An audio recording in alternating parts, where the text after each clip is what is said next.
away, beyond a great forest, there lay a peaceful kingdom. A clear stream wandered through the countryside. Its waters sparkled in the sunlight. Beside the stream stood an old mill. The mill wheel turned from morning until night. Its steady creaking was heard across the fields. Near the mill lived the miller and his only daughter.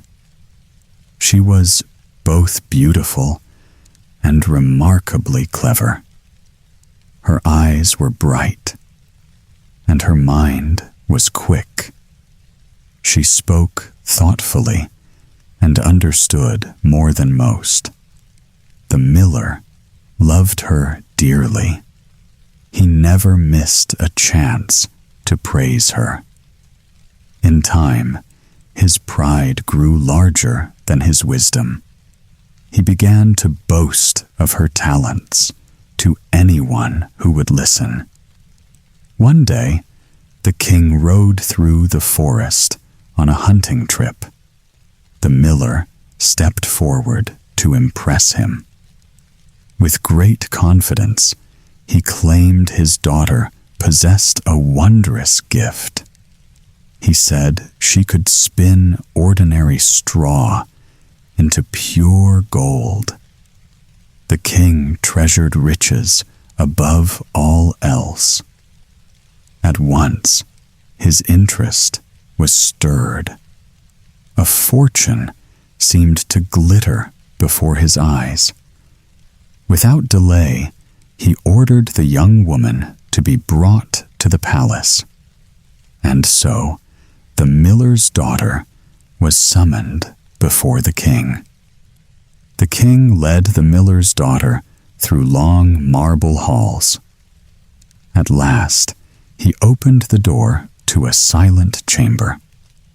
Inside lay a towering heap of pale straw. A spinning wheel stood beside it, waiting. The king turned to her with cold and glittering eyes. "You have until morning," he said. "Spin this straw into gold. If you fail, you will not live to see another dawn." The young woman trembled. She tried to explain that her father had spoken foolishly. It had been an empty boast. She possessed no such magic. But the king would not listen. He stepped outside and locked the heavy door. His footsteps faded down the corridor. She was left alone with the straw. For a long moment, she stood in frightened silence. Then she sank into a corner and began to weep. Her tears fell softly into her hands. She could see no way to save herself. Suddenly, the door creaked open. A small and curious little man hobbled into the room. His eyes sparkled with mischief. His smile was sharp and knowing.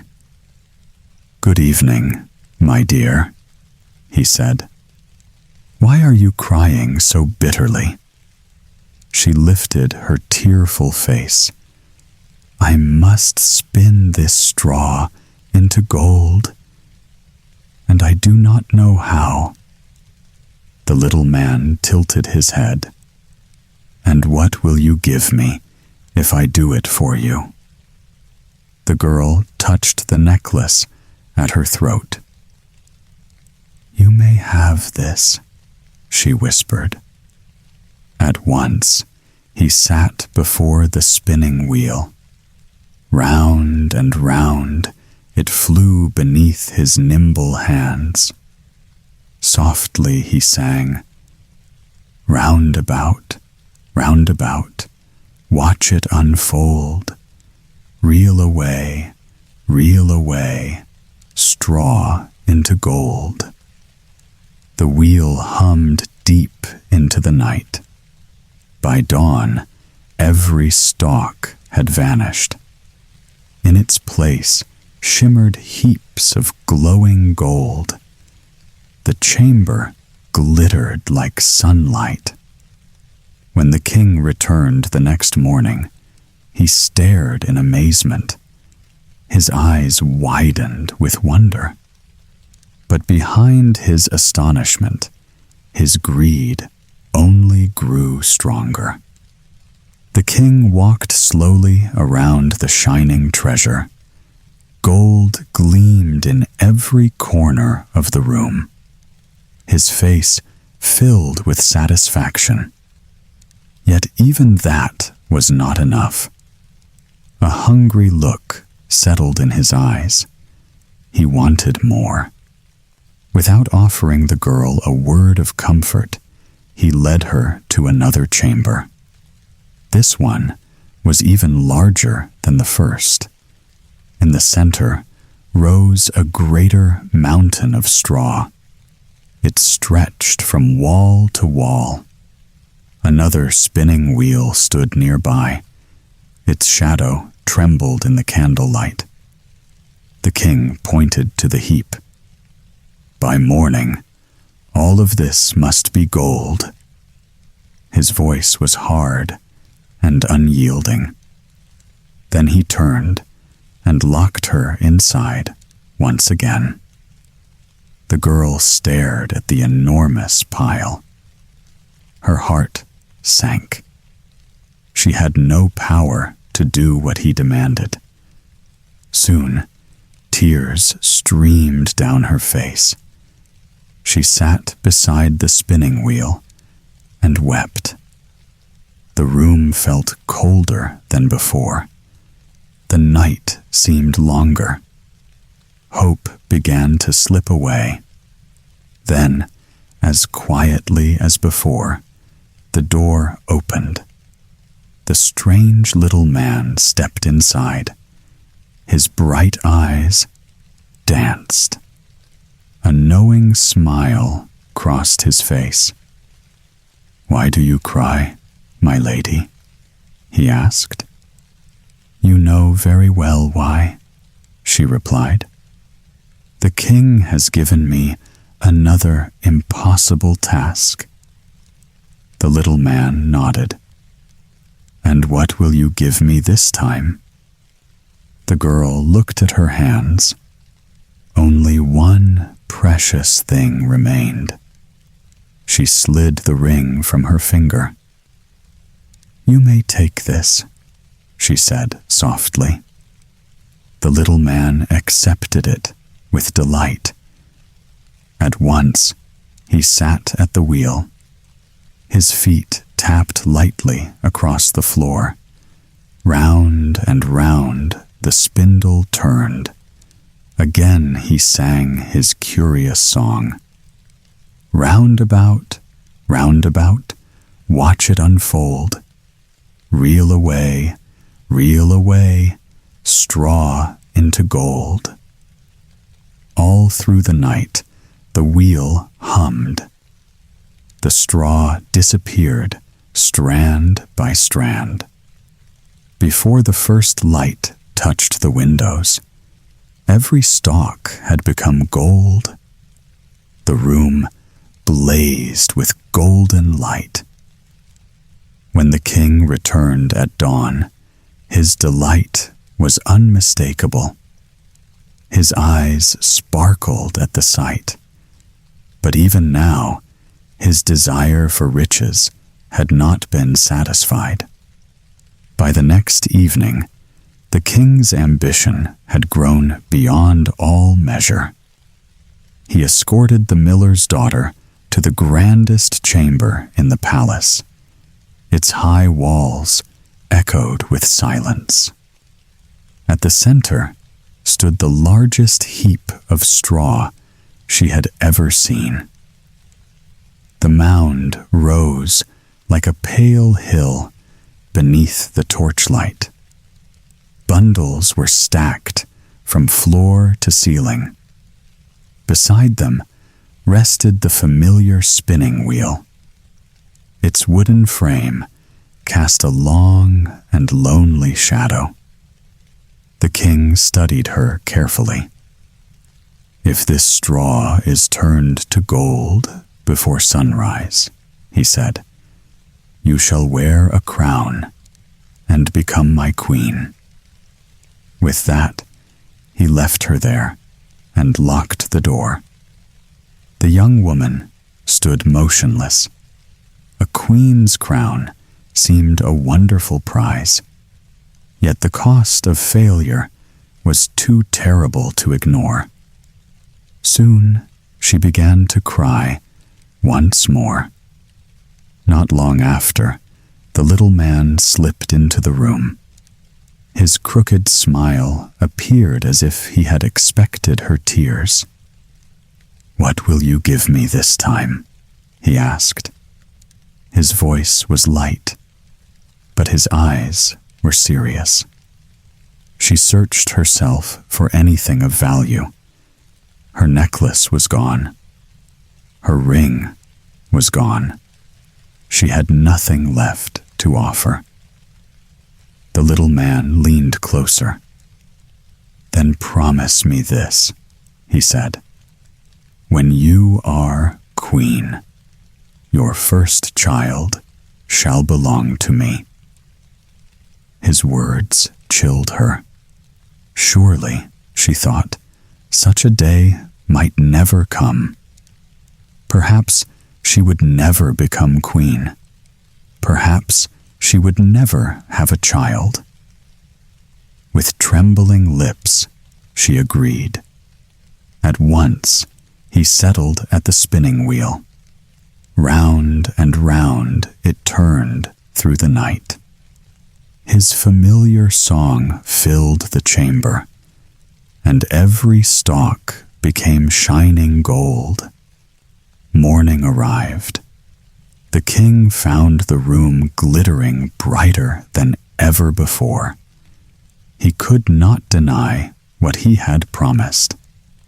That very day, he married the miller's daughter. So the humble girl from the old mill left her former life behind. She was dressed in velvet and crowned with gold, and before long, she became the queen of the land. Seasons passed, and life at the palace grew peaceful. The young queen settled into her new role. Silks, jewels, and grand halls surrounded her. The fearful nights in the spinning rooms seemed far behind. In time, she gave birth to a beautiful child. The king rejoiced. The bells of the kingdom rang with celebration, and the queen's heart overflowed with happiness. In those joyful days, she forgot the promise she had made. Her thoughts were filled only with her baby. She held the child close and sang softly. Nothing seemed capable of disturbing her peace. But one quiet day, the chamber door opened. A familiar figure stepped inside. It was the little man. His sharp eyes gleamed as he approached. "I have come for what you promised me," he said. At once, the queen remembered everything. Her face turned pale. She clutched her child tightly. "Take gold," she begged. "Take jewels, silver, and every treasure in the kingdom. I will give you anything. Only do not take my baby." The little man shook his head. "No wealth interests me," he replied. "I want what is mine. The queen burst into tears. She pleaded with him again and again. Her sorrow filled the room. At last, he looked at her more gently. A new bargain formed in his mind. "I will give you 3 days," he said. "If, before that time ends, you can discover my name, your child will remain with you." Then he vanished, leaving the queen in fearful silence. That night, the queen did not sleep. She sat beside her child's cradle while the candles burned low. The baby rested peacefully, but her mind raced without pause. She whispered every familiar name she could remember. Names from the palace, names from the village, names she had heard as a child. Timothy, Benjamin, Jeremiah. Again and again she repeated them, hoping that one of them might prove to be the right answer. But the list never seemed long enough, and morning came too quickly. As the first light entered the room, she summoned her most trusted servants. She sent them in every direction across the kingdom, to towns and farms, to markets and distant roads. "Bring me every name you hear," she said. "No matter how common, no matter how strange, leave nothing unspoken." All day she waited. When evening fell, the little man appeared once more. He stepped into the chamber with a satisfied smile. His confidence only deepened her fear. "Well, my queen," he said, "have you discovered my name?" She drew a steady breath and began. "Is your name Timothy?" The little man laughed softly. "No, that is not my name." "Benjamin? Jeremiah?" Each guess met the same reply. "No, my lady, that is not my name." One by one, her best hopes slipped away. The little man seemed amused, and when he departed, the queen felt more anxious than ever. The second night was even harder than the first. The queen paced her chamber, while the wind murmured beyond the windows. Her child slept nearby, warm and unaware, but fear weighed heavily on her heart. Throughout the day, more messengers returned.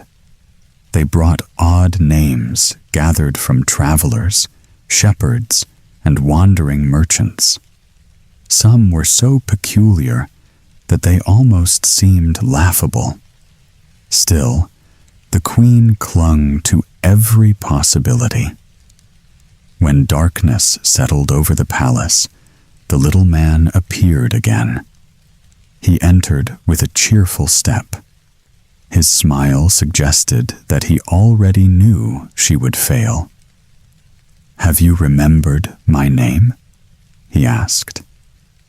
The queen lifted her chin and began once more. "Are you called Bandy Legs?" "No, my lady." "Hunchback?" "That is not my name."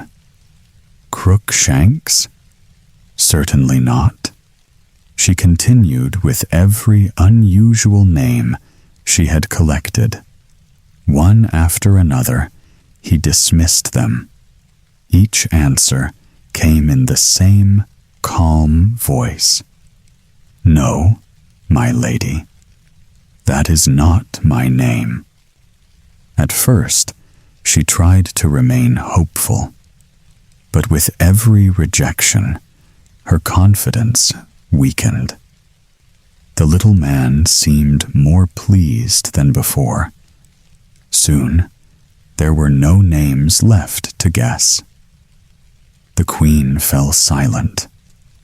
Her hands trembled as she held the edge of the cradle.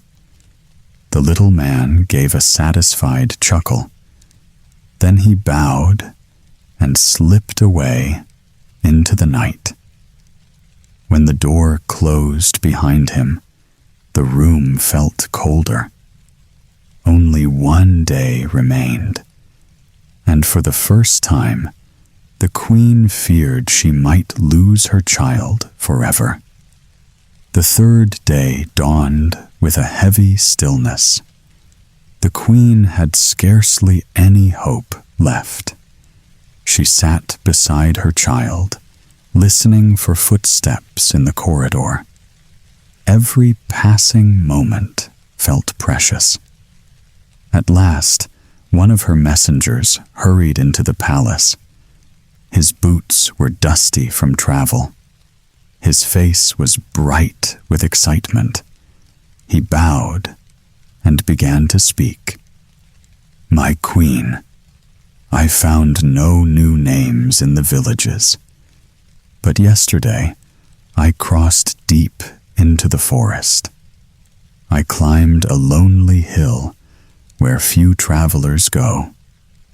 And there I saw something most unusual.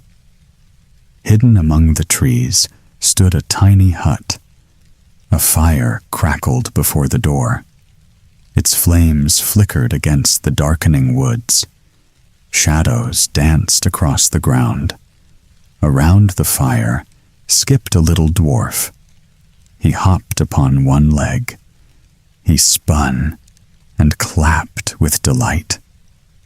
And as he danced, he sang, "Merrily tonight I sing. Tomorrow great joy will the stranger bring. Little does my lady know, Rumpelstiltskin is my name." The queen rose at once. Her heart leapt with sudden relief. At last, the secret was hers. Her child might yet be saved. She thanked the messenger warmly. Then she began to prepare. Servants were summoned throughout the palace. Word spread quickly through the court. When evening approached, the queen took her place upon the throne. Lords and ladies gathered to witness what would happen. Beside her stood the nurse. The baby rested safely in her arms. The queen waited in silence. For the first time in 3 long days, she smiled. Evening settled softly over the palace. The courtiers stood in a wide circle around the throne. The nurse held the baby close. The queen appeared calm, though her heart beat quickly. Before long, the little man slipped into the hall. His eyes glittered with triumph. He rubbed his hands together. In his mind, the child was already his. "Well, Your Majesty," he said with a sly grin, "have you learned my name?" The queen tilted her head as if she were still uncertain. "Is your name John?" "No, madam." "Then perhaps Tom?" The little man laughed. "Certainly not." "Could it be Jimmy?" His smile widened. "That is not my name." The court remained silent. The nurse tightened her hold on the baby. For one brief moment, the little man looked entirely pleased with himself. Then the queen spoke in a quiet, steady voice. "Could your name be Rumpelstiltskin?" At once, his expression changed. His eyes blazed. His face twisted with fury. "Some witch told you that!" he shrieked. "Some witch told you that!" In his rage, he stamped his foot so fiercely that it sank deep into the floor. He tugged and struggled to pull it free. At last, with a violent jerk, he tore himself loose. Humiliated and trembling with anger, he rushed from the hall. The great doors slammed behind him. The nurse burst into laughter. The baby gave a happy crow. All around the room, the courtiers cheered and mocked the defeated creature. And so the queen kept her beloved child. Peace returned to the palace, and from that day forward, she never forgot the power of a secret name. There once lived a cook named Gretel, who loved fine shoes almost as much as fine meals. Her favorite pair had bright red heels, polished until they gleamed like little drops of cherry syrup. Whenever she crossed the yard in them, she could never resist slowing her steps. This way, then that way. She admired the click of the heels upon the stones and smiled to herself as though the whole world had stopped to watch. "Well now," she would whisper softly, "there walks a very handsome girl indeed." And after such admiration, Gretel always felt deserving of a small reward. So she would wander into the kitchen, where warm scents drifted through the air, and pour herself a little wine. Only a sip at first, but wine had a curious habit of awakening her appetite. Soon she would begin tasting whatever simmered nearby. A spoonful here, a bite there, and Gretel always found a reason for it. "How else," she liked to say, "is a cook to know whether supper is worthy of the table?" Now one evening, her master announced that an honored guest would soon arrive for supper. 2 fine fowls were to be prepared before nightfall. Gretel nodded proudly at once. The fire was stirred. The kitchen glowed amber and gold. And slowly, as evening settled beyond the windows, the roasting began. Gretel prepared the supper with great care that evening. She rubbed the birds with herbs and salt, tucked fresh greens beneath the skin, and tied the legs neatly before setting them upon the iron spit. Soon the fire began its steady whisper. Crackling wood glowed beneath the turning fowls, while rich juices hissed and dripped into the flames below. The warm scent of roasting meat slowly filled every corner of the kitchen. Gretel turned the spit little by little, watching the skin deepen into a beautiful golden brown. Now and then, she leaned closer to admire her work. A finer supper could hardly be found for miles around, she murmured proudly. But outside, the road remained empty. No guest arrived. No footsteps sounded at the door. The kitchen grew warmer with every passing moment, and Gretel began wiping her brow with the edge of her apron. At last she called toward her master with a weary sigh. If the guest delays much longer, these birds will lose all their tenderness. Such lovely meat ought to be eaten at just the right moment. Her master agreed at once. I shall fetch him myself, he said, taking his cloak from the wall. Gretel followed him to the doorway, watching as he disappeared slowly down the darkening road.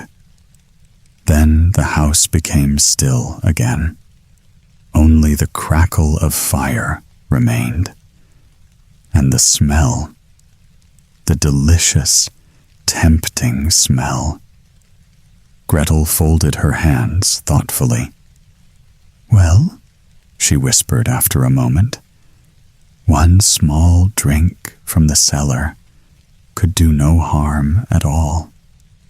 The cellar was cool and quiet beneath the house. Gretel lifted a small jug of wine, filled her cup, and took a long, satisfying drink. The warmth spread through her at once. That is much better, she sighed softly. But after a moment, she looked again at the jug. Wine, she believed, should never feel lonely once poured. So she helped herself to another cup, slower this time, and climbed back upstairs with rosy cheeks and cheerful eyes. The kitchen greeted her with heat and delicious fragrance. The birds were still turning above the glowing fire, their skins crackling gently as fat dripped into the flames. Gretel spun the spit with renewed delight. Round and round it went.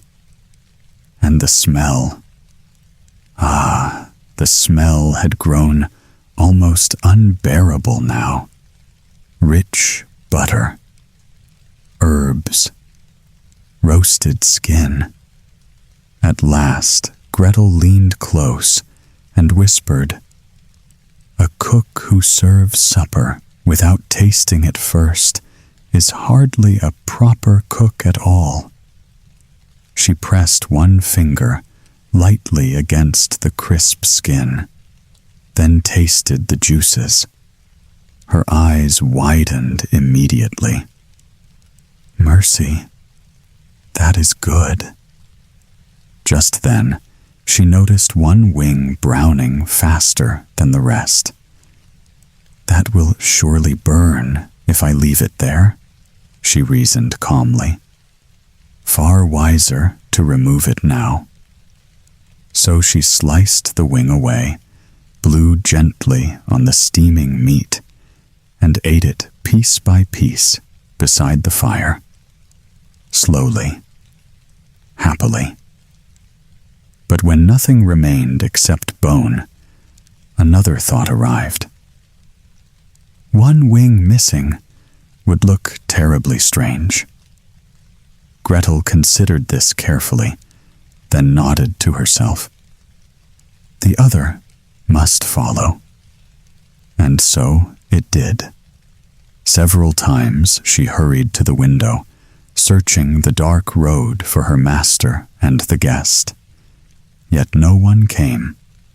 At last, Gretel folded her arms and murmured, "Perhaps they are not coming after all." The kitchen had grown quiet again. the fire now glowing softly in the hearth like a tired heartbeat. Only the faint crackle of embers remained. Everything else felt still, almost waiting. Gretel looked at the empty plate for a long moment. A small smile touched her lips as she tilted her head. "It would be such a shame," she murmured softly, "to let good food simply sit and grow cold." And with that thought, she felt completely justified. She moved back down into the cellar once more. The air there was cool, calm, almost comforting against the warmth upstairs. Without much hesitation, she filled her cup again. One drink turned into another, and then another still. When she returned, her steps were lighter. Her cheeks were warm, her thoughts pleasantly blurred at the edges. The world above no longer felt urgent or strict. She sat near the fire and continued eating slowly, as if time itself had grown unimportant. Now and then, she glanced toward the door, half expecting something. But the house remained silent, the road outside empty. One bird alone would look rather incomplete, she said quietly. It is always better when things stay balanced. That idea settled in her mind like a simple truth, comforting, logical, final. She poured herself one more drink for good measure and turned toward the second bird without hesitation. Piece by piece, it disappeared the same way the first had. Warm firelight flickered across the kitchen walls. Wine, food, and silence blended into a strange, calm happiness. Only bones remained at last, resting still on the plate. Gretel leaned back slightly, satisfied, breathing softly. And then, footsteps sounded outside the door. Voices followed close behind. A voice came from outside the house, sharp, urgent, breaking the silence. The master had returned. He called out that the guest was close behind him. Inside the kitchen, Gretel moved quickly. She wiped her mouth and straightened her apron. Her face settled into calm again. Nothing about her looked rushed now.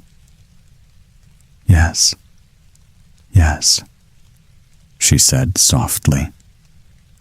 Everything will be ready soon. Her voice stayed steady and relaxed, as if nothing unusual had happened. The master stepped inside for a moment. He checked the table and adjusted the plates. Then he reached for the long carving knife. He lifted it without thinking much. The blade scraped against the stone steps. Slow, harsh sounds filled the room. Each scrape echoed through the kitchen. The silence around it felt heavier. Footsteps came again outside. A gentle knock followed at the door. Gretel walked over and opened it. The night air slipped inside. A guest stood there politely. He looked calm, but slightly unsure. Gretel studied him for a moment. Her expression slowly changed. She leaned in closer. Her voice dropped to a whisper. "You must leave now," she said. "There is danger inside this house." The guest frowned, confused. Gretel tilted her head slightly. She pointed back toward the room. Her tone became more urgent. "My master plans something terrible," she whispered. "He means to cut off your ears." Her words came fast, but controlled, almost like a warning she couldn't delay. From inside, the knife scraped again. Once, then again. Slowly. The sound carried through the doorway, sharp enough to feel like a threat. The guest turned pale instantly. He stepped back without speaking. Then he suddenly ran down the steps. He disappeared into the dark road. Gretel stood still for a moment, watching where he had gone. No expression on her face now. Only silence remained around her. A moment later, Gretel rushed back into the room. Her steps were quick, almost breathless, as if she had just witnessed something terrible unfold. Her face was filled with alarm, carefully shaped into panic. "Master," she cried out, "the guest has done something dreadful." The master turned sharply toward her. His expression changed instantly, confusion turning into anger. Gretel raised her hands as if struggling to find the words. "He took everything," she said quickly. "Both roasted birds," and ran straight out of the house. For a moment, the master simply stared. Then his face darkened with frustration. All the careful preparation, all the effort, gone in an instant. "Both of them?" he said in disbelief. "Not even one left behind?" He let out a heavy sigh, half anger, half disappointment. "At least one should have remained," he muttered. "Something should have been saved for supper." Without wasting another moment, he grabbed his coat and stormed outside. The carving knife was still in his hand, forgotten in his rush. The night air greeted him sharply, and then he saw movement ahead on the road. The guest was already running. "Stop!" the master shouted loudly. "Just stop right there." But his voice only pushed the fear further. The guest looked back and saw the knife glinting in the dim light. It looked less like a kitchen tool now, and more like a weapon chasing him through the dark. His pace quickened immediately. He ran faster, panic rising in his chest. Every sound behind him felt closer than before. The master continued shouting into the night, each word misunderstood, twisted by distance and fear. And the chase turned into something neither of them truly understood anymore. The master ran after him through the dark road, still shouting into the night. His voice carried again and again, louder each time, cutting through the silence. "Just one, just one." But the words meant something very different in the night air. They echoed strangely, breaking apart as they traveled. The guest heard only fragments, sharp and threatening. Behind him, footsteps struck the ground in steady pursuit. The carving knife caught faint light as it moved, a cold glint that never quite disappeared. The guest ran harder, through the road, past the fields, into deeper darkness. Every breath felt louder now. Every sound behind him felt closer than it should be. The night itself seemed to press forward. The master, meanwhile, grew more and more frustrated. He shouted the same line again and again. "Just one. Just one." He could not understand why the guest would not stop, why he would not simply leave something behind. One bird. Just one simple bird. But the guest understood nothing of that. To him, the words meant something far worse, something he dared not even slow down to think about. "Just one," echoed again behind him. And now it sounded less like a request and more like a demand. The knife moved through the air as the master ran, not aimed, not intended, but terrifying in the darkness. Each flash of it was enough to renew the guest's fear. Footsteps answered footsteps. Shouting met silence. And neither side could hear the other correctly anymore. The misunderstanding grew wider with every step, until even meaning itself began to break apart in the running night. The night slowly swallowed the sound of running footsteps. At some point along the dark road, the guest simply disappeared into the distance. His figure faded into the fields, then into nothing at all. The master stood there for a moment, breathing heavily.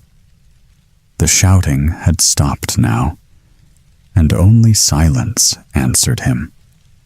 He looked around, as if expecting some explanation from the night itself. With a tired sigh, he turned back toward the house. His steps were slower now, heavier, as if the chase had drained more than he expected. The frustration remained, but there was nothing left to pursue. Inside, Gretel was already waiting. She stood near the kitchen, as if she had never moved. Her expression was calm again, carefully shaped into concern. "Oh, dear," she said softly, as though she had only just learned what had happened. "How unfortunate this all turned out." The master did not answer immediately. He looked around the empty space where supper should have been. Only bones, faint warmth, and the dying fire remained. The kitchen felt strangely still now. The fire had lowered into soft embers. Shadows stretched gently across the walls. Gretel spoke again, this time with quiet sympathy. Perhaps the guest panicked, for no reason at all," she said. Her voice carried gentle confusion, nothing more. The master only sighed, too tired now to argue or think further. And so the moment passed. No punishment came. No truth was uncovered. Only silence remained in the house. And in that silence, Gretel's cleverness stayed safely hidden, settled quietly beneath the fading light of the fire. The house settled into silence. Again, the kind of silence that feels soft, almost heavy, like the world had finally stopped moving. Only the last ember in the hearth still breathed faint light.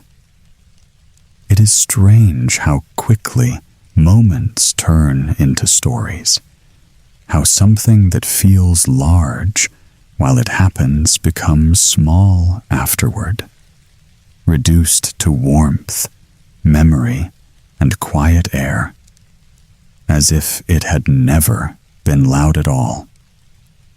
Gretel moved through the kitchen calmly. No hurry in her steps, no trace of worry, just a familiar ease, like everything was in its proper place again, as though the evening had gone exactly as intended. The scent of wine still lingered faintly, mixed with smoke, roast, and fading heat. A warm, comforting atmosphere that refused to disappear quickly, the kind that stays behind after good meals. Outside, the night stretched far and empty. Somewhere in that distance, confusion kept running. But it belonged to another world now, one the house no longer needed to answer. People often reshape events in their own minds, until fear feels like truth, and truth feels uncertain. A single misunderstanding can travel farther than honesty, if no one stops to question it. Gretel did not question anything at all. She simply returned to her quiet rhythm, as if the night had already been decided long before, and she had only followed its flow. The fire lowered slowly in the hearth. Its glow softened into a sleepy red. Shadows rested gently across the walls, like the house preparing to forget itself. In the end, nothing remained but calm air, a warm kitchen, a fading fire, and quiet certainty. And Gretel, still content, still untroubled, as the night finally grew still around her. In a quiet little cottage, there lived an old grandfather. Age had worn him down slowly. His eyes had grown cloudy with time, and his knees trembled beneath him whenever he walked. Each evening, the family gathered for supper. The fire crackled softly beside the table. Warm soup steamed from the bowls. The room stayed calm and strangely quiet, but the old man struggled through every meal. His hands shook whenever he lifted his spoon. Drops of broth slipped onto the tablecloth. Sometimes the soup spilled before he could swallow it. An uncomfortable silence always followed. His son lowered his gaze in embarrassment. The young wife pressed her lips together impatiently. Now and then, the two exchanged weary little glances. As the days passed, the family's kindness slowly faded. A small chair was placed near the stove in the corner. There, the grandfather ate apart from the others. A plain bowl rested in his lap. The portions given to him were smaller now. No one spoke much while he ate. And from his lonely corner, beside the fading fire, the old man often looked toward the family table with watery, sorrowful eyes. One evening, while eating alone near the stove, the old grandfather's hands trembled worse than before. His bowl slipped suddenly from his fingers and crashed against the floorboards below. The sharp sound filled the little cottage. For a brief moment, nobody spoke. Only the fire crackled softly in the silence. Then the young wife sighed with irritation. She scolded the old man for his clumsiness and complained about the broken bowl. The grandfather lowered his head quietly. A small apology barely escaped his lips. After that, he said nothing more. The next day, the family gave the old man a rough wooden bowl. It was plain, heavy, and poorly carved. From then on, he was expected to eat from it alone in his small corner beside the stove. The fire crackled gently through the evenings. Plates clinked softly at the family table nearby, but the grandfather spoke very little now. He simply ate in silence and kept his eyes lowered. Across the room, the little grandson watched everything quietly. Not a single moment escaped his notice. One afternoon, the little grandson sat quietly upon the floor. He gathered tiny sticks beside his feet and arranged small scraps of wood very carefully, as though working on something important. His father noticed after a while and looked down at the child with curiosity. "What are you making there?" he asked softly. The boy glanced up with calm, innocent eyes. "I'm building a little wooden trough," he answered. "So when you and Mother grow old, you can eat from it too." The words fell into the room like a heavy silence. The father and mother stopped moving at once. They exchanged a slow, uneasy glance across the table that said everything without a single word.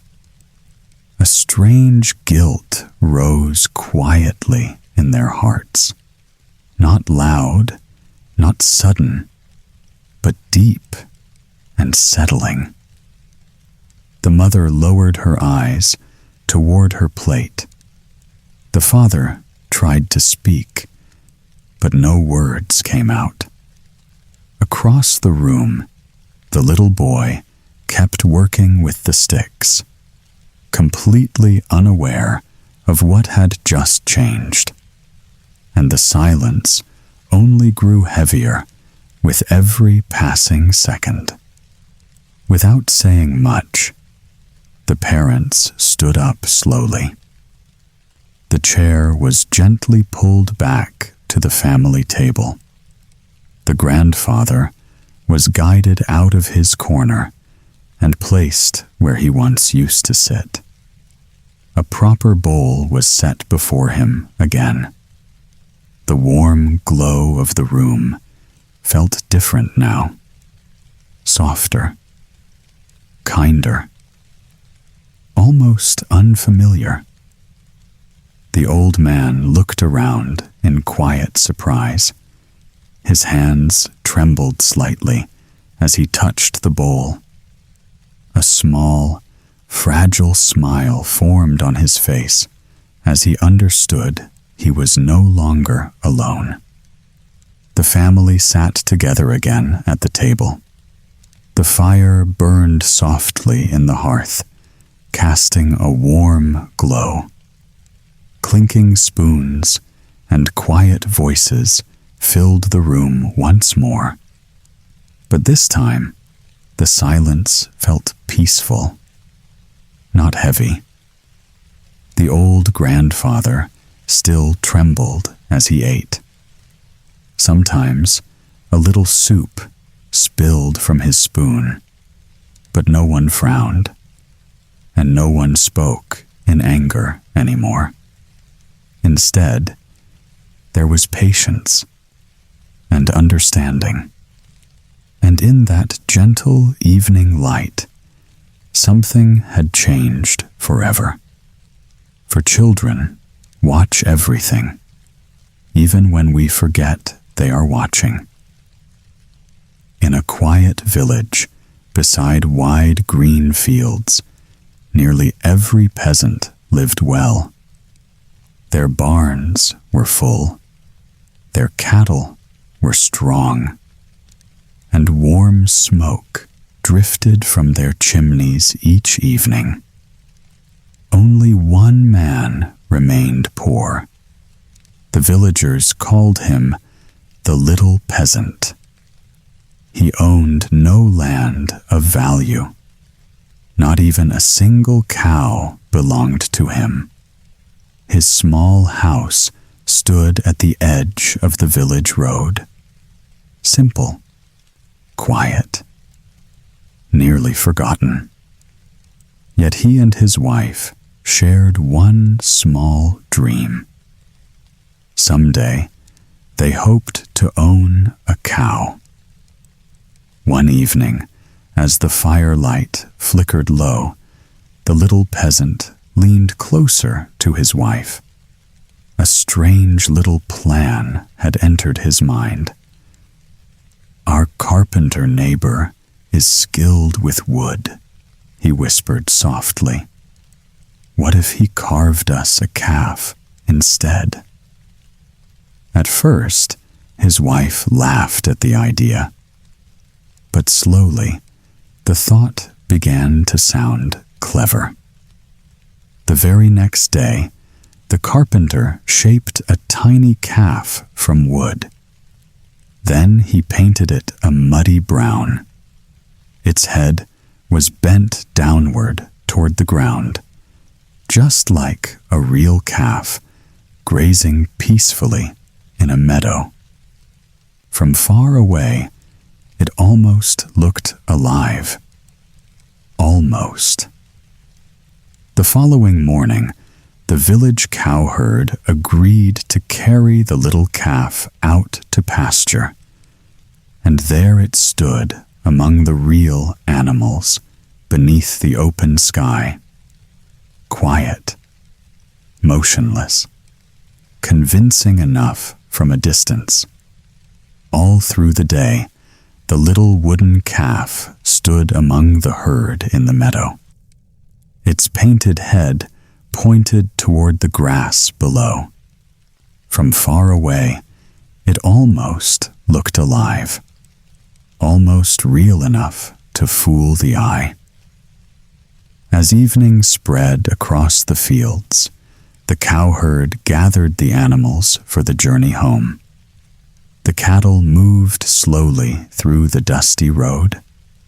Bells clinked softly in the fading light, but the wooden calf remained behind in the pasture. The little peasant waited outside his cottage as the herd returned to the village. At once, he noticed the missing calf. "Where is my little one?"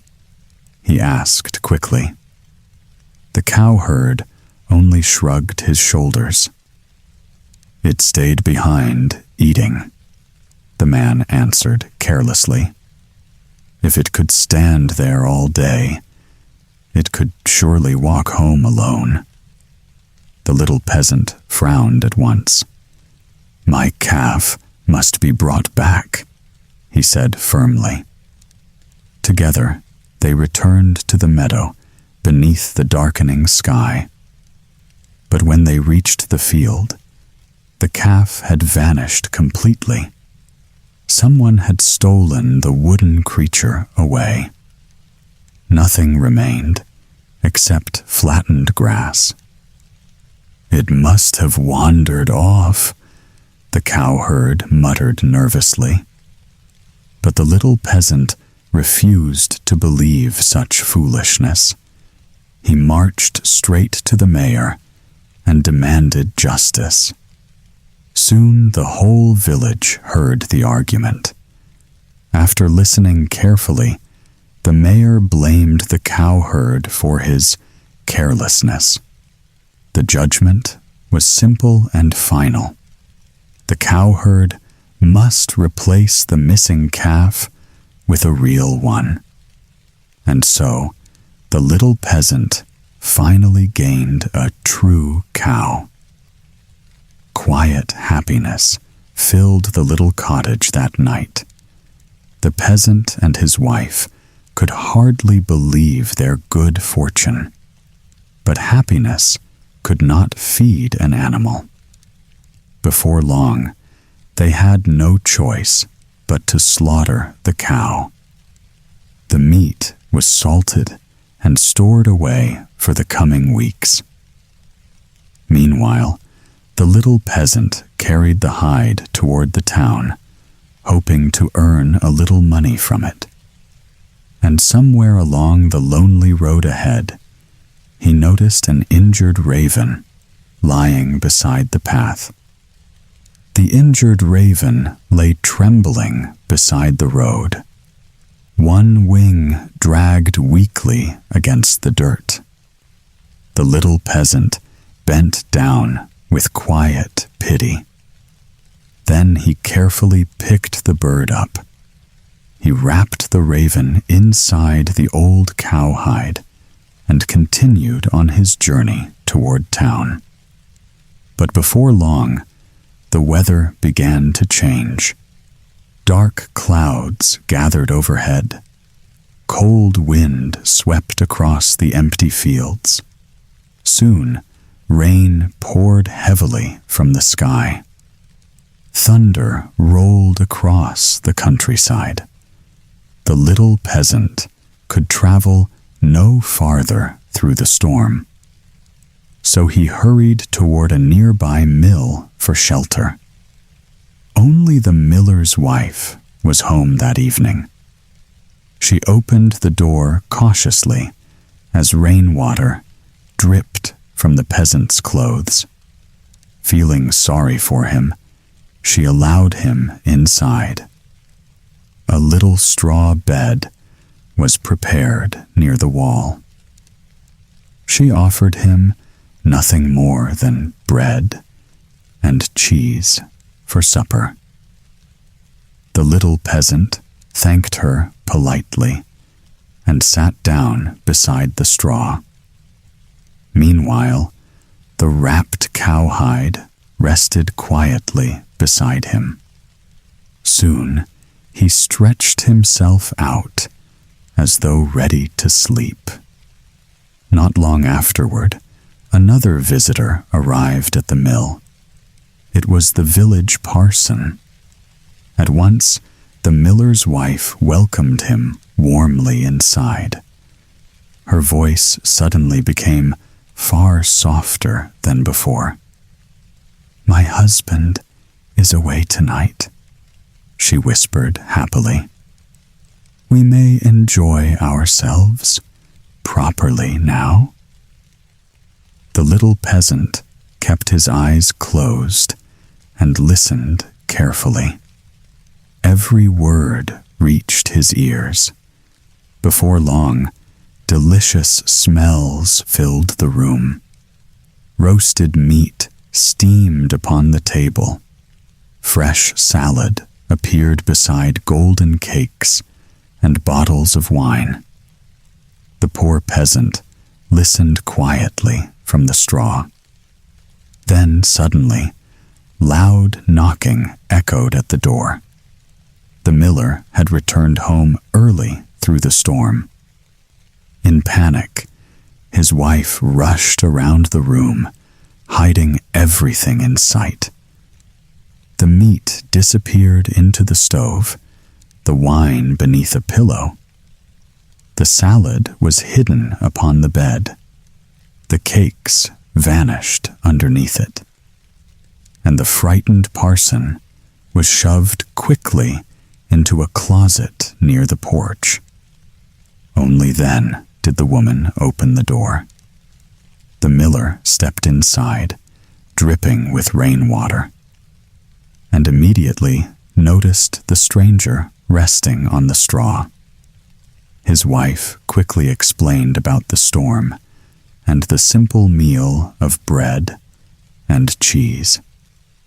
The miller nodded calmly and invited the poor traveler to eat with him. Then his eyes wandered toward the strange cowhide lying nearby. The miller pointed toward the cowhide beside the straw. "What are you carrying in there?" he asked curiously. The little peasant lowered his voice slightly. "A fortune teller," he answered. At once, the miller leaned closer. "A real one?" he whispered. The peasant nodded slowly. "But it speaks only 5 prophecies." The miller's eyes widened with excitement. "Let me hear one," he said quickly. So the little peasant secretly pinched the raven beneath the hide. At once, the bird let out a rough, croaking sound. "What does it say?" asked the miller eagerly. The peasant listened carefully, pretending to understand the noise. "First," he said softly, "it says there is wine hidden beneath the pillow." The miller jumped up in surprise. He hurried to the bed and lifted the pillow high.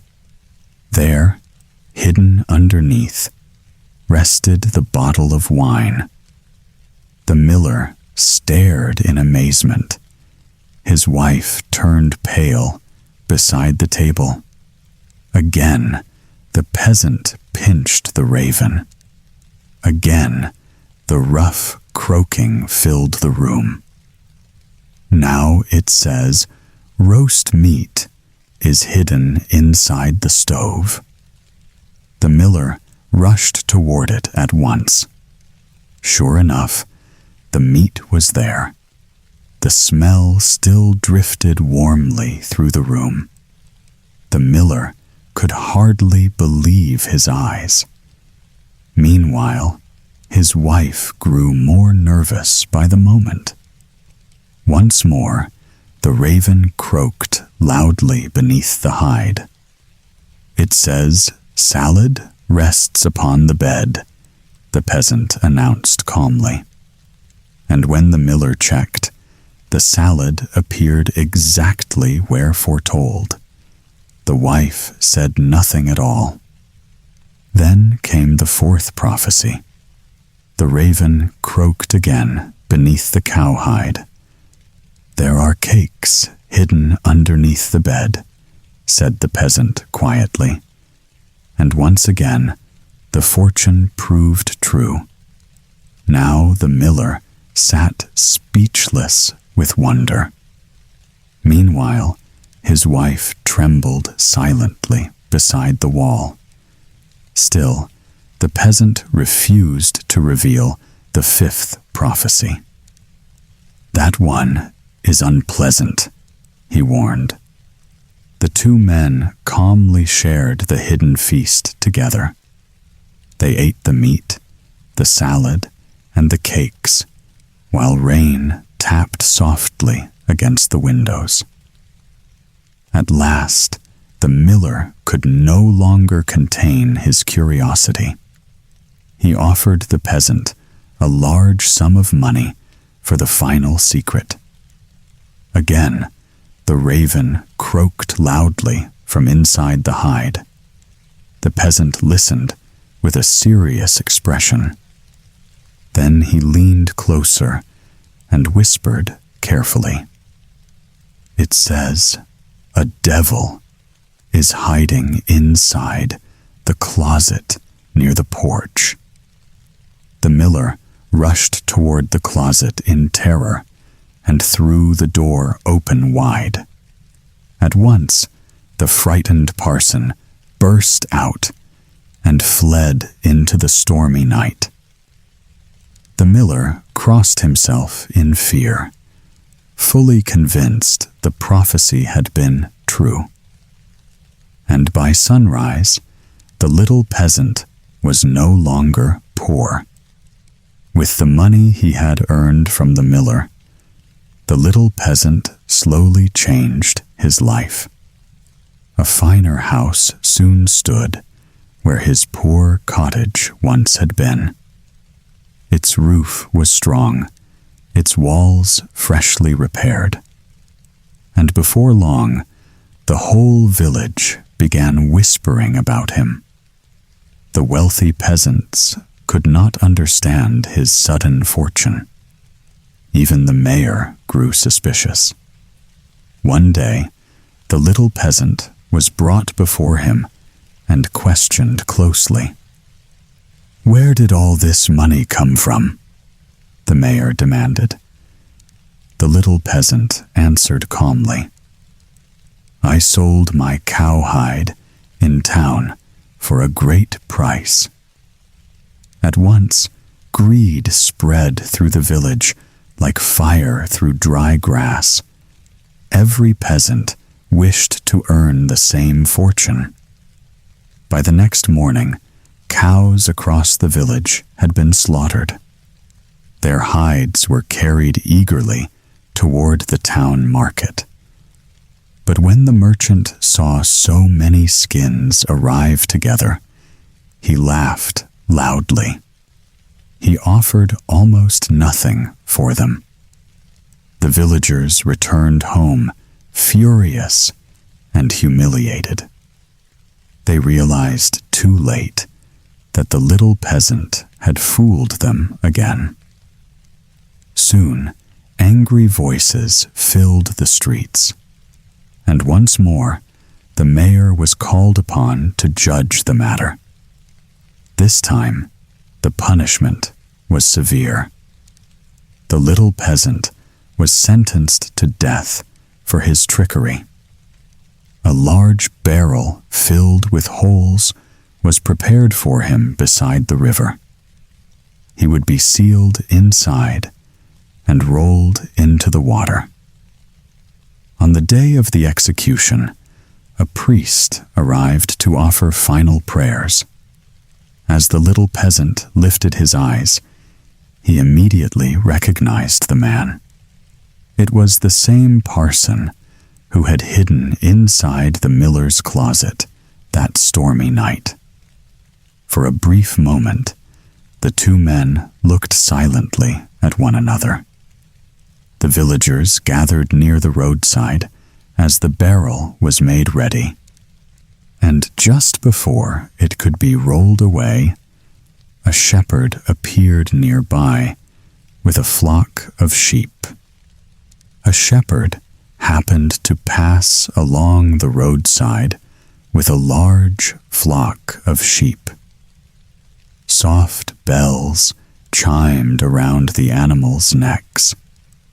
Dust drifted through the warm afternoon air, and the shepherd slowed when he saw the crowd nearby.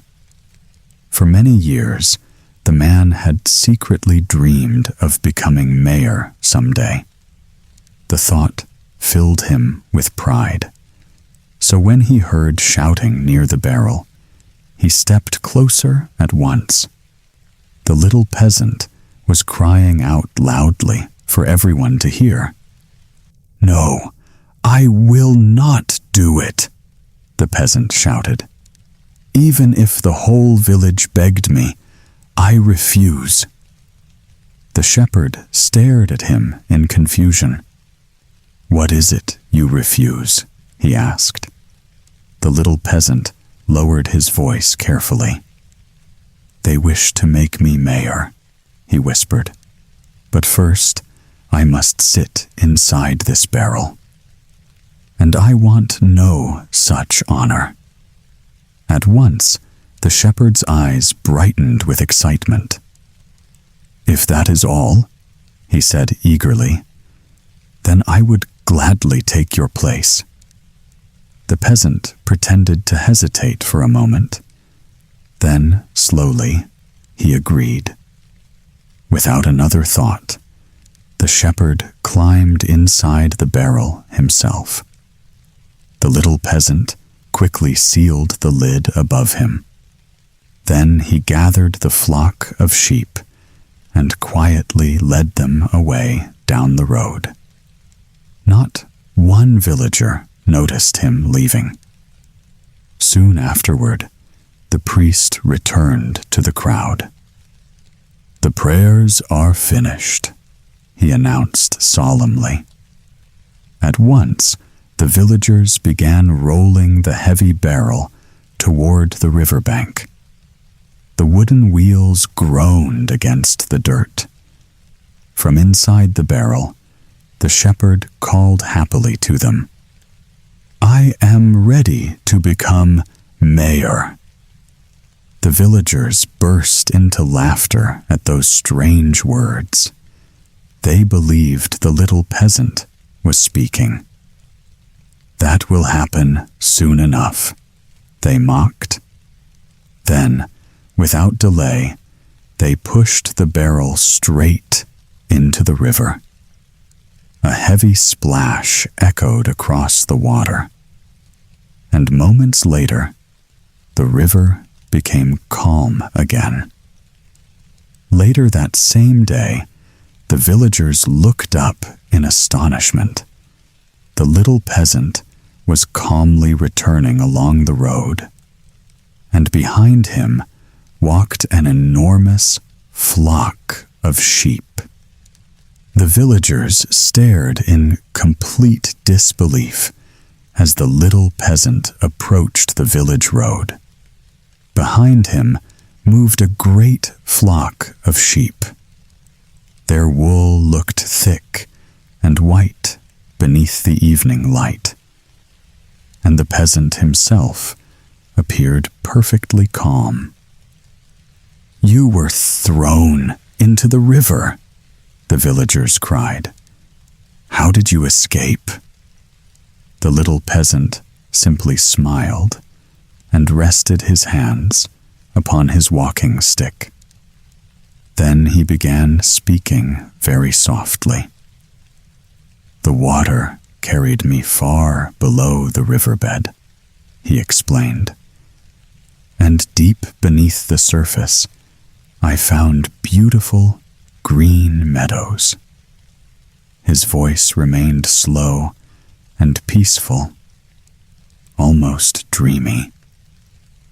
"There were endless fields beneath the water," he continued. "Soft grass swayed gently there, and everywhere I looked, sheep grazed quietly in great numbers." The villagers listened without blinking. "I broke open the barrel and climbed free," the peasant said. "Then I chose this flock and brought it back with me." The sheep behind him bleated softly, as though proving the story true. And greed slowly awakened once more inside the villagers. "Are there more sheep below?" someone asked eagerly. "Oh yes," replied the little peasant, "far more than I could ever need." At once, excited whispers spread through the crowd. The mayor quickly pushed himself forward. "If there are sheep below the river," he declared proudly, "then I shall go first." The villagers eagerly followed him toward the water bank. Evening clouds drifted quietly overhead. As they reached the river, small white clouds reflected across the surface below. The water shimmered gently beneath the fading sky, and the foolish villagers pointed excitedly toward the reflections. "Look," they cried, "the sheep are already waiting for us." The mayor stepped closer to the river's edge.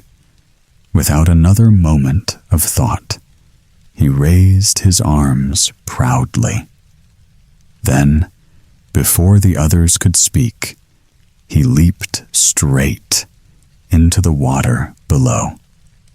A great splash echoed across the river as the mayor disappeared beneath the water. Ripples spread outward in slow circles. For a brief moment, nobody moved at all. Then faint, bubbling sounds rose from below. "He is calling to us," the villagers shouted excitedly. "He must have found the sheep." Without stopping to think, the nearest peasant rushed forward first, and he leaped straight into the river. Another followed after him. Then another. One after another, the villagers threw themselves into the deep water below. The river splashed wildly around them. Some shouted happily as they jumped. Others pushed forward impatiently, afraid the best sheep might already be taken. The water churned with noise and movement for several moments. Then, slowly, the sounds began to fade. At last, the river became calm once more. Only soft ripples moved across the dark surface. Above, pale clouds drifted quietly through the evening sky, and the empty riverbank fell silent. The little peasant stood at a distance and watched everything without a word. The cool evening wind moved gently through the grass around him. No villagers remained beside the road now. No voices echoed through the fields. As darkness settled over the countryside, the little peasant quietly returned home. The village streets stood strangely still. Doors remained open. Lanterns flickered inside abandoned homes. The barns, the fields, and the grazing lands no longer belonged to anyone else. One by one, all of it passed into the little peasant's hands. The poorest man in the village had outlived them all, and for the first time in his life, he possessed more wealth than anyone around him. In the days that followed, the little peasant settled quietly into his whole life. The finest house in the village now belonged to him. The wide grazing fields belonged to him as well. Even the abandoned barns stood beneath his care. Not long before, he had been the poorest man in the countryside. His little cottage had once stood nearly forgotten beside the road. Now, there was no one left to mock his poverty. No neighbors remained at all. The village itself had grown strangely silent. No cattle wandered through the streets anymore. No farmers called to one another across the fields. Only the wind moved softly between the empty houses. In the evenings, the little peasant sometimes walked beside the quiet river alone. The same river that had swallowed the villagers one by one. Above the water, pale clouds still drifted peacefully across the sky, and the reeds whispered gently along the shore. Far away, church bells occasionally echoed through the fading light. Their sound rolled softly across the empty land. The roads remained still. The fields rested beneath long shadows. And so the little peasant lived comfortably at last. Not through strength, not through honesty, but through cleverness sharper than the greed around him. For greed had blinded the villagers again and again. Each promise of easy fortune pulled them closer toward ruin. Yet the little peasant always watched carefully, waiting for foolishness to guide his path. And each time, it did. In the end, the poorest man survived, while all the others disappeared beneath the weight of their own desires. The village grew quiet around him. The river continued flowing through the dark countryside, and the little peasant remained there alone, rich at last. Far beyond the busy towns, beside a dark forest, there stood a crooked cottage where a witch lived with her 2 daughters. Few travelers ever passed the place after sunset. One daughter was cruel and selfish. The witch loved her dearly because she was her own child. Every selfish wish was granted, every sharp word forgiven. But the other girl was gentle and beautiful. Her voice was soft, her heart kinder still. And because she was only a stepdaughter, the witch treated her with bitterness. Now the gentle girl owned a lovely apron stitched with shining thread. The wicked sister admired it greedily. The longer she stared at it, the more envy filled her heart. At last she went to her mother and demanded the apron for herself. The old witch answered in a low whisper, "You shall have it soon enough. By tomorrow, your stepsister will trouble you no more." Then the witch explained her dreadful plan. After the girls had fallen asleep, she would enter their room carrying an axe. Her own daughter was to sleep beside the wall, the other girl nearest the edge. But the poor maiden had been standing quietly near the doorway. She heard every whispered word. Fear followed her through the evening, cold and silent as a shadow. And when bedtime finally came, the sisters climbed beneath the blankets together. The candle flickered weakly beside them. Outside, the wind moved softly through the trees. Inside, neither girl spoke a word. The night settled heavily over the cottage, thick and silent. Both girls lay still beneath the thin blanket, breathing softly in the dark. The wicked daughter drifted into sleep first, her breath growing slow and steady. Only the faint wind outside moved through the trees. The gentle girl lay awake, listening. Carefully, she shifted without making a sound. In the faint glow of the dying candle, she switched places in the bed. Now she lay safely near the wall, while the other girl rested closer to the edge. Time passed slowly in complete darkness. The cottage felt deeper than the night itself. Every small sound seemed far away and sharp at once.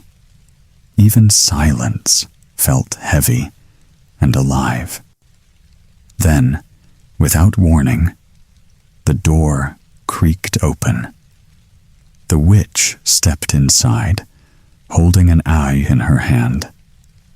Her movements were slow, careful, almost patient. She paused beside the bed, feeling her way through the dark. Her hand moved once, then again, searching the sleeping shapes. The room held its breath as she raised the axe. A single strike broke the silence of the night. When she left, the cottage felt emptier than before. The gentle girl did not move for a long moment. Then she rose quietly, her heart still shaking, and slipped into the night. She ran straight to Roland's house, knocking softly at his door. When he opened it, her words came in a hurried whisper. He understood at once what danger had come upon them. Roland urged her to take the witch's magic wand before fleeing. Without hesitation, she returned and found it in the dark room. On her way out, she marked their escape with 3 drops of blood. One on the stairs, one in the kitchen, one beside the bed. Before the sky could turn pale, they had already disappeared into the forest road. Morning arrived slowly over the cottage. A pale light crept across the wooden walls, touching everything with a cold stillness.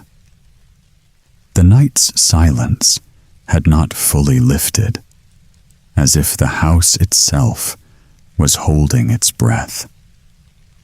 Outside, the world felt calm and unaware. Inside, the witch called for her daughter to wake and come for the apron.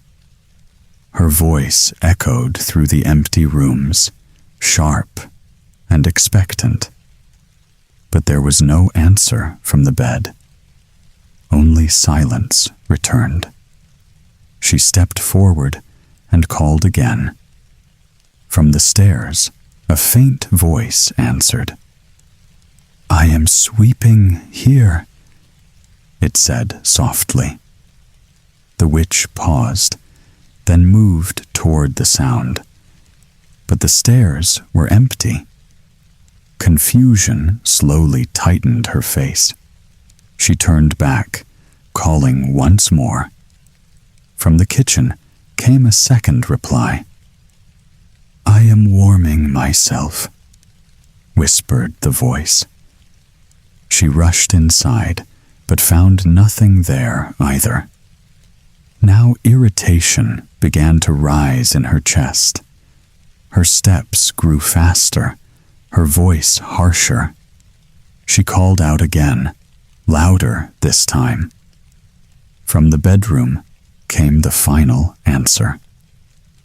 "I am sleeping here," the voice said faintly. The witch entered the room and saw the truth at last. Her daughter lay dead, and the blood told its silent story. For a moment, everything went still. Then, shock turned into burning rage. She rushed to the window and saw them fleeing in the distance. Her voice broke into a furious vow. "No matter where you go, I will find you." She reached for her magical boots and pulled them on, with anger shaking her hands. With each heavy step, she crossed fields and roads as if they were nothing. Far ahead, the girl turned back and saw the witch closing in faster than the wind itself. They reached a quiet, open stretch where the forest finally broke apart. The air here felt colder, almost unreal. Even the wind seemed to slow down. Behind them, the ground still carried the echo of pursuit. The girl raised the magic wand without hesitation. Roland changed into a still, wide lake. At the same moment, she became a small duck upon its surface. Everything fell into a soft, floating silence. Mist spread gently across the water. The lake stayed calm, holding its breath. The duck drifted without direction or fear. Only distance separated them from danger now. Soon, the witch arrived at the shore. She stopped and stared at the strange water. Then she threw crumbs toward the surface. Her voice turned soft, almost gentle, as she called the duck. But the duck did not come closer. It stayed far, moving slowly through the mist. Not a single ripple betrayed its secret. Only silence answered her attempts. Time passed, heavy and slow. The light began to fade into evening. The witch grew frustrated and finally stepped back. At last, she left the shore behind. When she was gone, the lake shimmered again. The spell broke quietly, like a breath released. Roland and the girl stood once more in human form. They moved through the night without words. The forest guided them under fading stars. By dawn, exhaustion stayed in their steps, but relief was finally close enough to feel. Sunrise touched the land with a pale, quiet glow. The forest felt softer for a moment, as if holding its breath. The girl lifted the wand again, her hands steady, but tired. Another change was about to begin. Roland turned into a musician, holding a simple fiddle. The girl became a delicate flower, hidden deep within a thorn hedge. Petals trembled gently between sharp, waiting branches. Everything around them fell into uneasy stillness. Soon the witch arrived once more. Her eyes caught the strange beauty of the hidden flower. Greed slowly replaced caution in her expression. She leaned closer, reaching for it with eager hands. From nearby, the musician spoke calmly. "Yes, you may take it." And with that, he lifted his bow and began to play. The music started softly, almost like a whisper, but it carried something strange beneath its notes. The witch stepped forward, then suddenly stopped. Her body began to move without her will. The rhythm grew stronger, pulling her into motion. She tried to resist, but her feet would not obey. Each note forced her deeper into an endless dance. The hedges around her trembled with every step. Thorns tore at her clothes as the music rose higher. Her movements grew wild, then desperate, then broken. Still, the fiddle played without stopping, until at last she could not stand any longer. When the final note faded, silence returned at once. The witch lay still among the thorns, her power finally gone. Only wind moved through the empty forest now. The girl and Roland stood quietly, listening to the calm. For the first time, they truly believed they were safe. Roland stood quietly after the long silence. The forest no longer felt dangerous.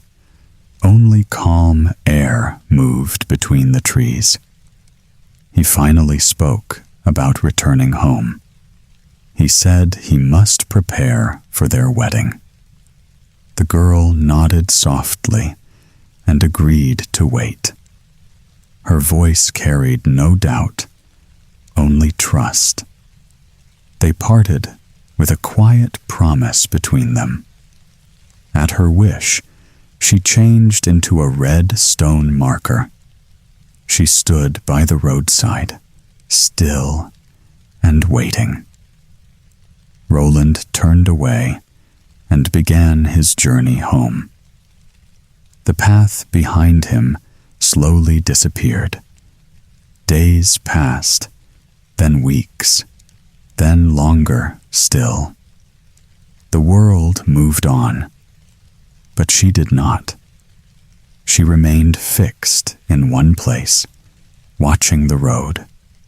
Every sound of footsteps brought brief hope.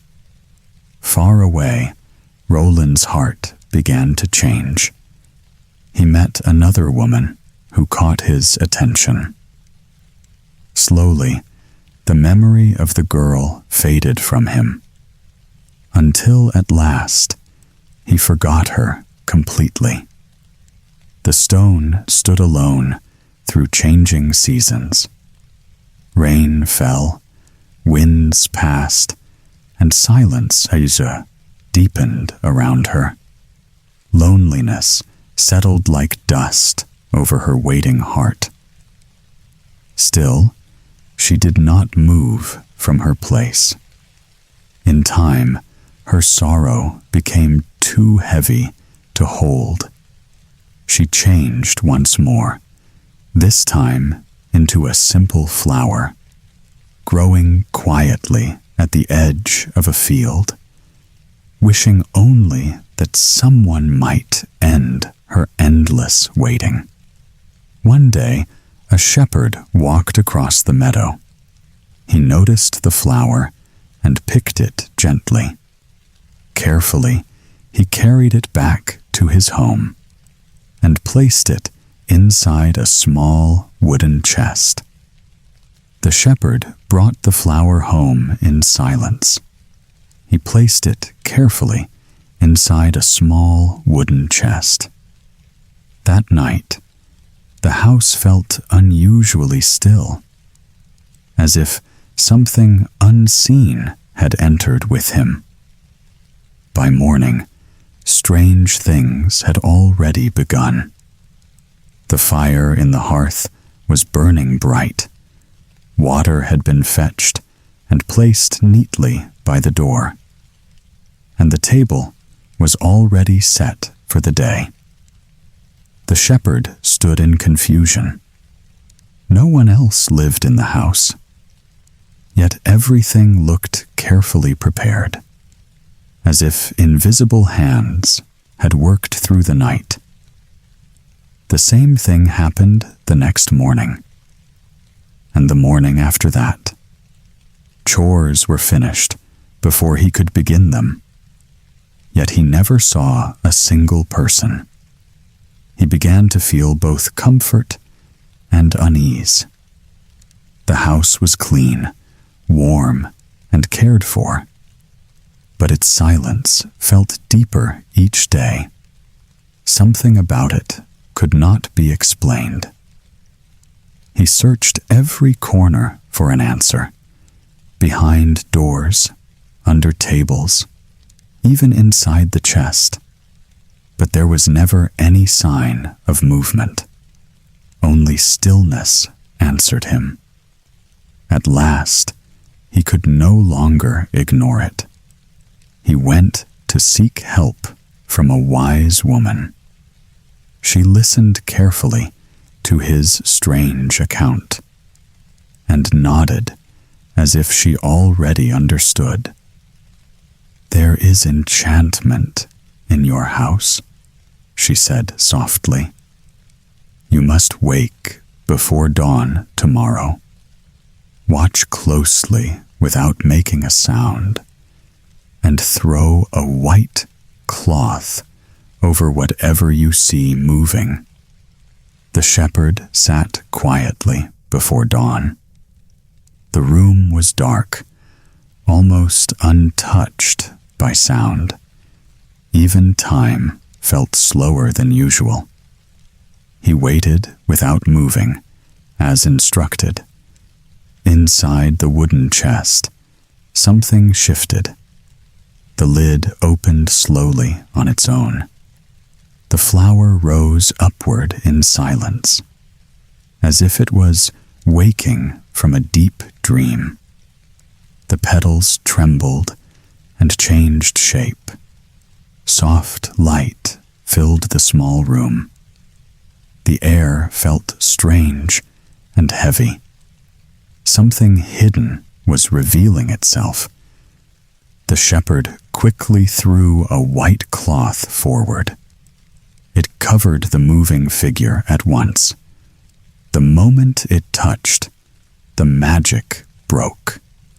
The silence returned, like nothing had happened. A young woman now stood where the flower was. Her face carried both beauty and deep sorrow. She looked around as if lost in memories. Then she spoke in a soft, steady voice. She told him everything that had happened. Her voice stayed calm, but full of pain. Each word carried years of waiting and loss. The shepherd listened without interrupting her. He felt deep respect for her kindness, and gently asked her to marry him. The girl lowered her eyes and refused softly. Her heart still belonged to Roland. "I cannot forget him," she said quietly. "I will stay here if you allow me. I will care for your home and help you. But I cannot belong to another." Whispers of celebration slowly spread across the land.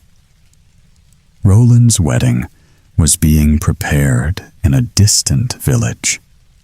People spoke of it as if it were a joyful promise. But for her, the words fell like quiet sorrow. An old custom was announced throughout the gathering.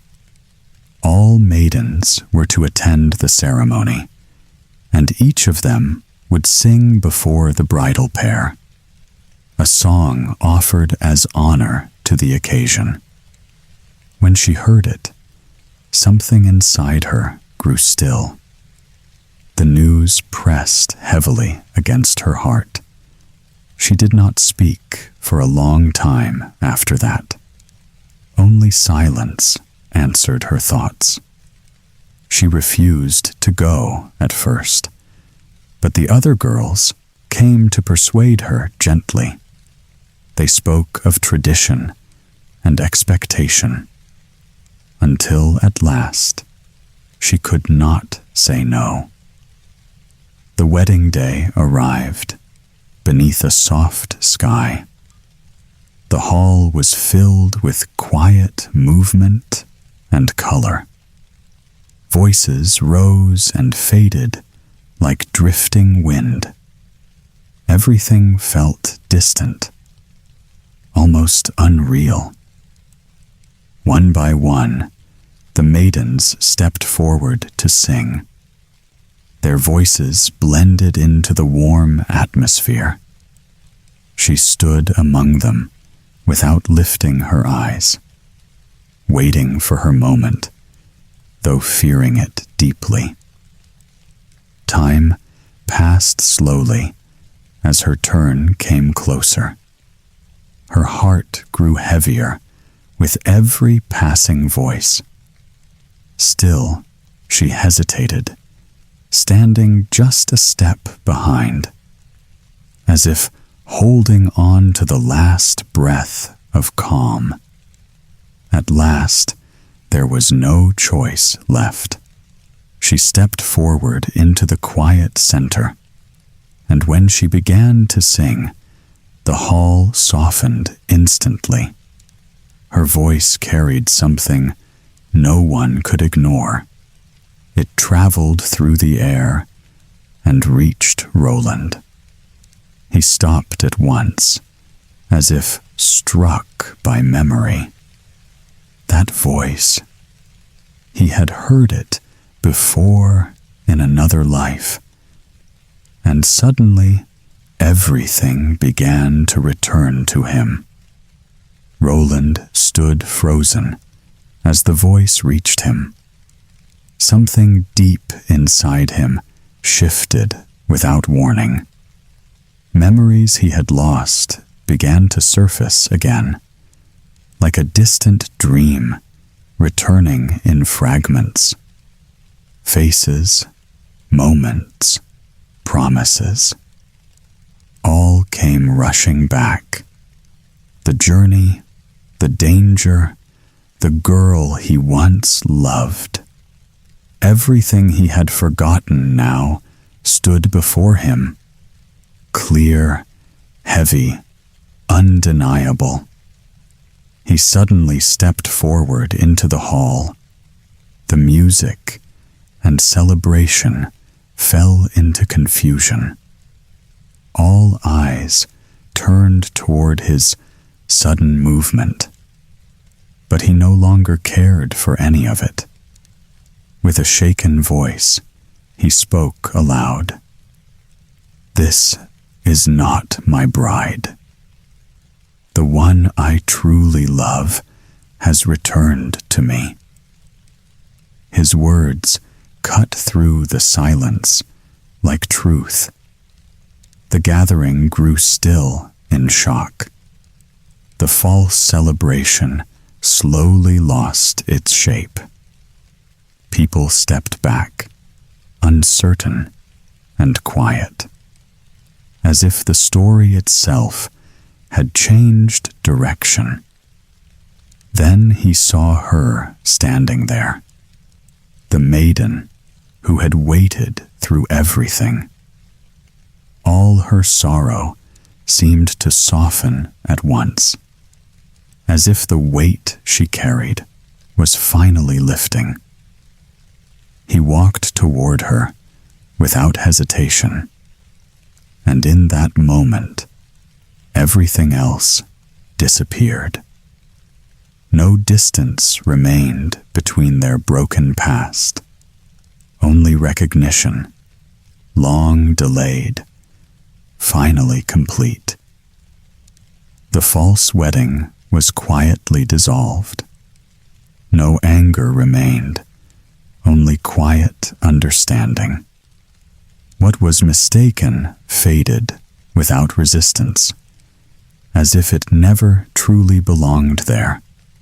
A new celebration was prepared gently, not forced, not loud, but soft and real. This time, the bride was truly chosen, and the air felt lighter than before. Her long waiting finally came to rest. Grief that once filled her heart dissolved slowly. What remained was something calmer, warmer. A peace that had taken years to arrive. When the noise of celebration faded, only quiet remained. The story of the maiden was no longer filled with fear. It had slowly turned into something softer with time, something closer to peace than pain. She had once stood alone for so long, waiting beside roads that never brought him back, waiting in fields where seasons kept changing. Yet she never truly let go of her promise. The world had tested her with silence, and still she remained steady in her devotion, while greed and anger had fallen into ruin. Her faith had quietly endured everything. Even forgotten words had found their way back. What was lost did not stay lost forever. Time had only hidden it for a while, until truth returned to the heart again. And in the end, that is what remained. Not punishment, but gentle understanding. Not bitterness, but something closer to grace. A love that survived even absence. Life around them began to soften gently. Days moved forward without sharp edges. Music returned to quiet rooms once more, and warmth settled where sorrow once lived. There was peace in simple, ordinary things. A shared meal, a calm morning light, voices that no longer carried fear or loss, only the comfort of being finally safe. And so their days continued quietly, not as a sudden miracle, but a slow healing, like night slowly giving way to dawn, without noise, without struggle, just light returning. In the end, only this feeling stayed. That true affection does not disappear easily. It may sleep, it may drift away for a time, but it always finds its way back home. And like that, their story came to rest, not in loud joy, but in gentle stillness, as if the world itself was finally breathing easy, and everything was ready to sleep. Snow drifted quietly from the sky, soft and endless, covering the world in white. By a tall window, framed in dark ebony, a queen sat alone, her hands moving gently over her work. Now and then, she paused, just to watch the snow fall. Suddenly, a small prick.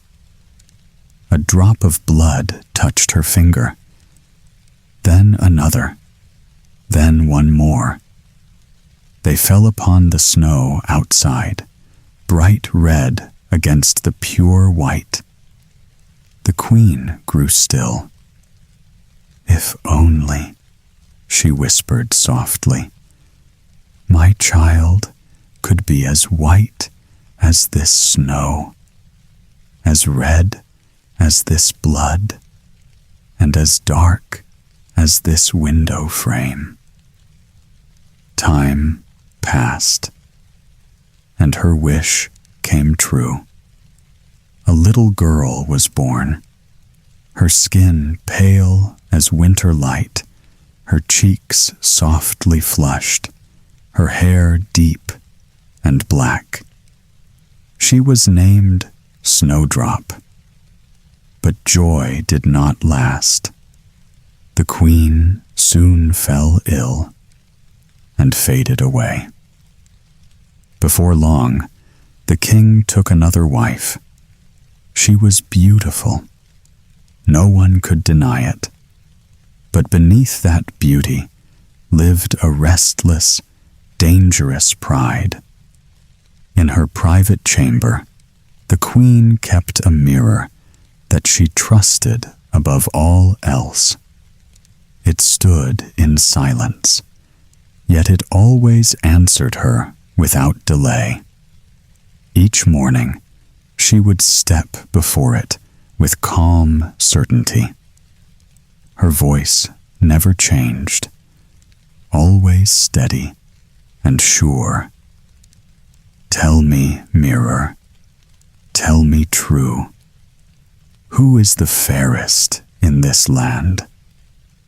And the mirror always replied the same way. "You, my queen, are the fairest of all." Those words gave her peace, like a ritual she depended on. She came to expect them, to believe in them without question. They shaped her thoughts and settled her pride. As long as the mirror agreed, nothing else mattered. Far away in the palace, Snowdrop was growing. Not loudly, not proudly, but quietly, year after year. There was something natural about her beauty, something soft that did not try to be seen. By the time she turned 7, the change could no longer be ignored. Her presence seemed to brighten every corner she entered.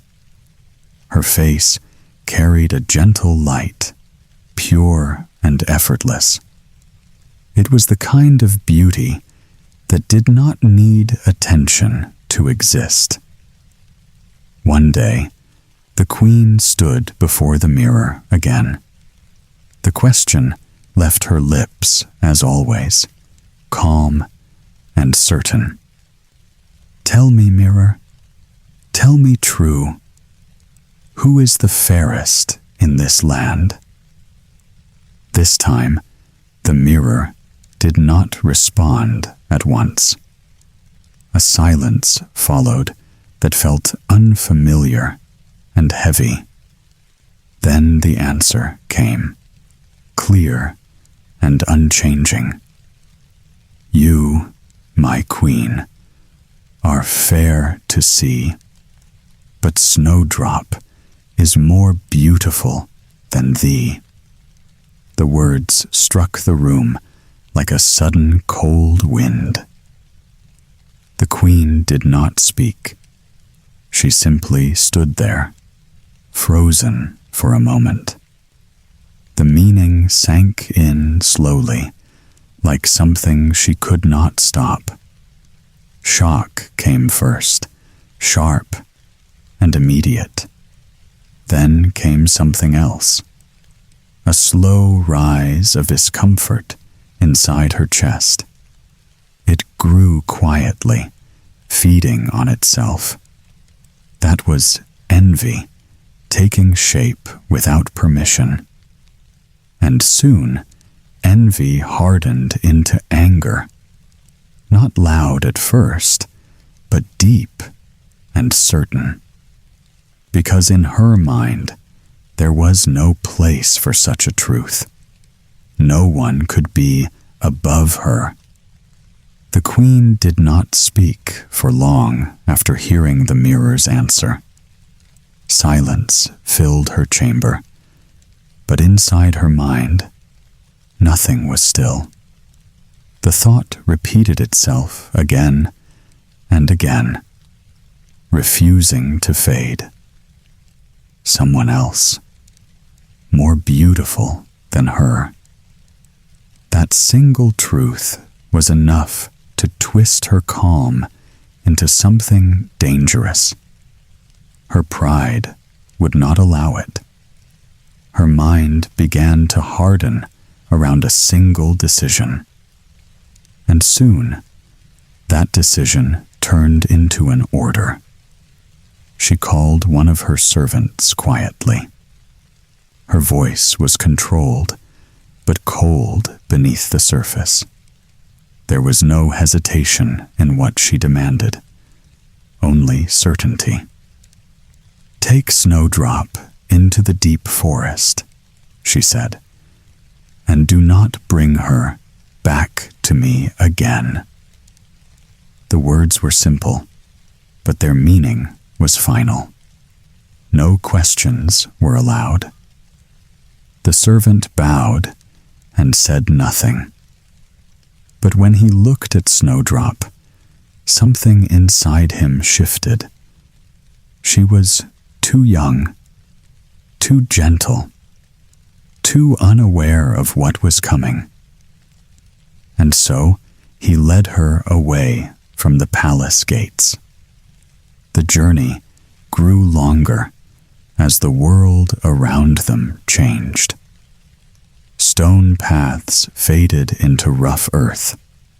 Tall walls disappeared behind trees and silence. The forest slowly closed in around them, dark and unfamiliar. Snowdrop felt it before she understood it. Something about the air felt wrong. Every step deeper into the woods made her uneasy. And soon, fear began to settle in her chest. She turned to the servant, her voice trembling slightly. "Please, do not leave me here," she whispered. "I have done nothing wrong." Her words were soft but heavy with fear. The servant stopped walking. For a moment, he said nothing at all. He looked at her, then at the endless forest ahead. And something inside him broke quietly. He could not do it. He could not bring himself to end her life. Instead, he made a different choice. "I will not harm you," he said at last. And with that, he turned away. Snowdrop was left alone among the trees, not killed, not harmed, but abandoned to the silence of the forest. Snowdrop stood alone as the servant disappeared between the trees. For a moment, she did not move at all. The forest around her felt endless, as if it had no beginning or end. Silence pressed in from every direction. She took a small step forward, then another. Each movement felt uncertain, as if the ground itself might disappear beneath her. The deeper she went, the heavier the forest became. Branches shifted gently above her. Shadows moved across the path without sound. Yet nothing touched her. Nothing came close enough to harm her. Still, fear stayed with her. It followed her like a shadow she could not escape. Every distant rustle felt closer than it really was. Every silence felt too deep to trust. Time passed without measure. There was no sun she could follow clearly. Only trees, and more trees, stretching endlessly in every direction. Her small steps began to slow. Her strength faded little by little. Her legs grew tired. Her breath became uneven. And soon, even walking felt like a heavy task. She did not know how long she had been wandering, only that she was growing weaker with every step. The world around her felt less like a place and more like a maze. Then, through the trees ahead, something appeared. A small shape in the distance. Simple, quiet, almost hidden among the forest. Snowdrop stopped and looked carefully. It was a cottage, small, old, and standing alone, as if forgotten by time. She hesitated for a moment. Her fear had not left her, but there was no other choice left for her now. Nowhere else to go. Slowly, she moved closer. Each step toward it felt uncertain, but necessary. The forest behind her remained silent, watching. At last, she reached the door. She placed her hand on it gently, as if afraid it might break. Then, carefully, she pushed it open. The cottage did not answer her. It simply waited. The cottage was silent when Snowdrop stepped inside. Everything felt still, as if no one had lived there for a long time. The air was clean, but strangely quiet. And yet, nothing seemed unsafe. She looked around slowly. The room was simple, but carefully arranged. Nothing was out of place. Everything seemed small, almost as if it belonged to tiny hands. On the table, she noticed plates laid in perfect order. There were 7 of them, placed evenly across the surface. Beside them were 7 small loaves of bread, and 7 glasses filled with wine, each one set neatly in line. Even the utensils were arranged the same way. 7 knives, 7 forks. Everything repeated with quiet precision. Snowdrop paused and watched for a moment. The pattern felt unusual, but not frightening. She was hungry, and her tiredness made it harder to think clearly. So she decided to take only a little. She broke a small piece from each loaf, just enough to ease her hunger. Then she drank a little from each glass slowly and carefully. Nothing more than what she needed. After eating, her exhaustion returned quickly. Her body felt heavy again, and all she wanted now was rest. She moved further inside the cottage. There, she found 7 small beds lined against the wall. Each one was different in size, as if made for different shapes. She looked at them, one by one, uncertain. The first bed felt too long for her. The next was too short. Each one she tried did not feel right. She moved from one to another, growing more tired with each attempt. At last, she reached the final bed. It felt just right, as if it had been made for her, neither too big nor too small, simply comfortable. She lay down carefully. Her body finally relaxed after the long journey. The silence of the cottage wrapped around her like a blanket, and slowly, without resistance, she closed her eyes. Sleep came gently, and for the first time in a long while, she felt safe.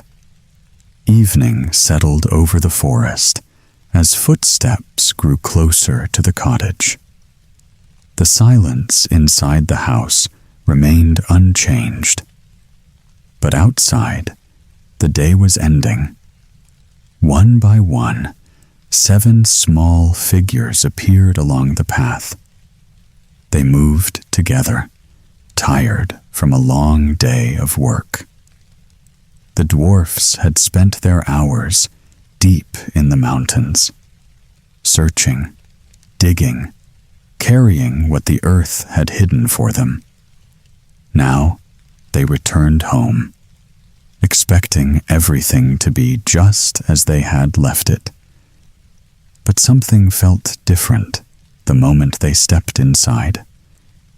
The first dwarf paused near the door. His eyes narrowed slightly. "Who has been sitting in my chair?" he asked quietly. The second looked toward the table. "Who has been eating from my plate?"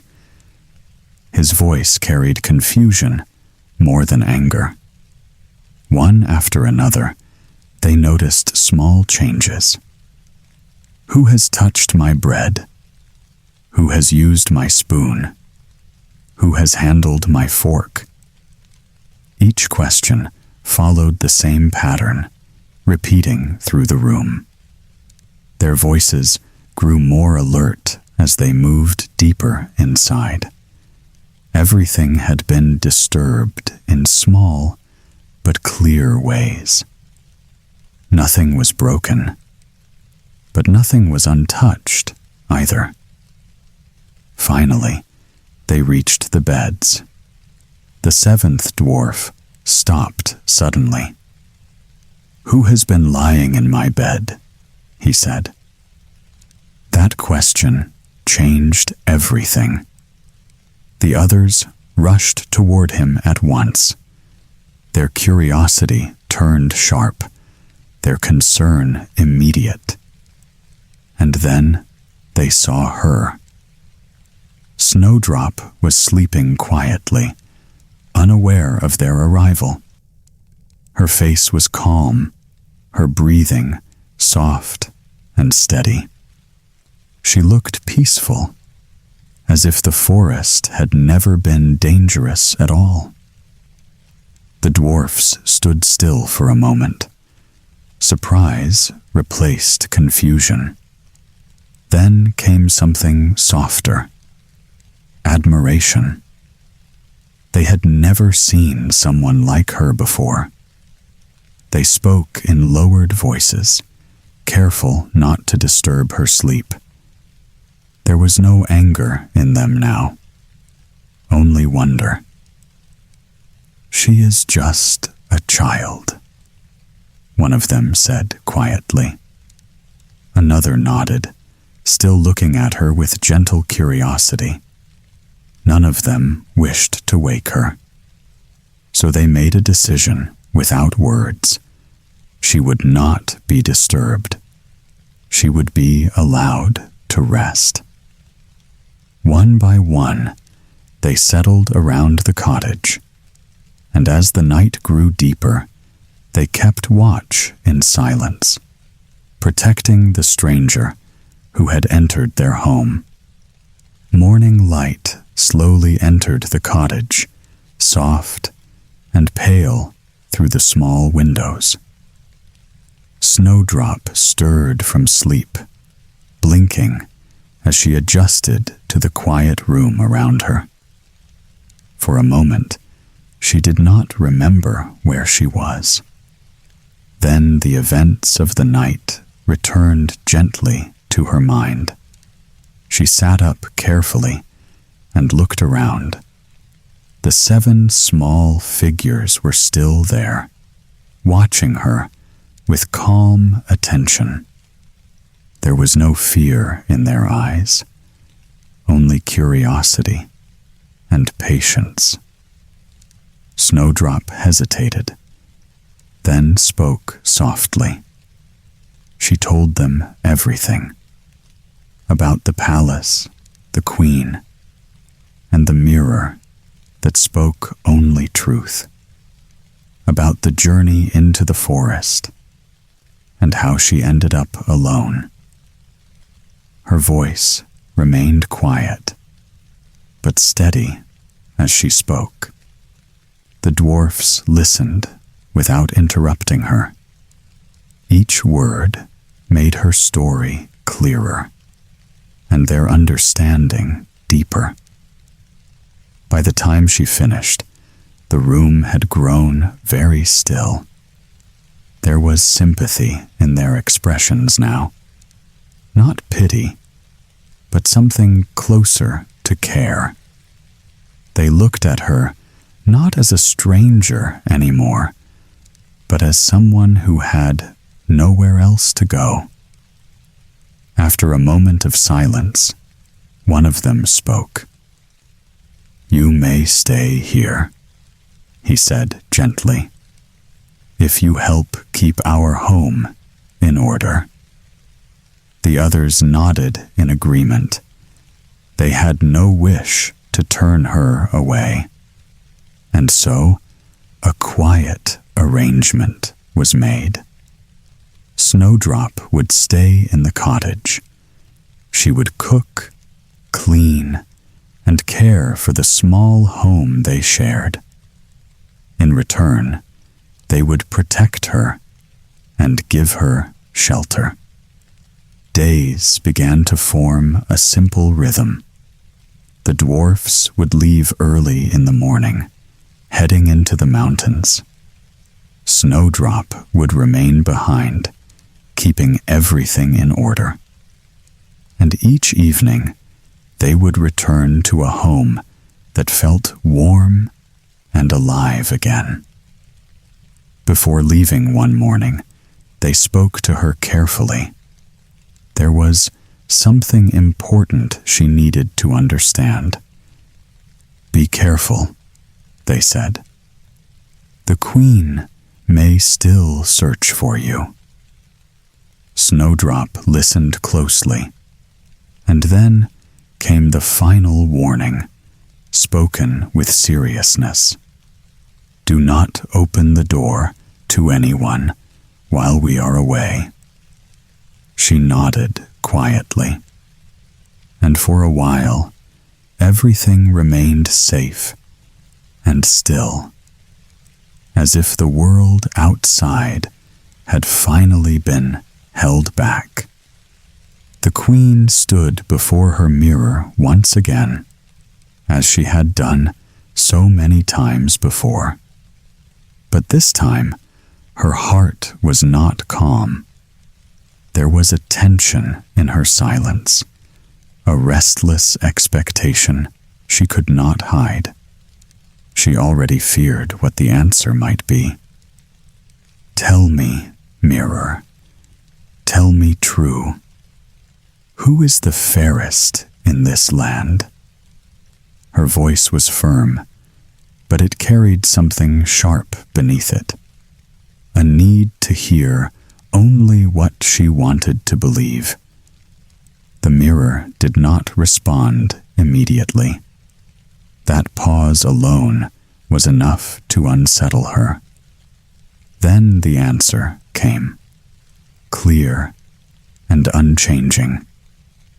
"You, my queen, are fair to see, but Snowdrop is more beautiful than thee." The words struck her like a blow she could not defend against. For a moment, she did not move. Then her face changed completely. The calm restraint she had held before broke apart. What remained was fury. She paced the room, unable to stay still. The thought that Snowdrop still lived burned inside her. Not only alive, but more beautiful than her. That truth felt unbearable. Soon, her anger turned into resolve. If Snowdrop still lived, then she would correct that mistake herself. This time, there would be no failure. She changed her appearance carefully. Her royal clothing disappeared beneath simple, worn garments. Her face was disguised, older, and unrecognizable. No one would know who she truly was. In this new form, she traveled far until she reached the cottage in the woods. She stood at the door and called softly. A voice meant to sound harmless, ordinary, unthreatening. Snowdrop hesitated inside. She remembered the warning clearly, but the voice outside seemed gentle, like a wandering cellar. Slowly, she opened the door. The queen stepped inside without delay. In her hand was a tightly bound lace, hidden beneath her sleeve. She spoke kindly, offering to help Snowdrop with it. Trusting her, Snowdrop stood still. But the moment the lace was pulled tight, everything changed. Her breath caught, her strength faded, and she collapsed onto the floor. The queen looked down at her with cold satisfaction. Then she turned and left without a word. By the time the dwarfs returned that evening, the silence in the cottage felt wrong. They found Snowdrop lying still on the ground, and at once they knew something had gone terribly wrong. When the queen returned to her palace, she did not speak a word. She stood before her mirror in silence, waiting for the answer she already feared. The moment the reflection spoke, her expression hardened again. "You, my queen, are fair to see, but Snowdrop is more beautiful than thee." There was no change in the truth, no relief, no victory. Her hands tightened at her sides. Anger returned, sharper than before. One attempt had failed, but that did not end her resolve. It only deepened it. This time, she prepared herself with more care. Her disguise changed completely, different from the first. No trace of the queen remained in her appearance. Only a quiet, harmless figure stood in her place. She traveled again into the forest. The path felt longer now, but her purpose did not waver. Soon, she reached the cottage where Snowdrop lived. She knocked gently at the door. Her voice, once again, carried false kindness. Simple words meant to lower suspicion.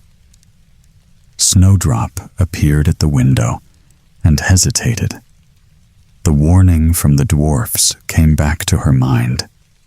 Do not open the door. Do not trust strangers. But the woman outside seemed harmless, and Snowdrop's fear slowly weakened.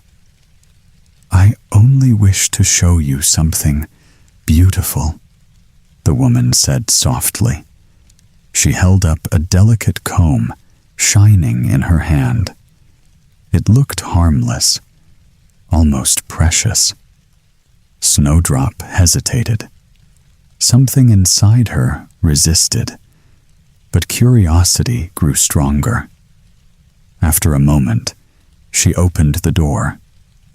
The queen stepped inside calmly. She spoke gently, offering the comb as a gift. Snowdrop accepted it carefully, still uncertain. But the moment the comb touched her hair, everything changed. A sudden weakness spread through her body. Her vision blurred, and she fell to the ground without strength. The queen stood over her for a brief moment, satisfied, silent, certain. Then she left the cottage without looking back. That evening, the dwarfs returned earlier than expected. Something about the air felt wrong as they approached. And when they entered, they found Snowdrop once again lying motionless. This time, their fear turned into urgency. They quickly discovered the poisoned comb and removed it from her hair. Slowly, life returned to her once more. When she opened her eyes again, they did not comfort her immediately. Instead, they spoke with greater seriousness than before. Their warning was stronger now, more urgent, more final. No one must be allowed inside again. The queen returned to her mirror once again, but her patience was gone. She stood before it with a stillness that felt heavier than before. Her eyes did not soften this time, nor did she wait calmly for the answer. She already knew what she would hear. You, my queen, are fair to see, but Snowdrop is more beautiful than thee. The words came without change, as they always did. And with them, something inside her finally broke into certainty. If nothing else had worked, then only one path remained. This time, there would be no hesitation, no mistake, no mercy. Her thoughts narrowed until only one idea remained in her mind. In her chamber, she prepared a final gift. It looked harmless at first glance, even beautiful. A single apple, glowing with a deep red shine. But inside it, something dangerous had been hidden carefully. She split it in a way that made it seem harmless. One side was safe, sweet, and ordinary. The other side carried a hidden poison, silent and deadly. No one could tell the difference just by looking. Once ready, she disguised herself again. This time, she chose the appearance of a simple peasant woman. Unimportant, ordinary, easy to trust. She traveled once more into the forest. The path felt familiar now, as if it belonged to her purpose. Soon, she reached the cottage where Snowdrop lived. Snowdrop appeared at the window, cautious as always. The warning from the dwarfs echoed in her mind. But the woman outside looked harmless, almost kind. "I have brought you something sweet," the woman said gently. Her voice was calm, almost comforting. "It is only an apple, nothing more." Snowdrop hesitated for a long moment, but the apple looked fresh and tempting. And when the woman took a bite from one side, her fear began to fade. Slowly, Snowdrop accepted it. She took a single bite from the untouched side. At first, nothing seemed wrong. Then, suddenly, her strength disappeared. Her vision darkened. Her body gave in completely, collapsing without warning. The apple fell from her hand. The queen watched in silence for a moment. No emotion crossed her face, only certainty. This time, she believed there would be no return. The dwarfs returned home earlier than usual that evening.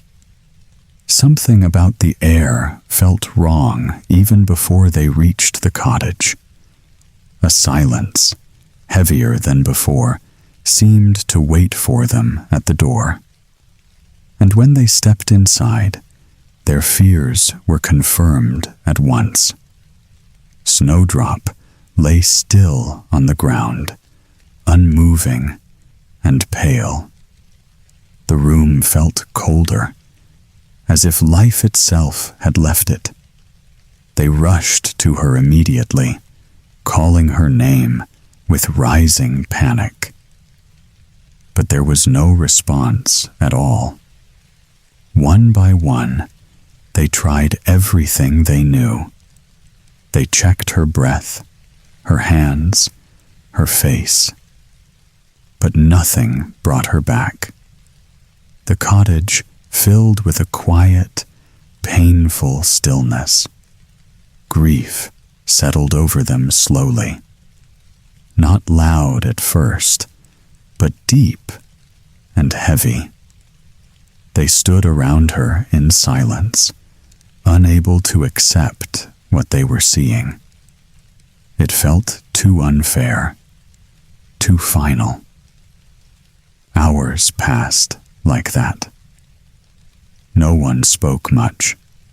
Only the sound of their sorrow remained in the room. They could not imagine the cottage without her presence. At last, they made a decision together. They would not bury her in the cold ground. They could not bring themselves to do it. Something about her still looked peaceful, as if she were only asleep. So they created a glass coffin clear and carefully made, so nothing would hide her from sight. They placed her inside gently, as if she might wake at any moment, and then they set it among the quiet hills. Time began to move slowly after that. Days passed, then weeks, without change. Snowdrop remained the same, untouched by decay or time. She looked as beautiful as ever, frozen in stillness. Nature itself seemed to grieve with them. Birds came and lingered near the coffin. An owl, a raven, and even a dove sat nearby in silence, as if they too understood the loss. The dwarfs took turns watching over her, never leaving her alone for long. The world continued around them, but for them, time had stopped. And in that stillness, their sorrow quietly remained. One day, as the world moved quietly around the forest, a young prince passed through the hills. He was traveling with his attendants when he noticed something unusual in the distance. A glass coffin resting silently among the trees, catching the light in a strange, still way. Curiosity drew him closer before anyone could stop him. As he approached, he saw her. Snowdrop lay inside as if she were only asleep. Her face was calm, untouched by time or decay. There was something about her stillness that felt almost unreal. The prince could not look away. He stood there for a long moment in silence. Something in him softened, though he did not fully understand why. It was not just beauty he saw, but something deeper and quieter. A presence that felt fragile and precious. He turned to the dwarfs and spoke with respect. "I ask you," he said gently, "allow me to take her with me." His voice carried sincerity, not demand, only care. The dwarfs hesitated at first. They had guarded her for so long through everything that had happened. Letting her go felt impossible at first, but they saw his sincerity, and slowly their resistance faded. At last, they agreed. Carefully, they lifted the glass coffin together. The prince and his attendants carried it with great care through the forest path. Every movement was slow, as if the world itself was holding its breath.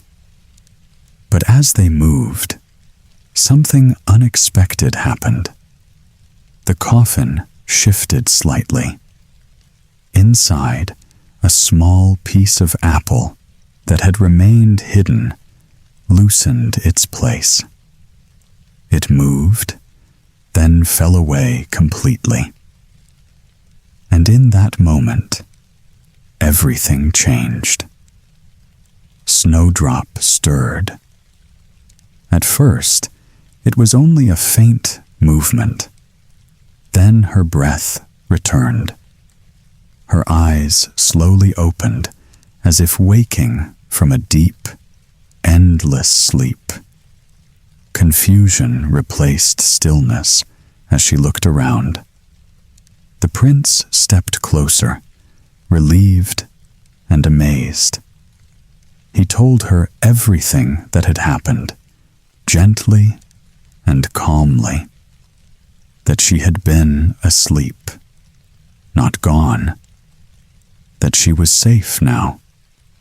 Snowdrop listened quietly.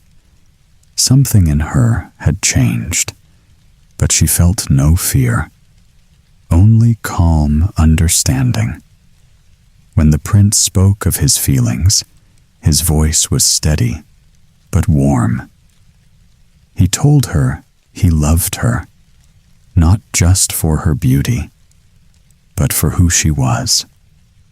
Snowdrop looked at him for a moment. Then, softly, she agreed to go with him. The days that followed were filled with quiet celebration. News of Snowdrop's return spread gently through the kingdom. In the palace, preparations began for a royal wedding, unlike any before it. Everything was arranged with care, as if the world itself was being made new. Snowdrop moved through it all, with calm grace. Yet sometimes, her thoughts drifted back to the forest and the dwarfs, to the strange cottage where she had once found safety, to the long silence she had once called sleep. Meanwhile, far away in her chamber, the queen stood once again before her mirror. She had not spoken to it in a long time, but now something inside her forced her to ask the question again. Tell me, mirror, tell me true, who is the fairest in this land? Her voice was quieter than before, less certain, more fragile.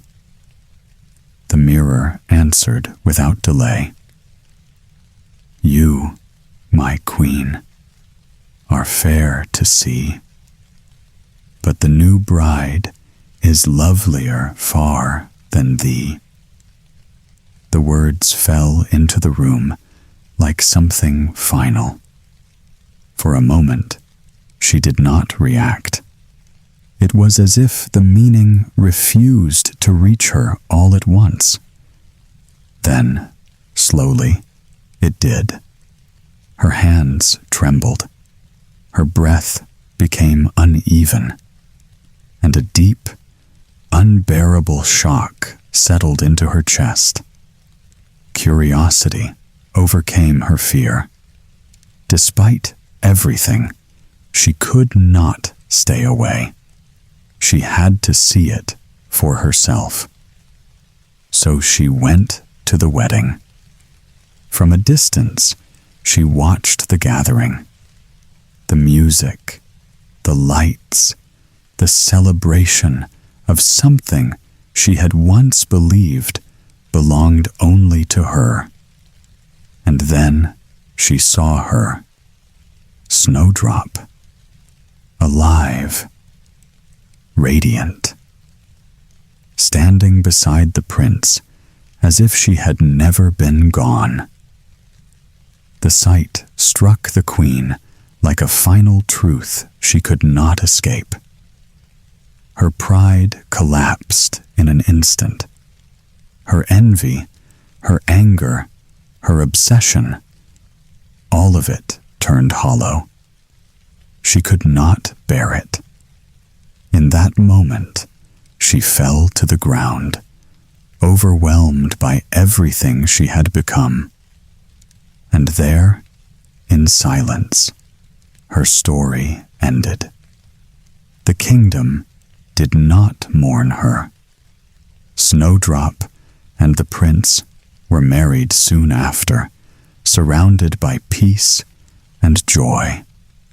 Their life together was calm and bright, free from the shadows of the past. And sometimes, when the world felt still, they would return to the forest, to visit the dwarfs who had once protected her when no one else would. There was once a girl named Elsie. People called her Clever Elsie, and perhaps, in their own way, they believed it. Her parents certainly did, or at least they said so whenever anyone asked. Now that Elsie had grown, her father began to think of her future. "It is time," he said one evening, "that our daughter should be married." Her mother nodded slowly. Yes, if only the right man would come along. And so they waited. Days passed. Then one day, a man arrived from far away. His name was Hans. He had heard of Elsie, and he came with interest, but also with a condition.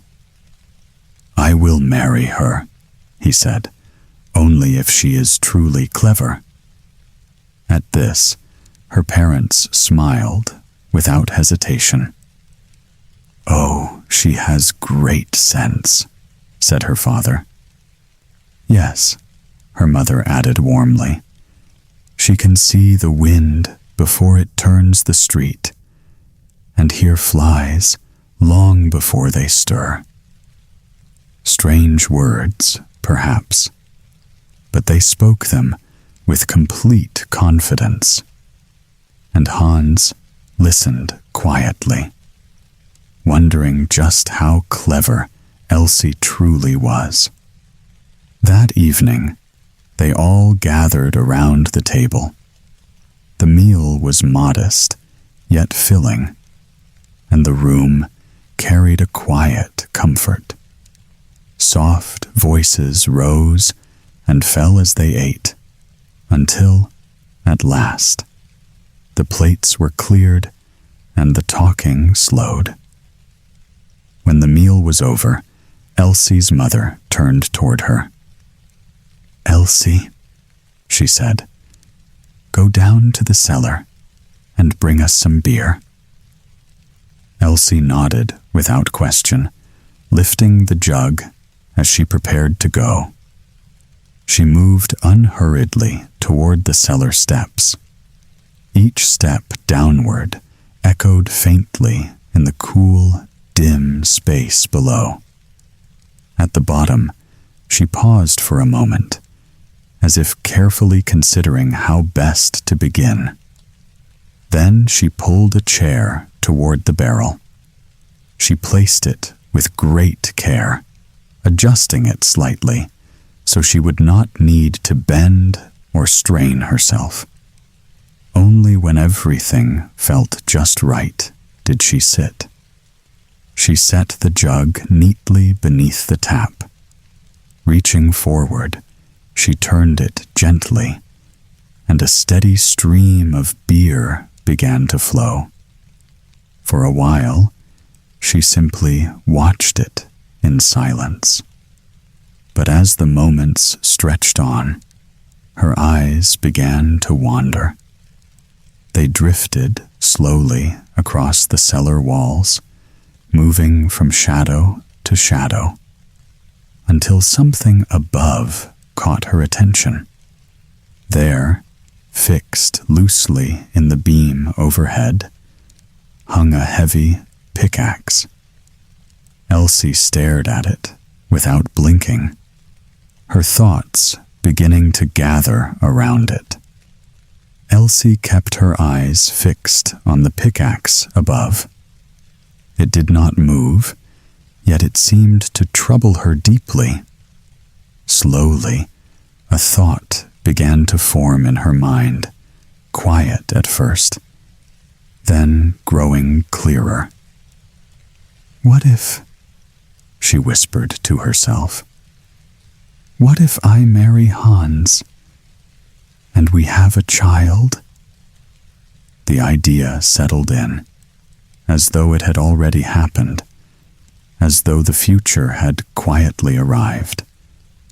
Her thoughts moved further, without pause. The child would grow, she imagined, tall enough one day to walk down these very steps, sent to fetch beer, just as she had been. And then, her breath caught.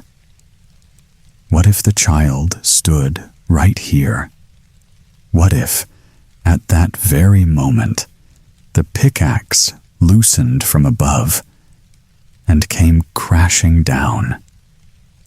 Elsie saw it clearly now, not as a possibility, but as something certain.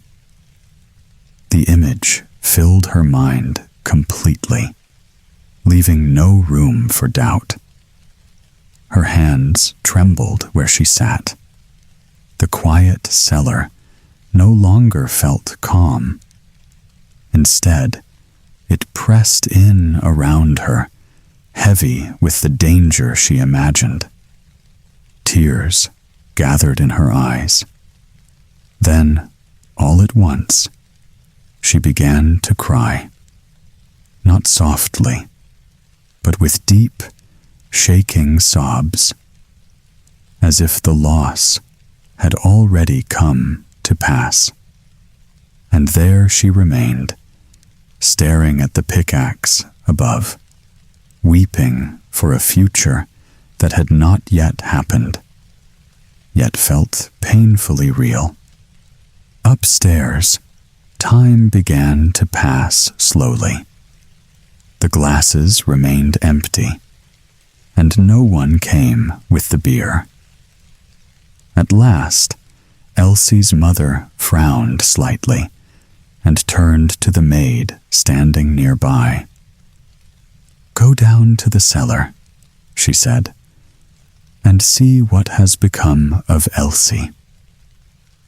The maid hurried off at once, her steps quick against the stairs. When she reached the cellar, she stopped in surprise. There sat Elsie, weeping bitterly before the barrel. Her shoulders shook with every breath, and her eyes were fixed somewhere far away. "Elsie," the maid asked gently, "why are you crying so?" Elsie looked at her, still trembling, and began to explain between her sobs. "If I marry Hans, and we have a child, and one day he comes down here for beer." She pointed weakly toward the beam above. "The pickaxe could fall and strike him dead." The maid grew still as she listened. The thought settled into her mind just as firmly. Yes, that could happen," she murmured, and her face slowly filled with sorrow. "What a clever Elsie you are," she said at last. Then she sat down beside her, and soon she too began to cry, sharing in the same imagined grief. More time passed. Still, no one returned, so a boy was sent down after them. He found the two of them weeping together, their voices rising and falling in sorrow. "Why are you crying?" he asked.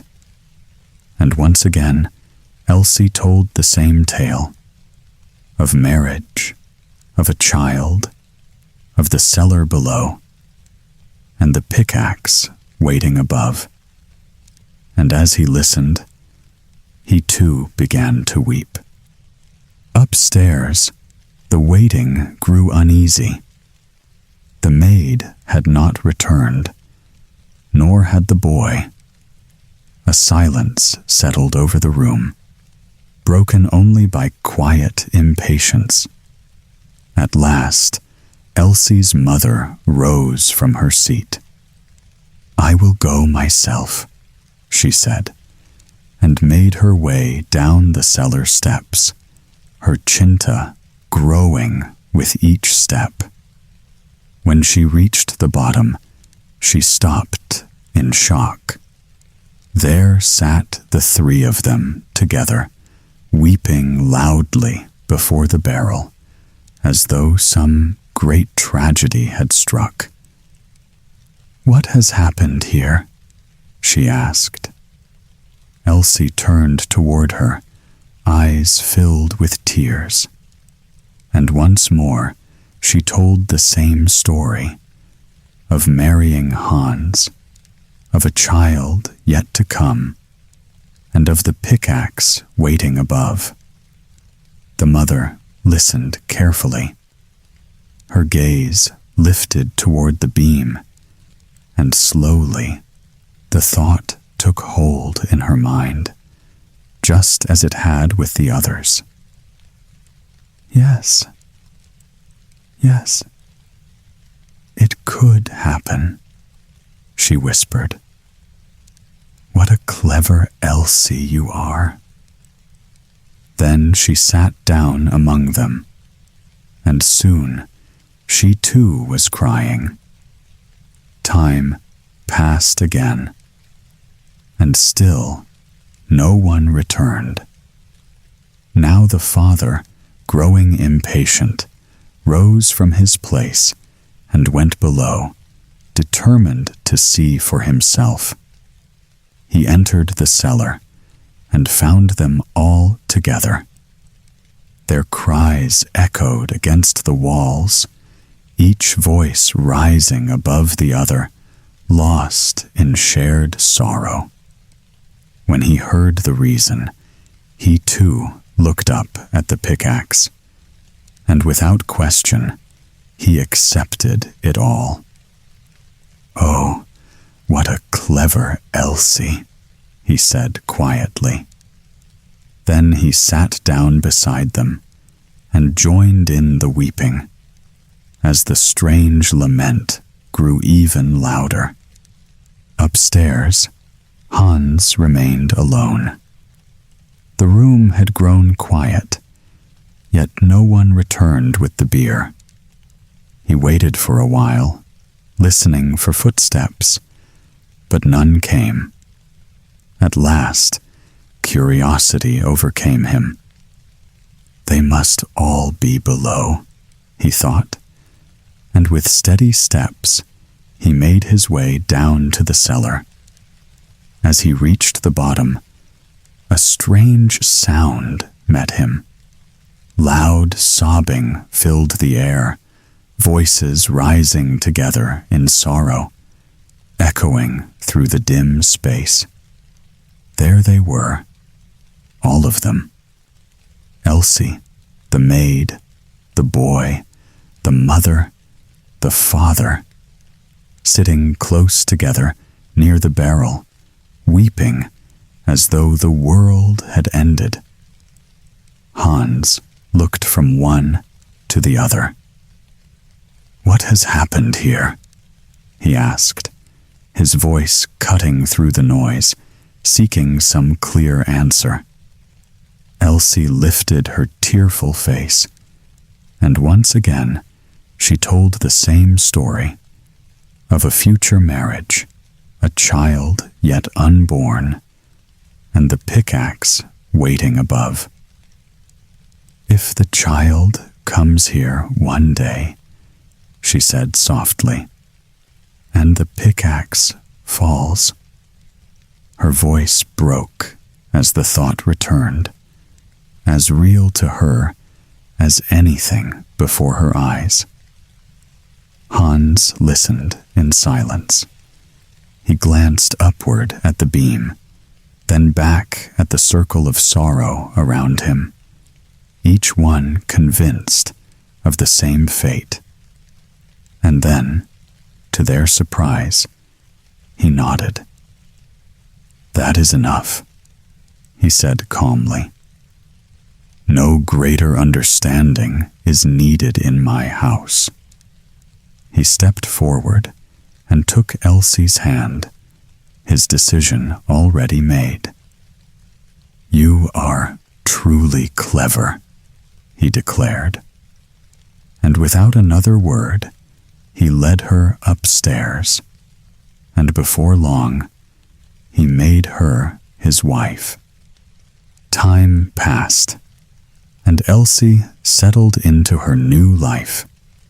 The house was quiet, and the days moved gently, as husband and wife found their rhythm together, each tending to their place.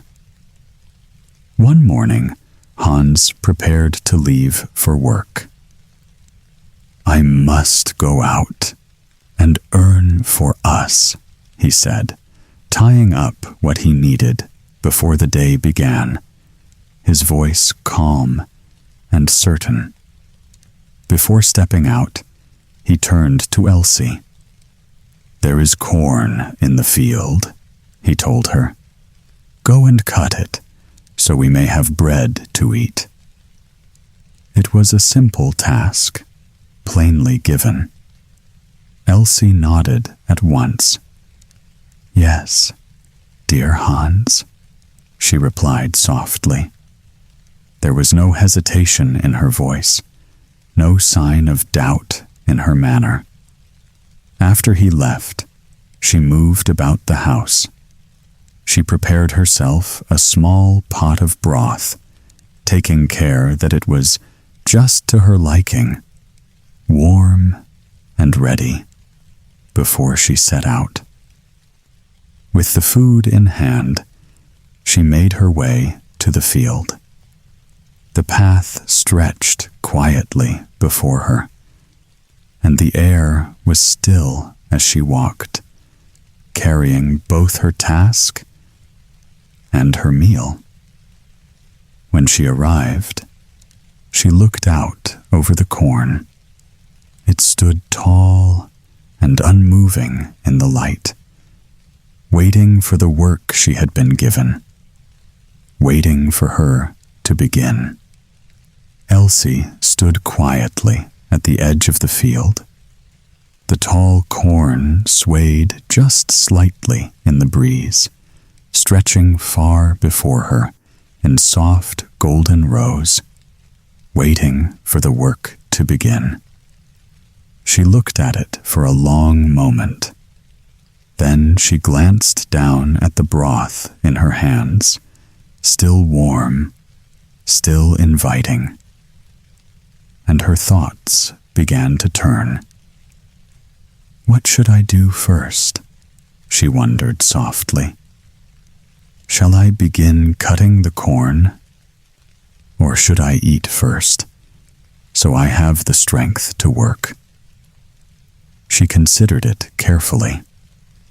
The question seemed important to her, as though the whole task depended on it, and she did not wish to choose wrongly. At last, she nodded to herself. "Yes, I will eat first."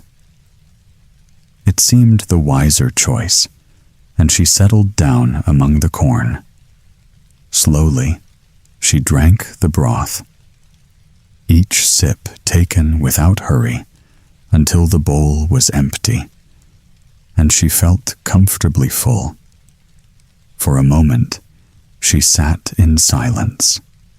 Then, once again, the question returned. "What now?" she murmured. "Shall I cut the corn, or should I rest a little first?" Her eyes drifted across the quiet field.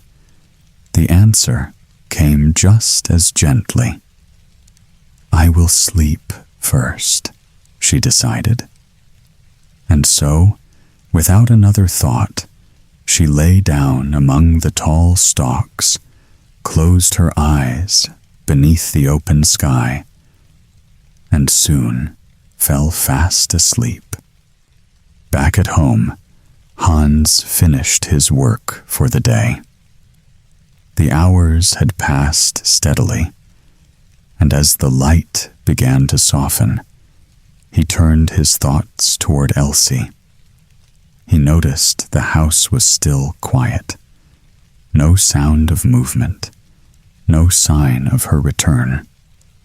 He paused for a moment, then smiled to himself, pleased with what he believed. "She must be working hard," he said softly. "So busy in the field, she has forgotten the time." The thought seemed to satisfy him, and he settled down to wait a little longer. But the day continued to fade. The golden light slipped into evening, and still Elsie did not come home, nor did any sound reach the door. Now, a small concern began to rise. Hans stood and looked outside, his eyes searching the quiet path, as if expecting her to appear at any moment. At last, he could wait no more. He stepped out and made his way to the field, moving with purpose through the dimming light, until the tall corn came into view. There, among the unmoving stalks, he found her. Elsie lay stretched upon the ground, fast asleep beneath the open sky. The corn stood untouched all around her. Not a single stalk had been cut. Hans stood still and looked down at her, taking in the scene before him, and understanding, at last, what had truly filled her day. Hans stood quietly for a moment, watching her sleep. Then, without waking her, he turned and went back home, returning shortly with a small fowler's net, lined with tiny bells that glimmered faintly. Carefully, he spread the net over her. He placed it gently so it rested all around, the little bells hanging loosely at every edge, ready to sound at the slightest movement. Elsie did not stir. When he was done, Hans stepped away in silence. He left her lying there beneath the fading sky, then walked back toward the house, closing the door behind him when he entered. Time passed, and darkness settled over the field. The air grew cool, and the world fell still, until at last Elsie slowly began to wake, stirring softly where she lay. She opened her eyes into the night. For a moment, she did not move, as though unsure where she was or how long she had been there. Then she shifted slightly. At once, a soft jingling filled the air, a faint, trembling sound, as the tiny bells around her rang with every small movement she made. Elsie froze. Her breath caught in her chest. She moved again, just a little. And once more, the bells answered her, echoing strangely in the dark. Fear crept slowly over her. She sat up, listening to the sound, feeling it follow her every motion, as though it belonged to her. A thought rose, uncertain and strange. "Is it me?" she whispered. "Am I Elsie? Or am I not?" And she could not find the answer. Slowly, uncertainly, Elsie rose to her feet. The bells trembled softly with her movement, their sound following her every step, as though they knew her better than she did herself. She turned toward home. The path felt longer now, stranger. Each step brought another faint ringing, and with it, a growing doubt inside her. At last, she reached her door. She did not enter. Instead, she knocked lightly at the window, her voice trembling as she called inside, "Hans? Is Elsie there?"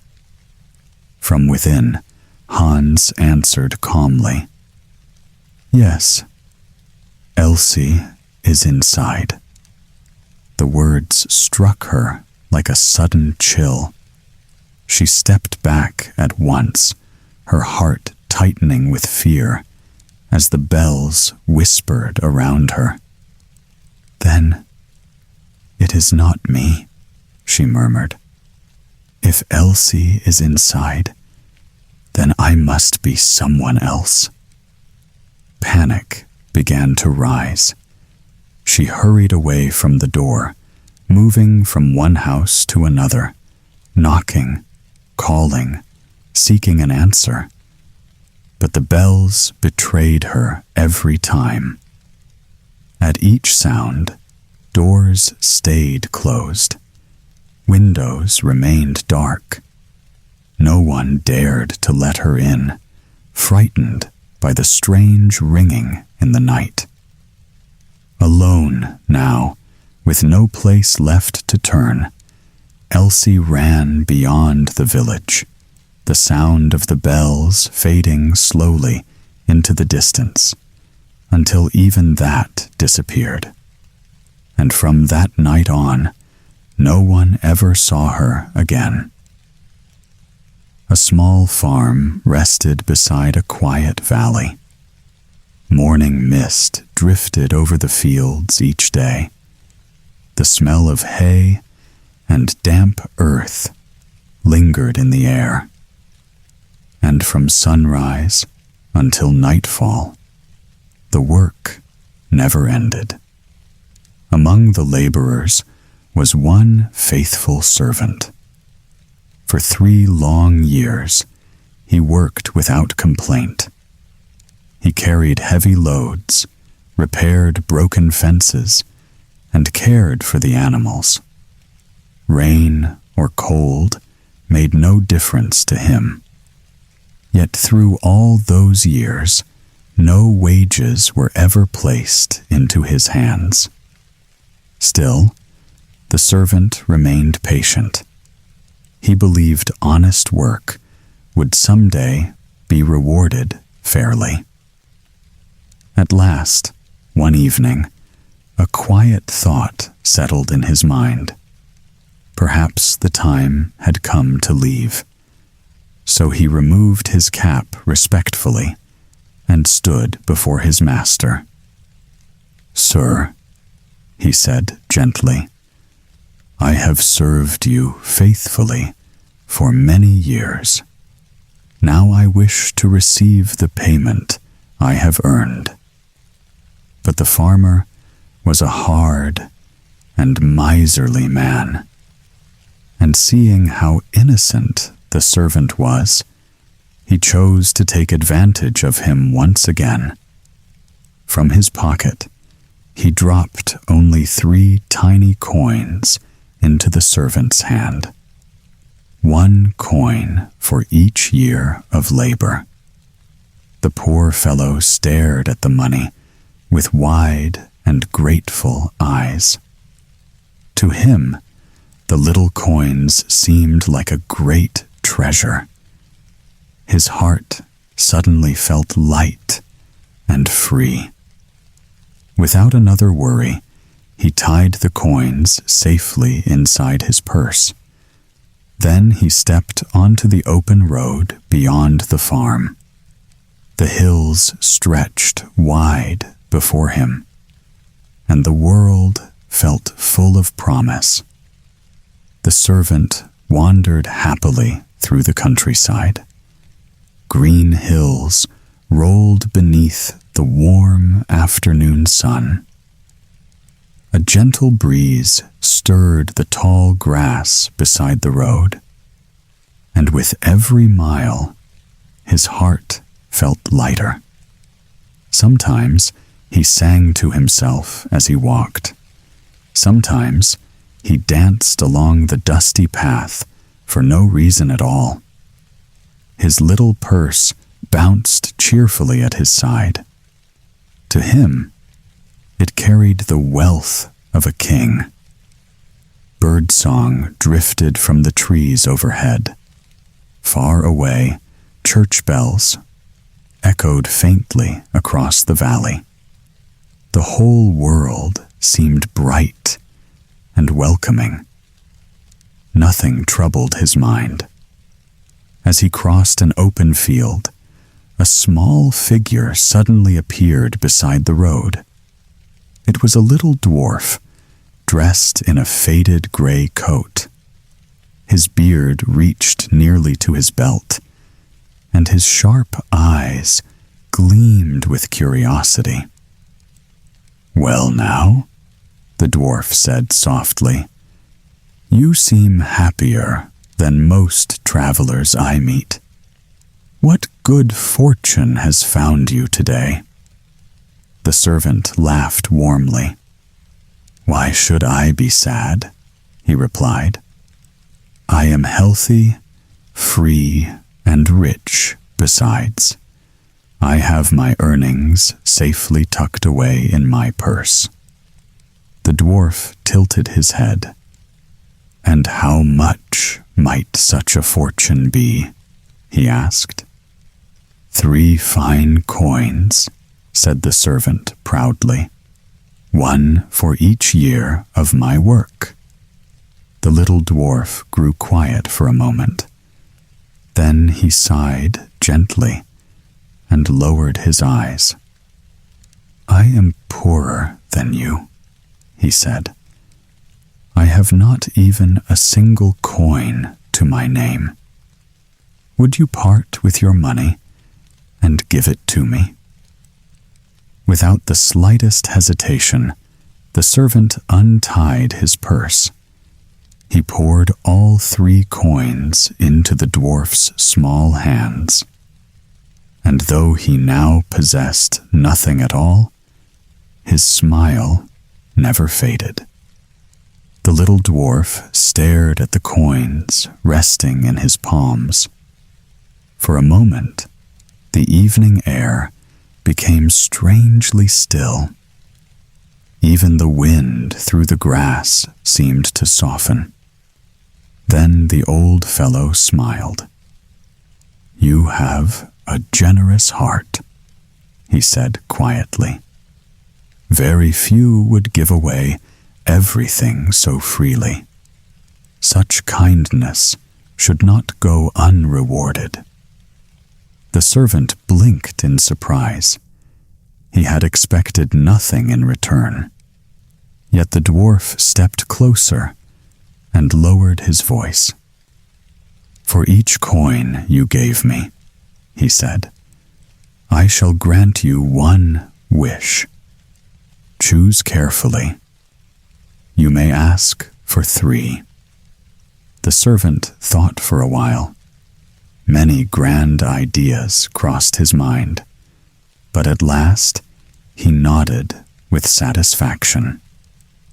"First," he said, "I would like a bow that never misses its mark. Whatever I aim at, the arrow should strike true." The dwarf lifted a crooked finger. At once, a fine wooden bow appeared beside the road. Its polished surface gleamed softly in the fading sunlight. "And your second wish?" the dwarf asked. The servant smiled wider now. "I would like a fiddle," he said, "one so lively that anyone hearing it must dance." A small fiddle appeared in the dwarf's hands. Its strings shimmered faintly, almost like silver threads. The servant took it carefully, hardly believing his eyes. "And the last wish?" asked the dwarf. The servant paused once more. Then he said, "I wish that no one may refuse me when I ask for something." The dwarf gave a slow nod. "So it shall be." Then, as quietly as he had appeared, the little man stepped away into the evening mist. Before long, he vanished completely. The servant slung the bow across his shoulder and tucked the fiddle beneath his arm.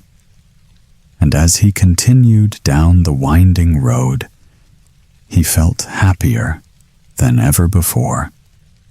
The servant walked on through winding paths and quiet fields.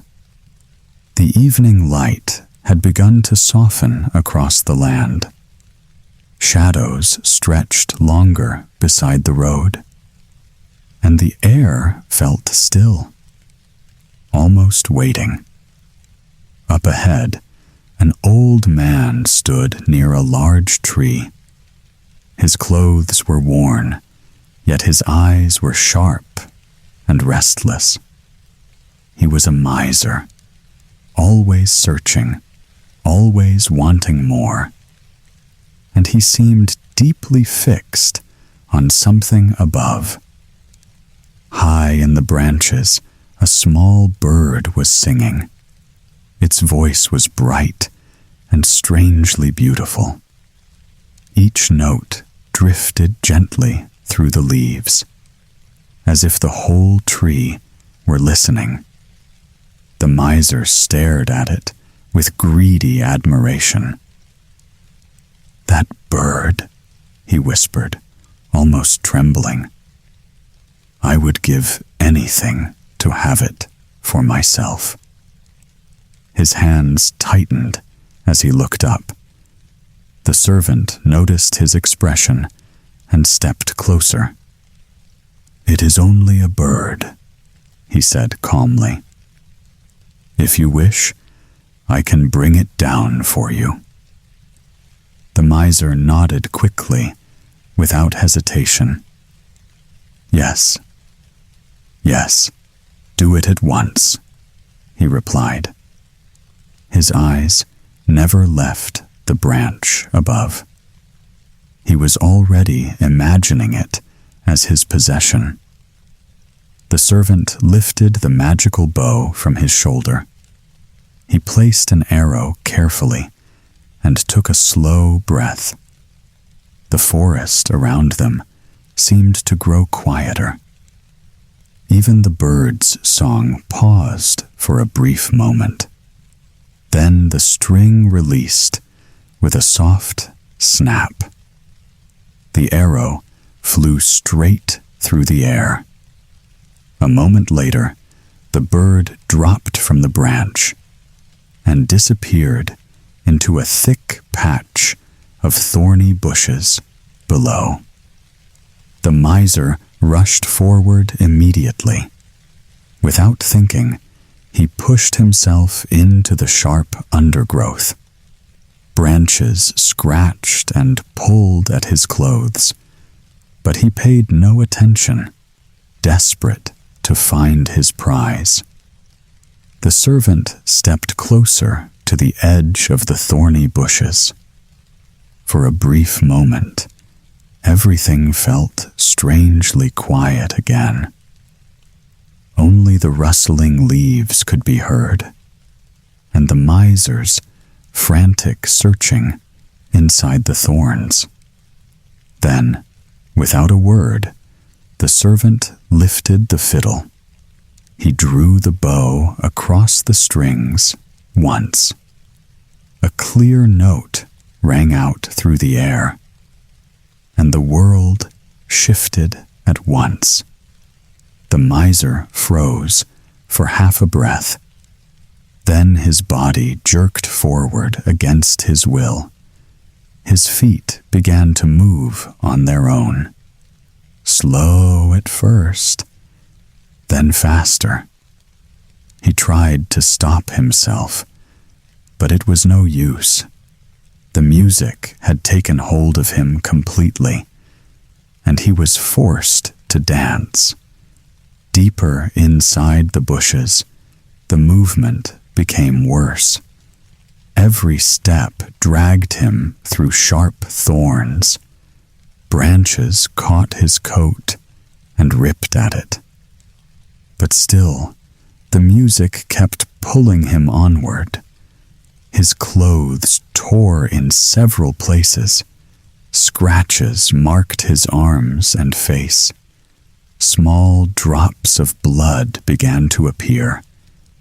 Yet the dance only grew wilder. "Stop it!" he cried out suddenly. "Please! I beg you, stop this at once!" His voice broke between breaths, but the servant did not lower the fiddle. Instead, he looked at him with calm eyes. "You have taken from many who had nothing," he said quietly.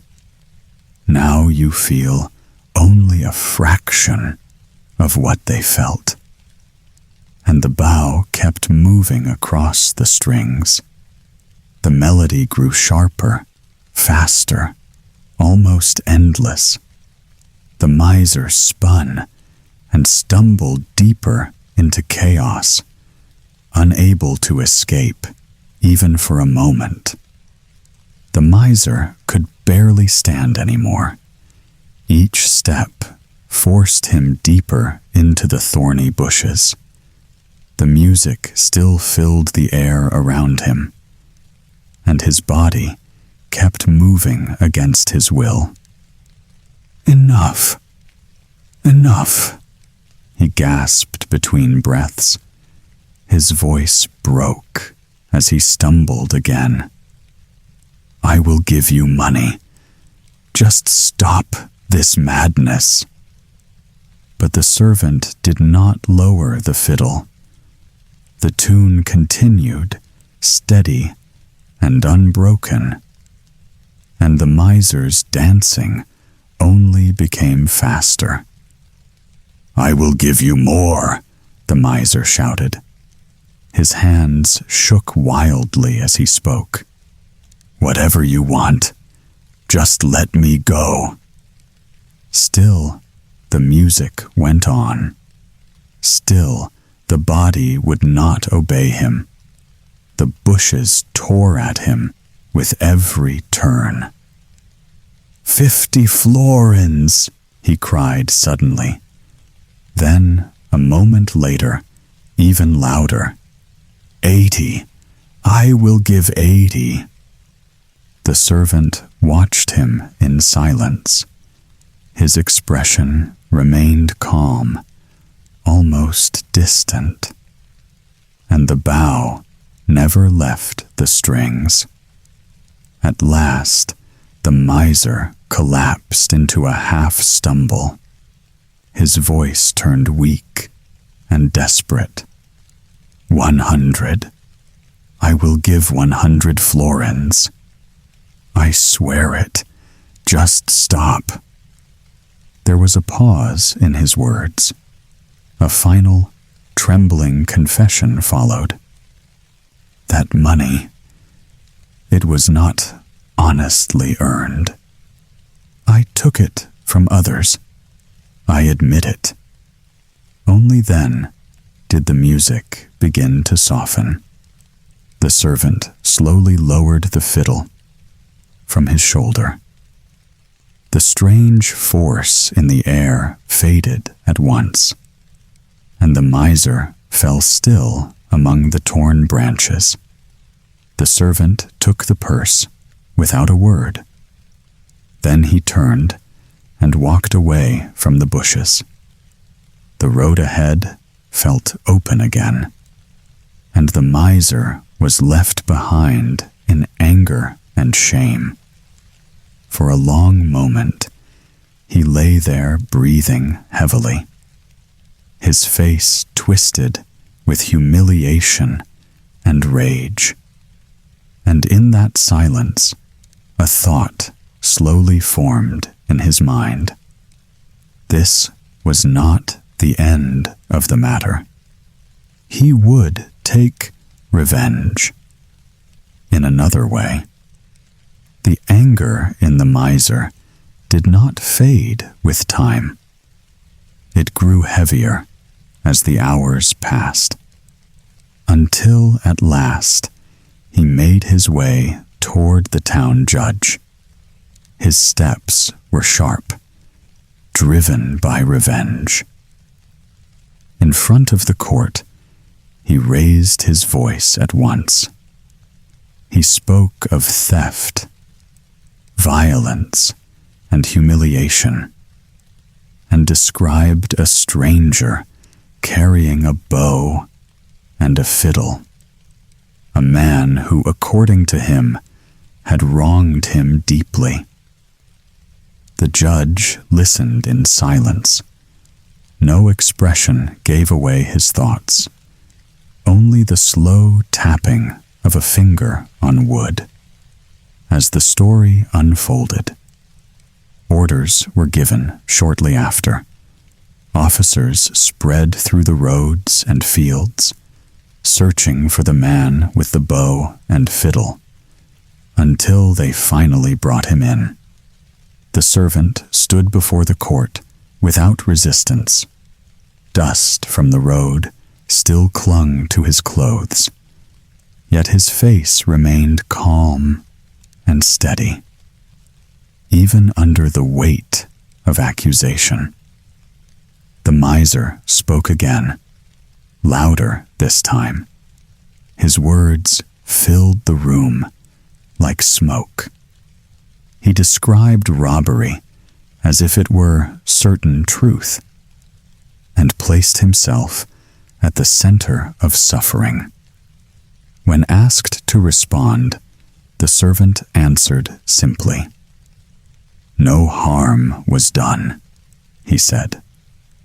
"The money was given by choice, not force."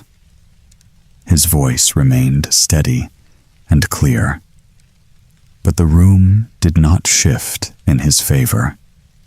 The judge looked unconvinced, almost unmoved, and silence pressed down heavily between them.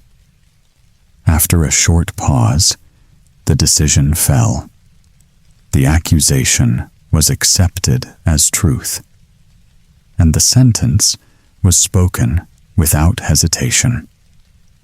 The servant would be taken to the gallows. Stone steps led upward toward the gallows platform. A cold wind moved through the open square. People gathered in uneasy silence below, waiting for what would happen next. The servant walked forward without resistance. His hands were bound, yet his face remained calm. Not a trace of panic showed in his expression, only quiet acceptance. A pause settled over the crowd. Even the guards seemed uncertain for a moment, until his voice broke the stillness. "Before anything is done," he said gently, "allow me one last request."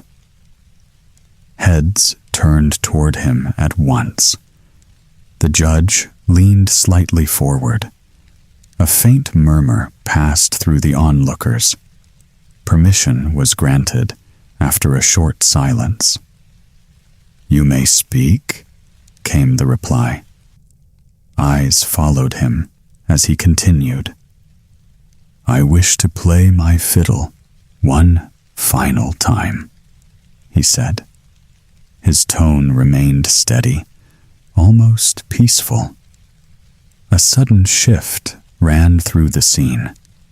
Whispers rose sharply among the crowd, and among them, one voice panicked louder than the rest. "Do not allow it!"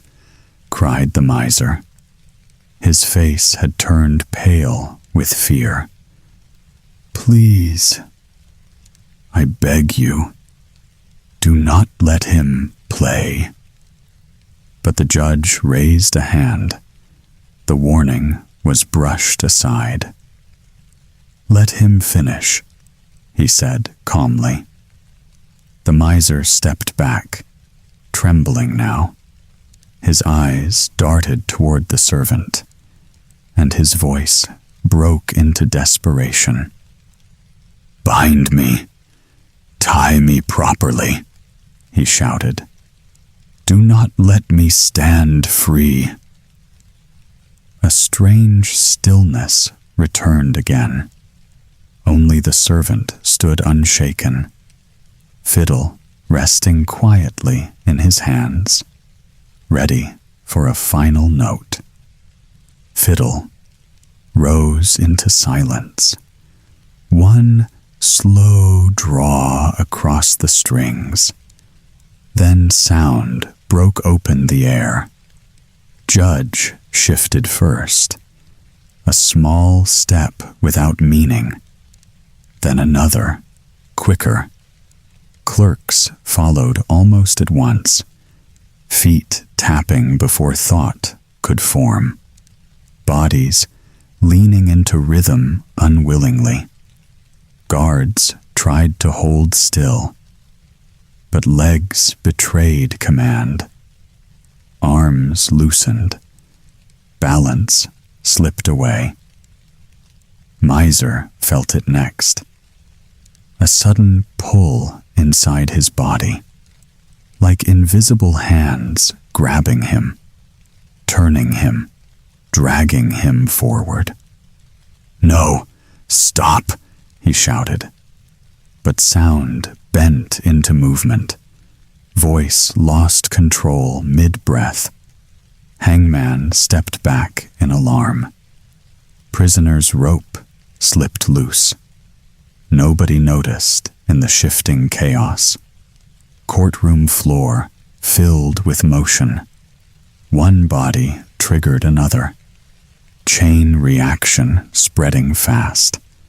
Dancing grew louder than thought. Steps collided. Benches shook. Order disappeared completely. Even the judge could not stop it. Robes swirled as he spun. Authority broke into stumbling rhythm. Miser tried to crawl away. Feet refused escape. Pulled him back into center again. Music never paused, never softened, only changed pace. Faster now, sharper. Whole hall became movement. No corner stayed still. No voice stayed clear. Breath turned short everywhere. Laughter mixed with panic. Confusion swallowed reason. And still, the fiddle played on. Unending, unforgiving, dragging every soul into motion. Movement filled every corner of the hall. Steps collided without order. Breath came short and broken. No one seemed able to escape the rhythm. Slowly, exhaustion began to win.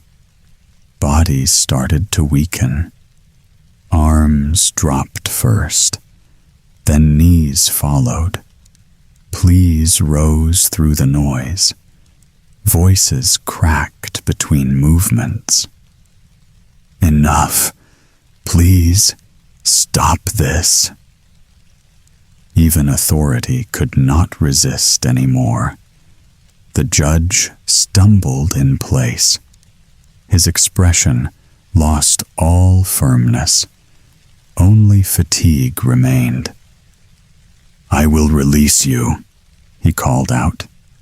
His words came between forced steps. "Just end this music." Coins were returned at once. The 100 florins changed hands again. A quick, desperate exchange, as if balance needed restoring. Sound softened slightly after that. Not fully gone, but lighter. Enough for words to return. The servant turned slowly toward the miser, fiddle still resting in his grip, eyes steady, unreadable. "Speak clearly now," he said. "Where did that gold come from?"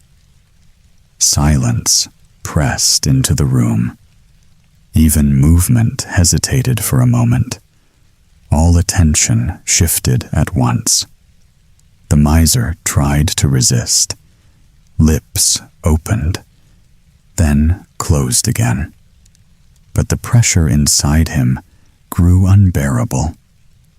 "No more lies," the servant added calmly. "Tell what truly happened." A long pause followed. Then something inside the miser broke. Shoulders dropped, head lowered. "I stole it," he admitted at last. His voice barely carried across the hall. "I took it from others. It was not mine." Stillness fell immediately after. No movement, no music. Only the weight of those words remaining in the air. Fiddle lowered slowly. Strings fell into silence at last. No more movement pulled through the hall. No unseen force remained. Bodies settled one by one. Hands stopped trembling. Feet found the ground again. Breathing slowly returned to normal. Judge stood still for a moment, then motioned with a tired hand. Words were no longer needed. Everything had already been spoken. Miser no longer argued. No anger left in his voice. Only emptiness and defeat remained. He was taken away in silence. Outside, air felt different again. Lighter, somehow, as if pressure had lifted from the world. Even sound seemed softer now. The servant stepped out of the court. No guards followed him anymore. No questions held him back. Path ahead stayed open. He walked without hurry. Bow rested calmly on his shoulder. Fiddle carried loosely at his side. Steps steady, unburdened. Behind him, judgment faded into distance. No crowd noise followed him far. Only quiet returned to the streets. Thoughts drifted gently through his mind. Greed had spoken loudly that day, but honesty had spoken in the end, and truth had not been lost. Road stretched forward under stark light. Sky carried a calm evening glow. World felt still again, almost like nothing had happened. And so the journey continued, without fear, without chains, only silence walking beside him. Ashputtel lived in the shadowed corners of her father's house, where soot gathered thick upon the hearth, and kindness rarely lingered for long. Her sisters wore ribbons and soft velvet. She wore ashes upon her sleeves. From morning until the candles dimmed at night, she scrubbed the floors, carried water, and tended the fire in silence. Yet deep within her heart, she carried the memory of gentler days. One evening, her father returned from a journey with a slender hazel branch caught upon his coat. Ashputtel asked for nothing more than that small twig, and when the house had fallen quiet, she carried it to her mother's resting place. There, beneath the pale evening sky, she pressed the branch into the earth. Her tears fell softly upon the soil. Day after day, they watered the little tree until green shoots unfurled toward the light. And among its branches, a small white bird soon made its home. It watched her with bright and knowing eyes. Whenever sorrow weighed heavily upon her heart, the bird seemed to understand. Then, as autumn winds drifted across the kingdom, news spread through every village and hall. The king would hold a grand celebration lasting 3 nights, and at that feast, the prince would choose his future bride. The day of the royal feast finally arrived. Excitement rushed through the house from morning until dusk. Ashputtel's sisters laughed before the mirrors, holding ribbons and bright silk against themselves.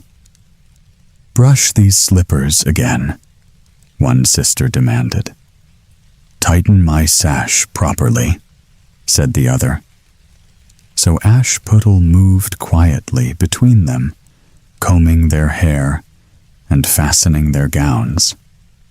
Ash dust still clung softly to her sleeves, yet her thoughts drifted far beyond the kitchen walls. She imagined glowing chandeliers above shining halls, and music floating through the palace at night. At last, she gathered the courage to speak. "May I come to the feast as well?" she asked softly. Her stepmother looked at her with cold amusement, then laughed beneath her breath. "You?" she said. "You have no fine dress and no dancing shoes. You belong beside the ashes, not inside a royal ballroom." Then she grabbed a bowl filled with peas. With one sharp motion, she scattered them into the hearth ashes. Gray dust swirled through the room, settling over the floor like smoke. "Pick every grain out before the hour ends," she said. "Then perhaps I may think about allowing it." When the others had gone, the house became still and quiet. Ashputtel slipped into the garden alone, standing beneath the hazel tree. "Little birds beneath the sky, hear my lonely evening cry. Swiftly gather, wing and feather. Come and help me work together." A flutter answered from the branches above. First came 2 white doves through the kitchen window.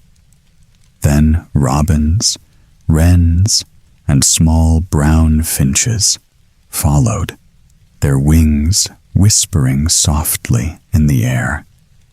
They scattered across the ashes at once. Tiny beaks dipped quickly through the gray dust. Pick, pick, pick. The gentle sound filled the silent kitchen. Before long, every good pea rested neatly inside the bowl. Hope flickered warmly inside Ashputtel's chest as she carried the dish to her stepmother. But the woman only shook her head. "No," she said coldly, "you still shall not go." Ashputtel's stepmother was not pleased by the finished task. Instead, she reached for 2 larger bowls of peas, then scattered them deeply into the ashes beside the fire. The gray dust rose thicker than before. "If you can sort these as well," she said coldly, "before another hour has passed, then perhaps you may attend the feast." Ashputtel looked down at the darkened floor. For a moment, her hope trembled inside her chest. Then, quietly, without another word, she returned once more to the garden. The evening wind moved gently through the hazel branches. Ashputtel lifted her eyes toward the fading sky. "Little wings of dusk and air, hear my heart and gather there. Come with feather, claw, and song. Help me where I do not belong." Almost at once, the birds returned. The white doves fluttered down first. Then came blackbirds, sparrows, and silver-gray linnets, sweeping through the open window in restless waves. Again they scattered through the ashes. Tiny beaks moved quickly through the gray dust. Pick, pick, pick. Softer now. Faster now. Before half the hour had passed, every good pea rested neatly inside the waiting bowls. Ashputtel carried them carefully to her stepmother, her heart glowing with quiet hope. But the woman only frowned. "It is useless," she said sharply. "You have no proper clothes.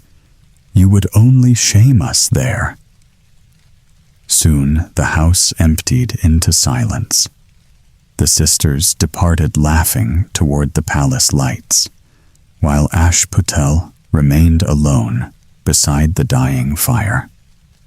Slowly, she walked into the garden once more and knelt beneath the hazel tree. Moonlight shimmered softly upon the leaves as tears slipped quietly down her face. "Dear little tree," she whispered, "shake your silver branches over me." At once, the small white bird fluttered down through the leaves. In its beak, it carried a gown woven with silver and gold, soft as candlelight upon still water. Beside it rested delicate silk slippers that sparkled like stars. When Ashputtel entered the royal hall, conversation faded all around her. The music seemed to soften. Even the candles appeared to burn more brightly. Then the prince stepped forward from the crowd. Tall and calm beneath the golden chandeliers, he offered her his hand at once. as though he had been waiting only for her. The first night at the royal feast ended like a dream, breaking into fragments. As the music softened and the candles burned low, Ashputtel slipped away from the ballroom. The prince followed at once, refusing to lose sight of her even for a moment. She hurried through dark corridors and out into the night air. Behind her, footsteps echoed closer and closer. In panic, she darted into the pigeon house and closed the wooden door. Silence fell. Only the soft flutter of wings remained inside. The prince arrived moments later, searching every shadow and corner. But the small hiding place revealed nothing but restless birds. When he finally left, Ashputtel waited in stillness. Then, quietly, she slipped back through the garden and returned once more to the ashes by the hearth, as though nothing had ever changed at all. Soon, the second evening of the feast arrived. The house emptied again, filled with laughter and distant music. Ashputtel stood beneath the hazel tree and whispered her call. "Little friend of silver light, guide me gently through the night. Bring me now, without delay, what the stars have hid away." The white bird returned once more, this time carrying a gown even finer than before. Its fabric shimmered like flowing moonlight, and every thread seemed woven from quiet fire. At the palace, the guests turned in awe. Whispers moved through the hall like wind through tall grass. No one could look away from her beauty. Yet the prince remained closest of all. He never once left her side during the entire night. As the hour grew late, she fled again into the darkness. This time, she hid within the branches of a tall pear tree. The prince searched below, unable to find her anywhere. Believing she had vanished into the night itself, he ordered the tree to be cut down. But before the axe could reveal her, Ashputtel slipped away unseen once more, returning to the ashes where no one would ever think to look. The third night of the royal feast arrived with a different kind of stillness in the air. Even the wind seemed to slow as Ashputtel stood beneath the hazel tree once more. She whispered her soft request, and the branches trembled gently above her. From the depths of the tree, the white bird appeared again. But this time, it carried something more radiant than before. A gown unfolded in its beak, glowing as if stitched from starlight itself, and golden slippers that shimmered with a quiet, endless light. When Ashputtel entered the ballroom, everything seemed to pause. The music softened mid-note. The crowd turned as one, unable to look away. It felt as if the room itself had been touched by something unreal. The prince stepped forward without hesitation. He did not look at anyone else. Not once during the entire night did he let go of her hand. They danced as though the world outside no longer existed. Every other guest faded into the background of light and motion.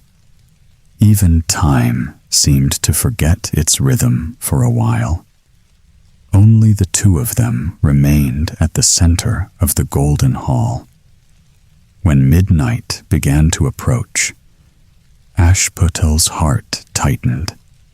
She could feel the hour calling her back into shadow. Without a word, she turned and slipped away from his grasp. The prince followed immediately, his steps echoing through the palace corridors. She ran down the great stairs, the hem of her gown brushing the stone. In her rush, one golden slipper slipped from her foot and fell behind her. It landed on the stairs with a soft, shining sound. The prince stopped at once and picked it up carefully. For a moment, everything became still. The next morning, he declared across the kingdom, "I will marry the one whose foot fits this golden slipper."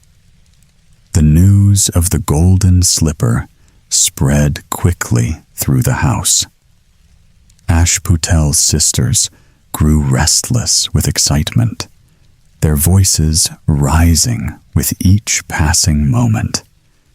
They were certain the prince would choose among them, for no other brides had such polished manners or such bright dresses.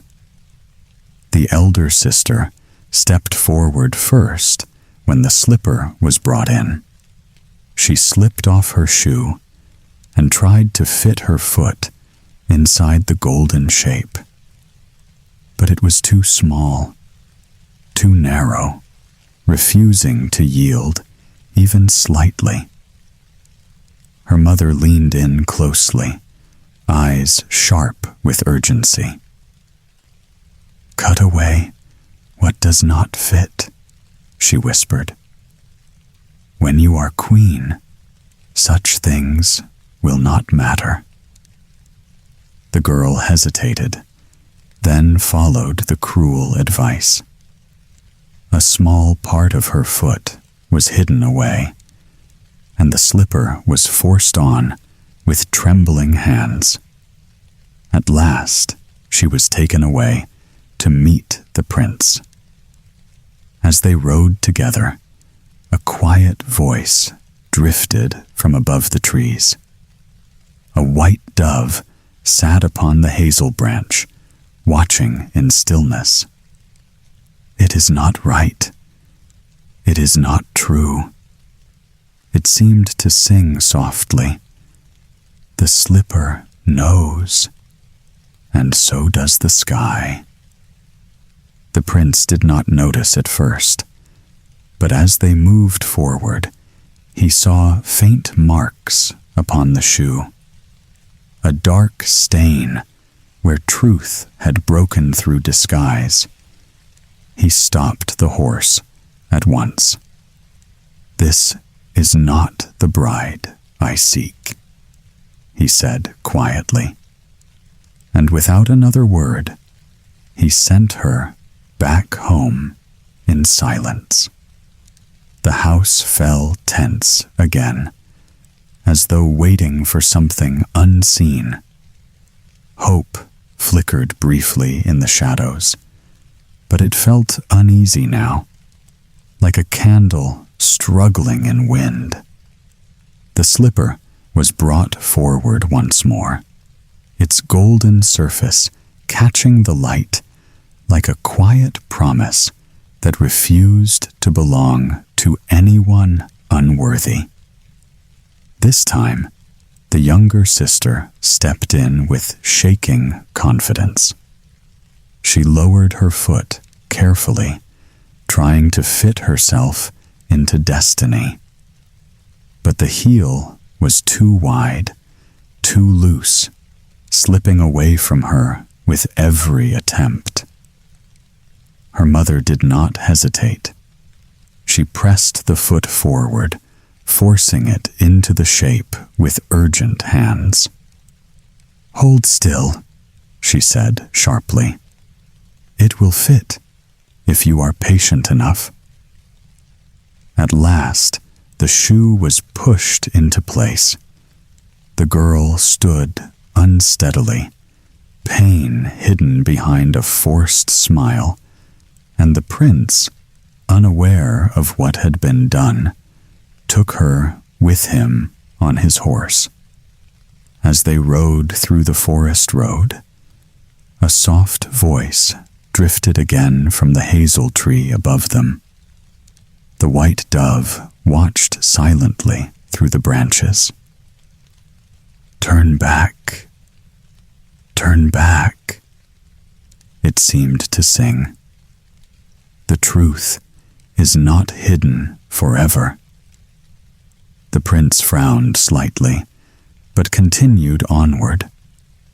Then, as sunlight shifted across the slipper, he noticed something dark beneath its golden glow. A mark that did not belong there. A sign that something had been forced into place. He stopped the horse at once.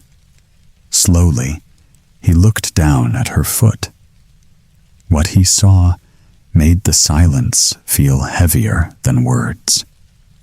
Without anger, only certainty, he turned the horse around and brought her back to the house. "There is still another daughter," he said quietly. The father hesitated at those words, glancing toward the shadows of the hearth. "There is only Ashputtel," he admitted at last, almost as if speaking her name felt like remembering something long forgotten. A quiet call finally reached the corner of the house where Ashputtel had always remained unseen. It did not arrive with celebration, only with stillness that slowly gathered into meaning. And for the first time, she was asked to step forward. Her stepmother tried to resist the moment, but the prince's voice held steady. There was no space left for delay or denial. So the silence in the room deepened instead. Ashputtel washed her face and hands without hurry. Each movement felt gentle, almost unreal, as if she was crossing from one world into another, one that had always waited for her quietly. When she finally entered, there was no sound around her, no laughter, no judgment, only a soft kind of attention that filled the air. She stood there, simply, without trying to become anything else. The prince moved closer, holding the golden slipper. He placed it down before her with careful hands. The room seemed to pause again, holding its breath, as if even time was listening. She stepped into it. The slipper fit perfectly. No struggle, no doubt, only quiet completion. The prince looked at her face then, not like someone discovering a stranger, but like someone remembering what was never truly lost. Something inside him softened into certainty. Behind them, the sisters stood frozen. Shock broke across their faces in silence. Then anger followed quickly after it, as if truth had arrived too gently, yet too late. The prince did not look back at them. He simply took Ashputtel's hand, and in that moment, everything shifted without noise, as if destiny had finally chosen its direction. High above the quiet courtyard, the white dove appeared once more. It settled on the hazel branches, still and glowing in the fading light. Then it began to sing, softly at first, as if the night itself was learning the melody. Its voice carried no urgency now, only peace, drifting gently through the air. A blessing without words, held between silence and sky. Ashputtel rode beside the prince as they left the house behind. No hurried escape, no fear of being followed, only a steady journey forward, where each step felt lighter than the last. The hazel tree remained behind them, watching quietly. Its leaves moved in the wind like a memory being gently closed. And somewhere within its branches, the small bird grew still again. Far away, the house grew smaller, almost like a fading thought. The ash, the silence, the long years of waiting all softened into something distant and unreal, as if they had belonged to another time entirely. And so the story did not end loudly. It simply eased into stillness, like a candle settling into its own glow. Because every tale, once spoken, leaves something behind in the quiet of the mind. Sometimes it becomes a pattern in the heart. Sometimes it rests like warmth beneath sleep. And sometimes it returns again, when the night grows deep and the world grows soft. In that gentle hush, children drifted further into sleep. Their breathing slowed, matching the rhythm of the fading story. Dreams began to gather softly around them, like feathers falling through moonlight. Outside, the moon stayed still and kind above the rooftops.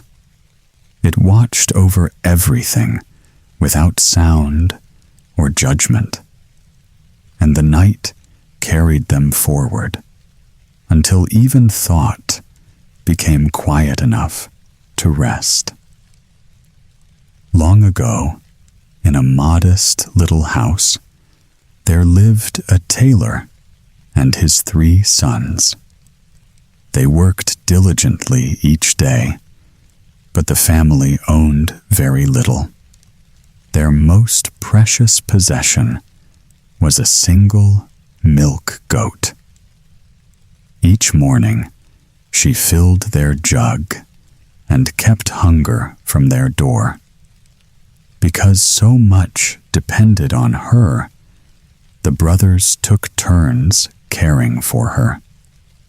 Each led her to the greenest places he could possibly find.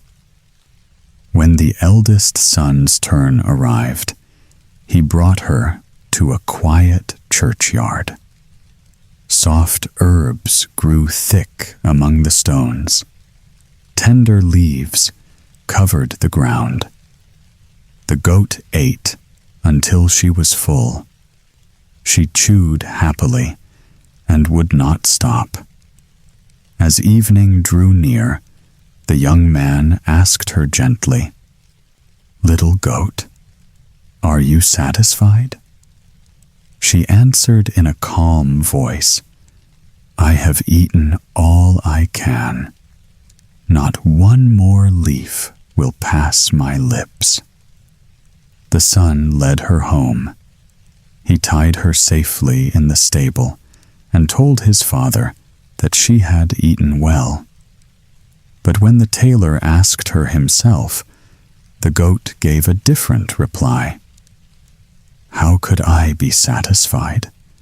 I found almost nothing." The tailor's face hardened at once. Believing his son had failed him, he seized his measuring stick and drove the poor boy away. And this was only the beginning. Soon, the same deceitful goat would bring sorrow to the entire family. The second son took his turn the very next day. He led the goat with care to a quiet green field. He watched her closely, making sure she had enough to eat. And when the evening came, he brought her safely home. As before, the goat spoke the same soft words. "I have eaten all I can. Not one more leaf will pass my lips." The young man believed her without doubt, and he tied her in the stable and went inside. But when the tailor came down to check, the truth twisted again. The goat gave a completely different answer. She claimed she had been left hungry in empty fields. The father's anger rose like fire in his chest. Without listening further, he struck the second son. He drove him out of the house with harsh words. The boy left in silence, confused and broken, and the home grew heavier with regret. On the following day, the youngest son tried even harder. He searched for the best pasture he could find. He fed the goat with great patience and care. But the pattern did not change. At sunset, the goat once again spoke her lie. "I have eaten all I can," she said softly. The boy believed her and led her back. But the father's anger returned without mercy. He went down himself and asked the goat directly. And once again, she twisted the truth against the boy. The tailor could no longer control his rage. One by one, all three sons had now been driven away. Only then did silence fall in the house.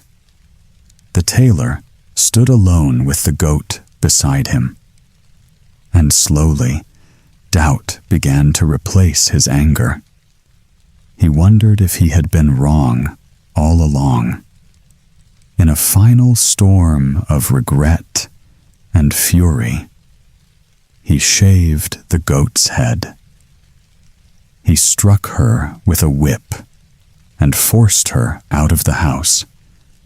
The creature ran away into the distance without looking back, and the tailor was left alone, grieving the sons he had lost. The eldest son, after being cast out, traveled far from home.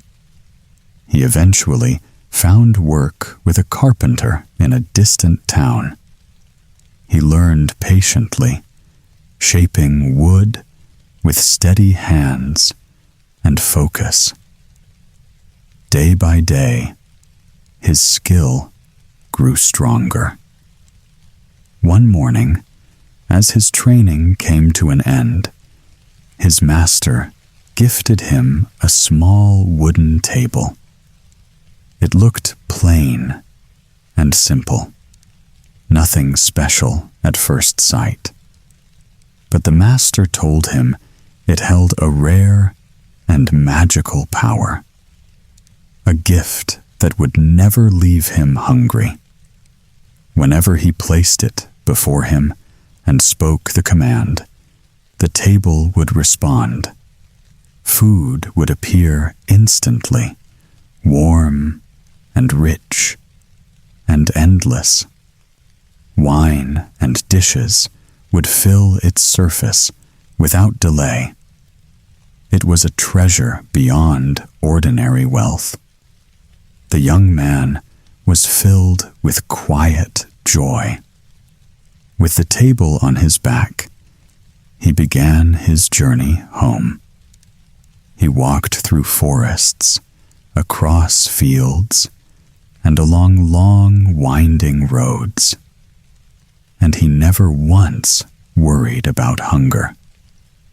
Whenever he felt tired, he would set the table down. In an instant, it would provide him a full meal.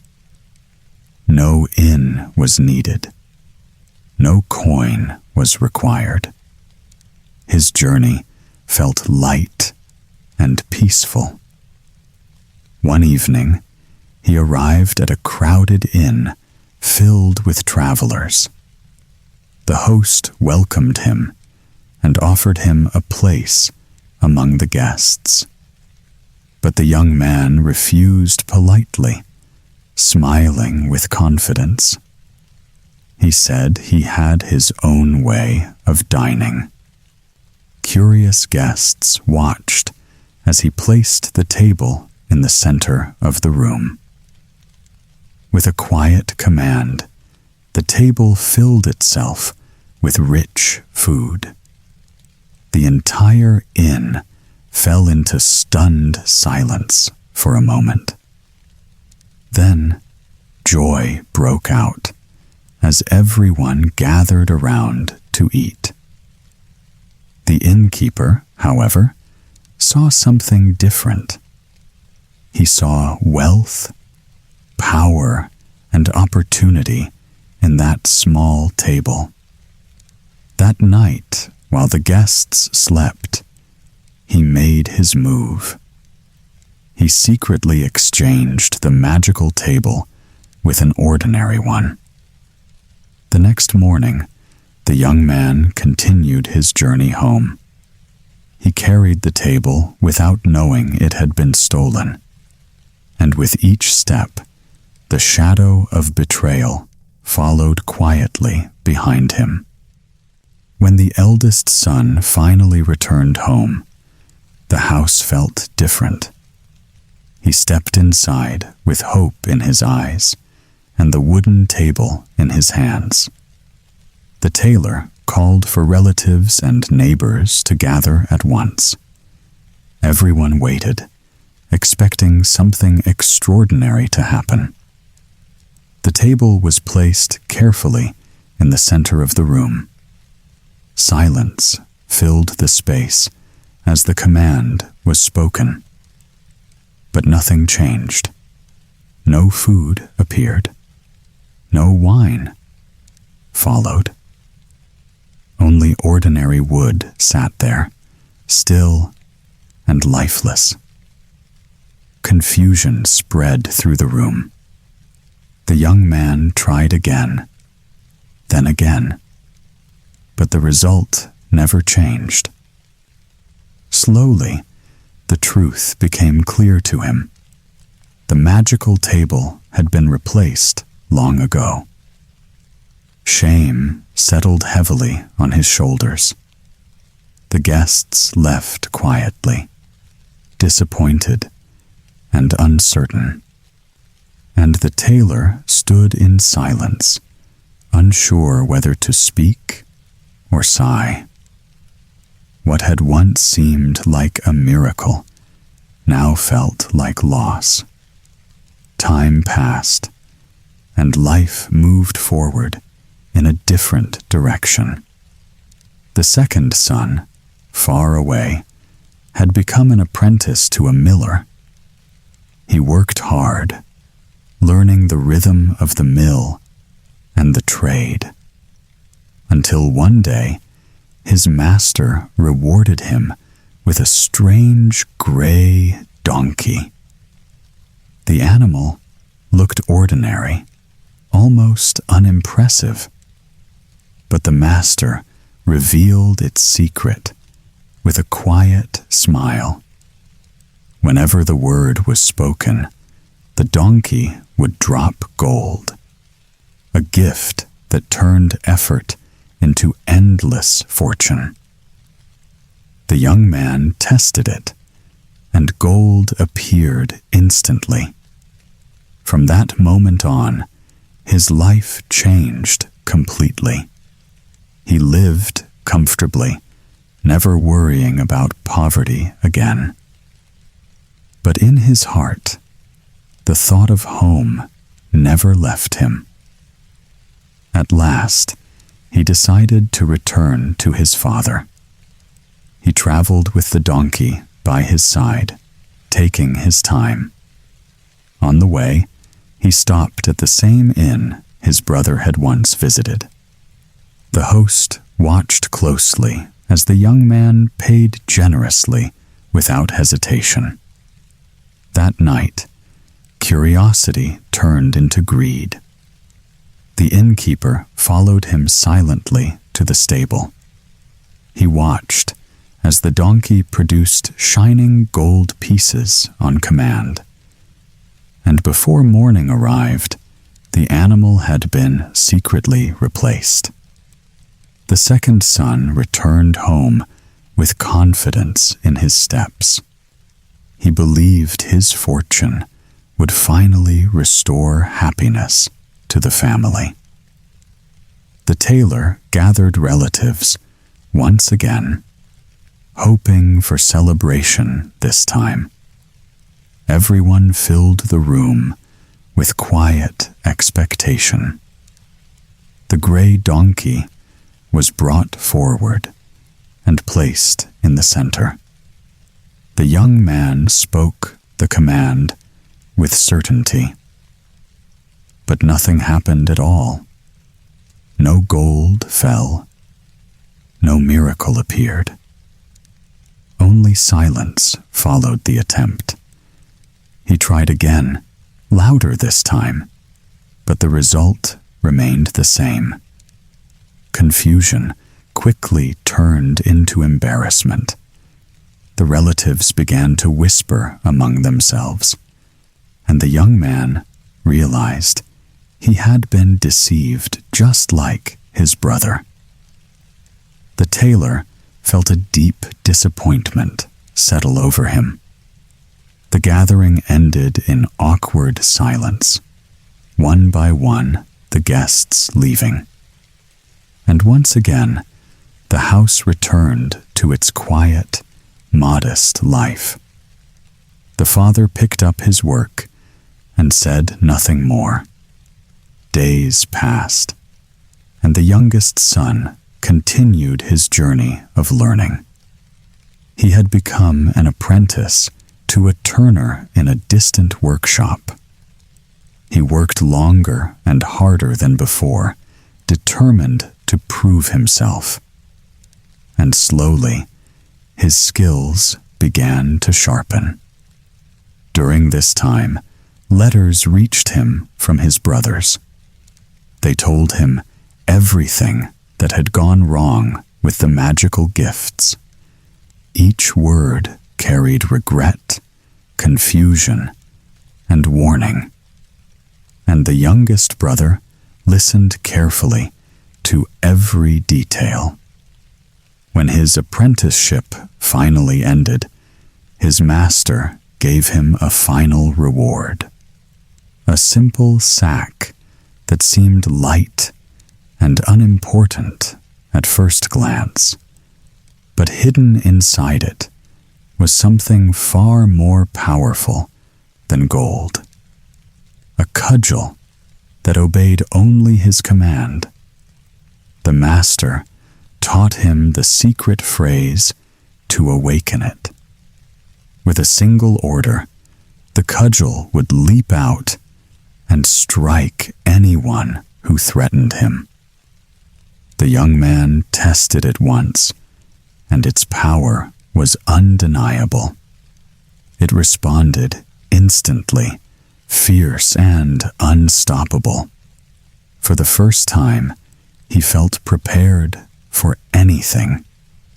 He set out on the road without hesitation, not just to return home, but to correct what had gone wrong, and to recover everything that had been taken from his family. Arriving again at the same inn, the youngest brother stepped inside with quiet calm. Nothing in his face showed urgency, only steady awareness, like he already knew how this would end. Every corner of the place felt familiar, almost like a repeat of old mistakes. Casual words left him as he spoke to the innkeeper. A simple sack, he said, carried something more valuable than gold itself. No exaggeration, no pressure in his tone. Yet the idea was enough to spark greed. The innkeeper changed at once. His eyes followed every movement carefully. Patience replaced by silent calculation. Waiting for the right moment became his only thought. Night settled over the inn. Guests fell into sleep one by one. In a quiet corner, the young man lay down. The sack rested beneath his head like an ordinary thing. Footsteps moved slowly through the dark. The innkeeper came closer without a sound. His hand reached toward the sack. Greed guided every inch of his movement. A sharp command broke the silence. From inside the sack, the cudgel burst out instantly. It struck without warning or pause.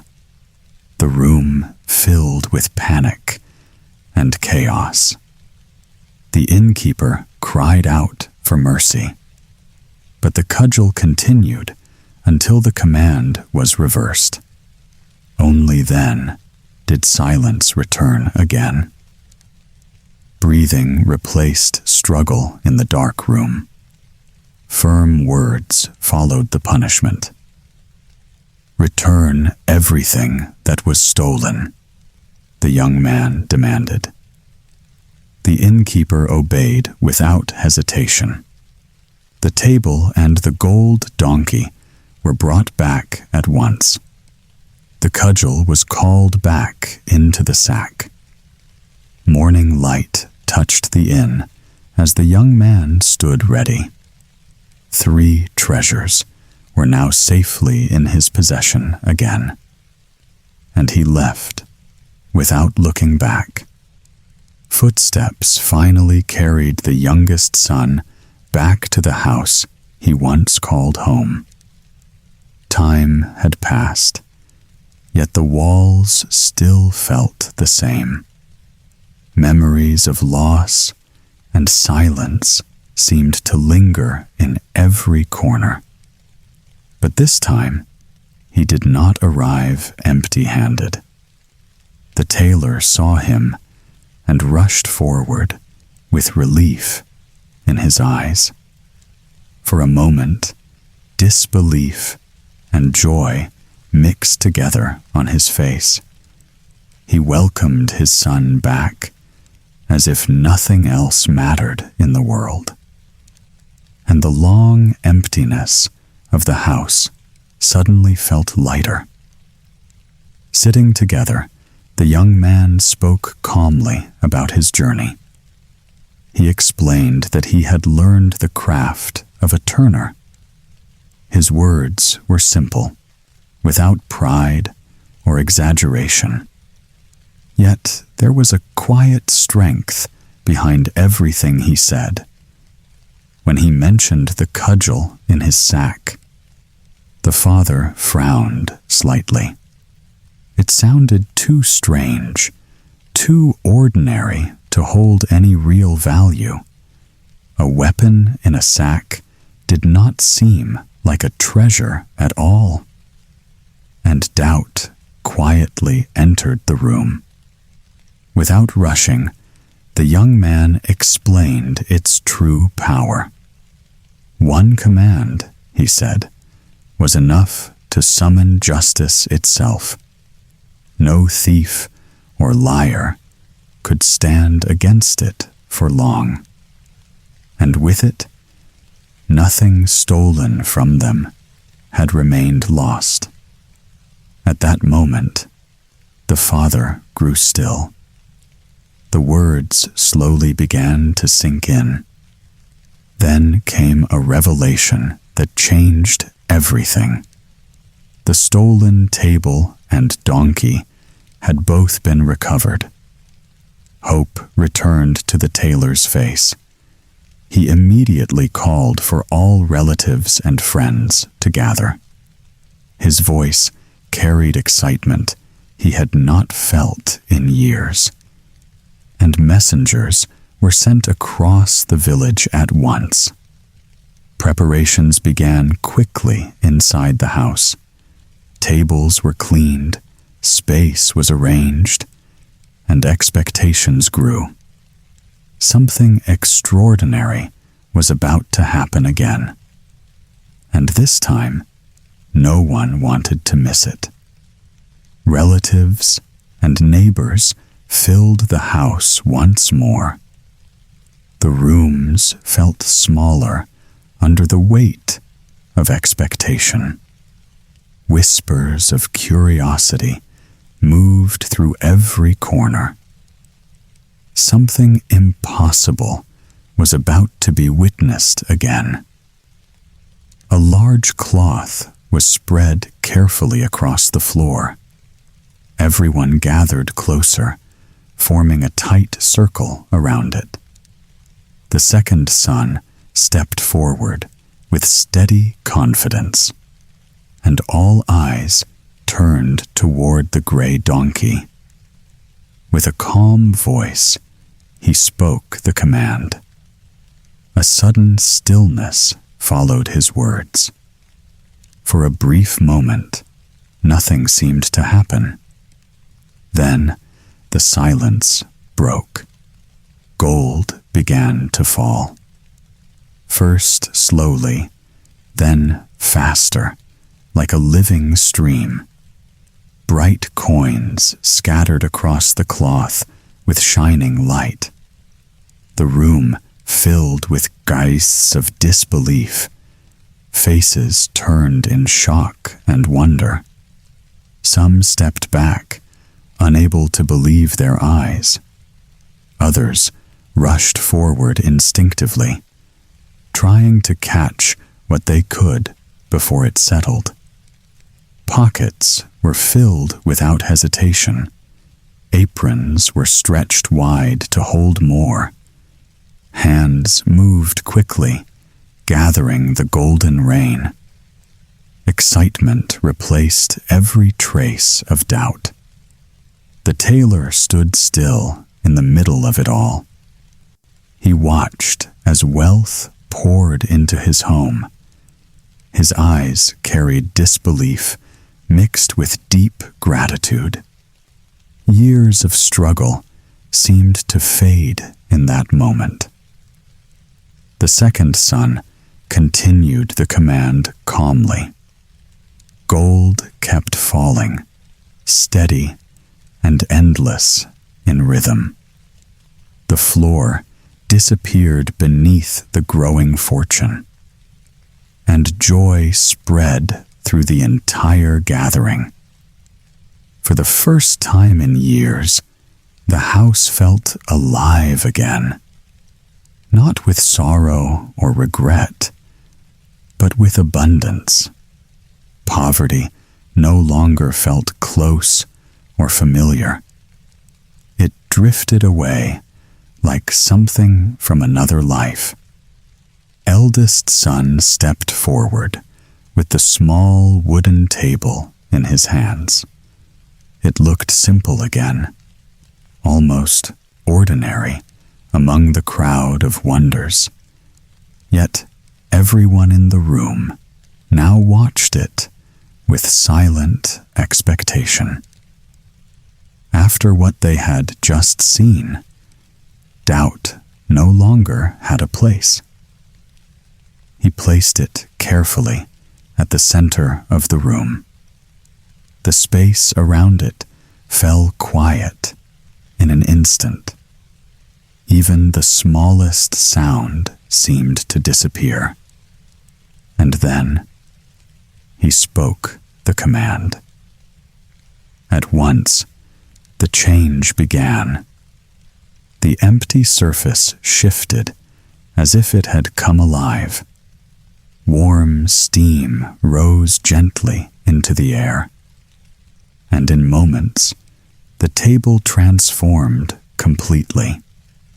Dishes appeared one after another, rich and overflowing. Roasted meats, fresh bread, and fragrant stews filled every space. Golden fruits and sweet desserts followed without end. Crystal glasses shimmered with deep red wine. The smell alone filled the entire house. Warm, rich, and almost overwhelming in its comfort. Guests stood frozen for a breathless moment. Then slowly, they began to take their places. No one spoke at first. Only the sound of food being served and enjoyed filled the room. Then quiet laughter began to rise, and soon it spread everywhere. People ate together without hesitation. Old tensions faded with every shared bite. The house that once felt empty now felt full of life, and joy moved freely between every table. The tailor sat quietly among them all. He watched his sons with a steady, thoughtful gaze. What had once been loss had turned into something far greater. His heart carried both relief and disbelief at once. For a moment, he remembered the days of struggle, the silence, the absence, the weight of hardship. Now all of it felt distant, almost unreal, as if it belonged to another life entirely. Warm light filled the room as the night went on. Laughter continued, softer now, but still present. And the house remained full, not just with food, but with happiness. Morning light returned gently over the tailor's house, but nothing about that house felt the same anymore. The silence of poverty was gone for good, and in its place stood warmth, comfort, and peace. The tailor walked to his old working corner. Slowly, he placed down his needle and thread. The measuring stick followed, then the iron tool. One by one, his tools were set aside. No more repairs, no more long hours of labor. His hands, once tired from constant work, now rested, For the first time in years, he allowed himself stillness, and the burden he carried finally loosened. His 3 sons stayed together under one roof. No distance remained between them anymore. What once had been separation turned into unity, and the house no longer held any anger. The magical gifts continued to provide for them. Food appeared when needed. Wealth came without struggle. Yet none of it felt wasteful or careless. Everything was shared with calm responsibility. Neighbors often visited their home with admiration. Guests were welcomed with kindness and generosity. No one left the house empty or unhappy.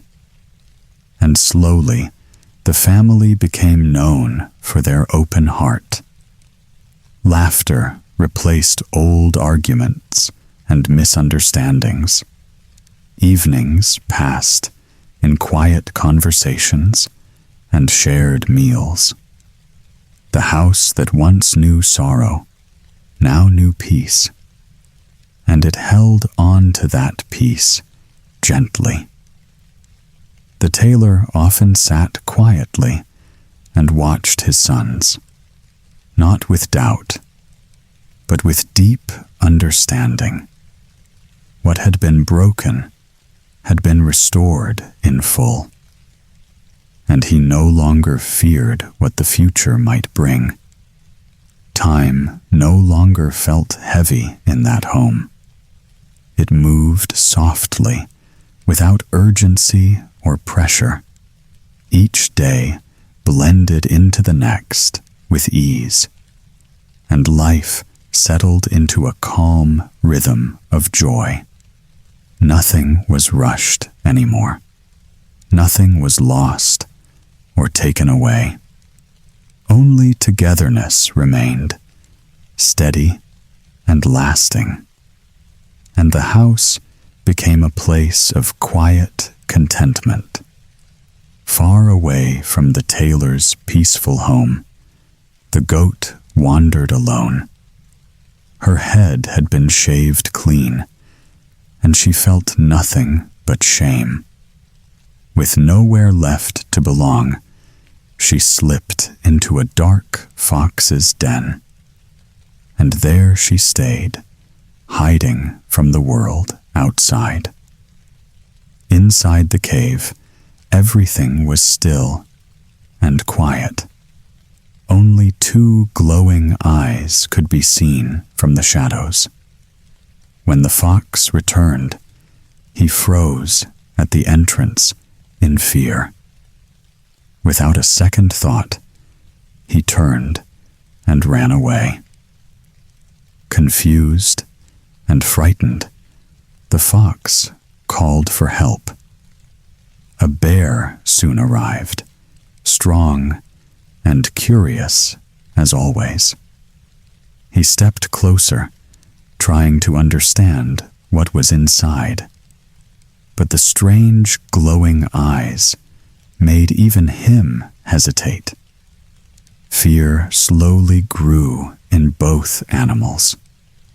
Neither dared to enter the dark den again. The bear shook his head and walked away in silence. And once more, the goat remained alone inside. A small bee happened to pass by not long after. Seeing the worried bear, she asked what was wrong. When she heard the story, she decided to take a look. Small but brave, she flew straight into the cave. Inside, she landed on the goat's smooth, shaven head. Without warning, she stung her sharply and flew back out. The goat jumped up instantly, crying out in pain. Her voice echoed loudly through the empty darkness. Panic took over in a single moment. She ran out of the den without looking back. Through forests, fields, and roads, she fled wildly. And no one ever saw her again after that night. Some say she kept running without knowing where to go. Others say she simply vanished into the distance of time.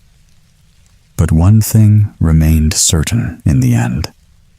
The world was finally free from her troublesome lies. And so the story closes in a quiet, playful way. The tailor found peace with his sons and fortune. And even the smallest creatures in the tale had their part, though not all of them, it seems, lived happily ever after. Deep within a quiet forest, there lived an old fox with 9 splendid tails. Each morning, he brushed them proudly beside the fire. The little woodland house stayed warm and peaceful.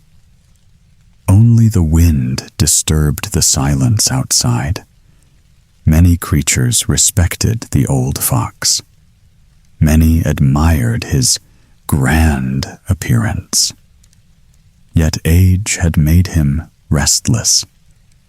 A troubling thought followed him everywhere. He began to fear Mistress Fox no longer loved him as before. Though she spoke kindly, doubt lingered in his heart. The feeling grew stronger with each passing day.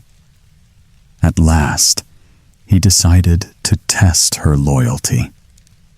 Before sunrise, one cold morning, the old fox stretched himself beneath a wooden bench. He closed his eyes. He held perfectly still, and he pretended to be dead. Soon, the house felt strange and empty.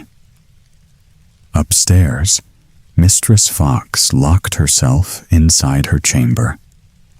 Below, Miss Cat sat beside the fire, preparing a warm meal. The pot bubbled softly. The flames crackled in the quiet room. Then whispers began spreading through the forest. Old Mr. Fox was dead. And before long, suitors started making their way toward the house. Before long, a young fox appeared at the door. Tap, tap, tap. Miss Cat lifted her head from the bubbling pot. The smell of warm broth drifted through the room. Firelight flickered across the walls. "Good evening, Miss Cat," called the visitor softly. "Are you alone inside?" "I am tending the fire," she replied, "and caring for my grieving mistress." The young fox lowered his voice. "Is it true, then? Has old Mr. Fox truly passed away?" Miss Cat gave a sorrowful nod. "Upstairs, she sits in mourning. Her heart is heavy tonight." The visitor smoothed his fur nervously. "Then, perhaps, she may wish for company." At once, Miss Cat hurried upstairs. Her little footsteps pattered across the floorboards, softly, quickly. Tap, tap, tap, tap. Mistress Fox opened her chamber door only slightly. "What sort of fox waits below?" she asked, "He is young and well-spoken," said Miss Cat, "but he carries only one tail." Mistress Fox frowned at once. "One tail? Never. My husband possessed 9. So the young fox was turned away. Soon another arrived, then another after him. One carried 2 tails, another carried 3. All were rejected. As evening deepened, the strange ceremony continued. Knocking echoed through the quiet house again and again. 4 tails, 5 tails, 6. And at last, whispers spread of a fox with 9 magnificent tails approaching through the forest. The moment Mistress Fox heard the news, her sorrow vanished completely. She sprang from her chair at once. Her eyes brightened. Her voice rang through the house. "Open the doors wide," she declared. "Prepare the tables. A wedding feast shall be held tonight." Miss Cat hurried downstairs in surprise. She swept the floor. She polished the dishes. The fire crackled brighter than before. Outside, the waiting suitors whispered among themselves. Excitement spread through the woodland house. Even the evening wind seemed to stir more quickly, and all the while, beneath the old wooden bench, Mr. Fox remained perfectly still. Not a sound came from him, not a twitch, not a breath. Then, suddenly, the old fox sprang upward with a furious cry. His 9 great tails lashed through the air behind him. His eyes burned with anger. In one paw, he seized a heavy stick resting near the hearth. At once, panic filled the house. Suitors stumbled over one another, trying to escape. Some rushed through the doorway. Others leapt through the windows. Miss Cat darted behind the cupboards in fright. But old Mr. Fox chased them all from the house in a storm of shouting and swinging blows. Mistress Fox fled with the rest. And before long, the woodland home fell silent once again. Yet some storytellers tell the tale differently. For in another version, old Mr. Fox truly dies. But in another telling of the tale, the ending unfolds quite differently. This time, old Mr. Fox truly was dead. No trick, no hidden test. A quiet sadness settled over the woodland house. The fire burned low through the long evenings.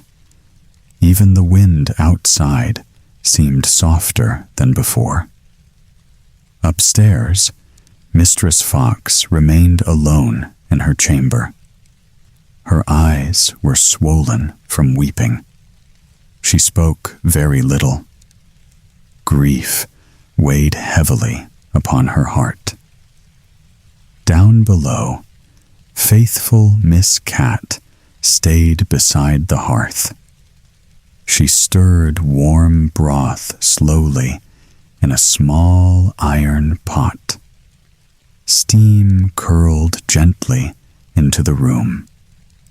The house smelled of milk and bread. Then one evening came a knock at the door. A tall gray wolf stood waiting outside. He bowed politely. His voice was smooth and careful.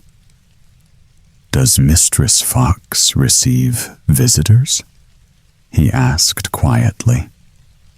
Miss Cat carried the message upstairs. But when Mistress Fox heard who waited below, she shook her head at once. "His manners are too rough," she murmured. So the wolf departed. After him came many others.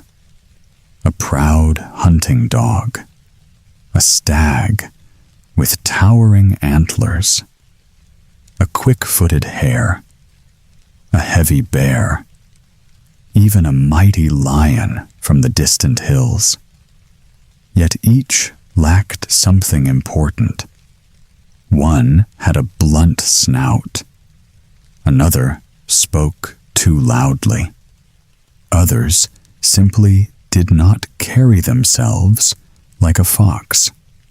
Then, at last, near sunset, a handsome young fox arrived at the door.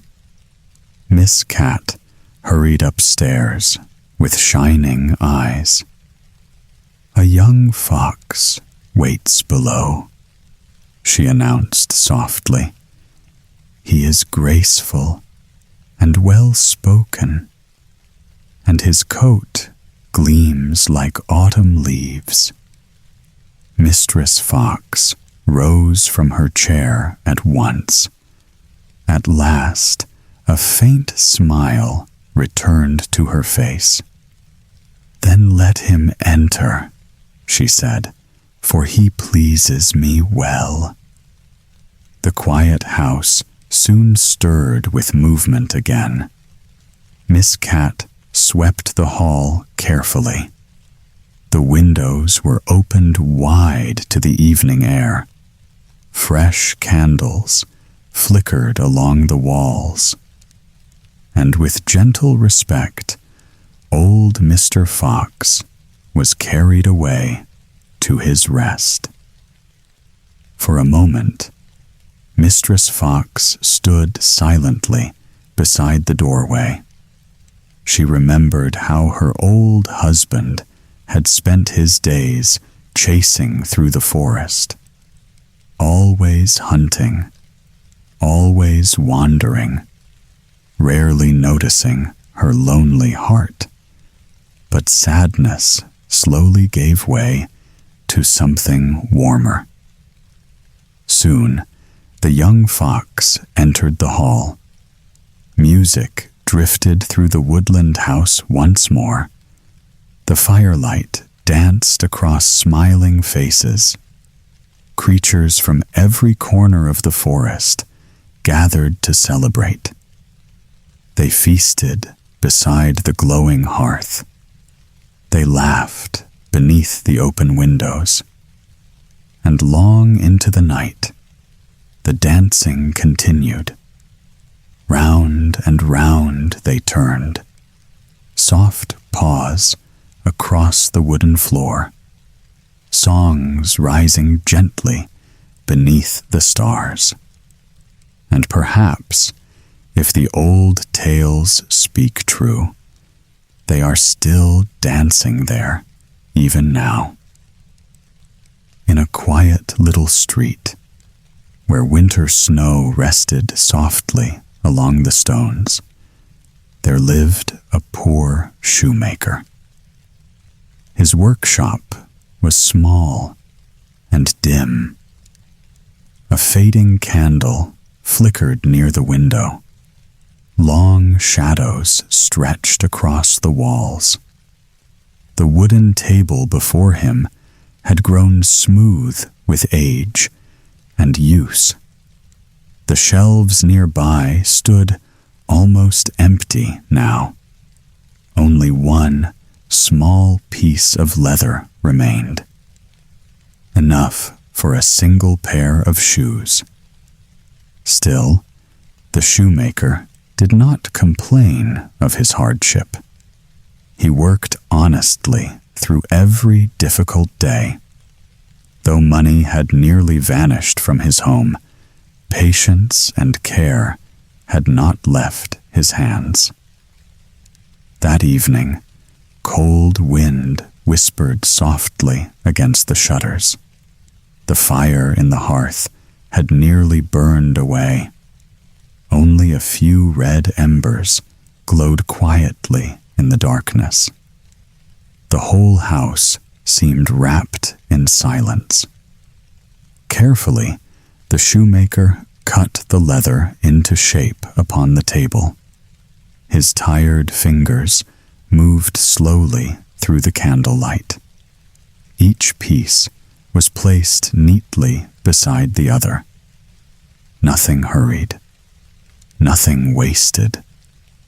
When the work was prepared, he sat still for a moment.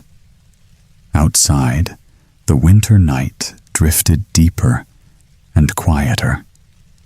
At last, with a small hope that morning might bring kinder fortune, he went peacefully to bed.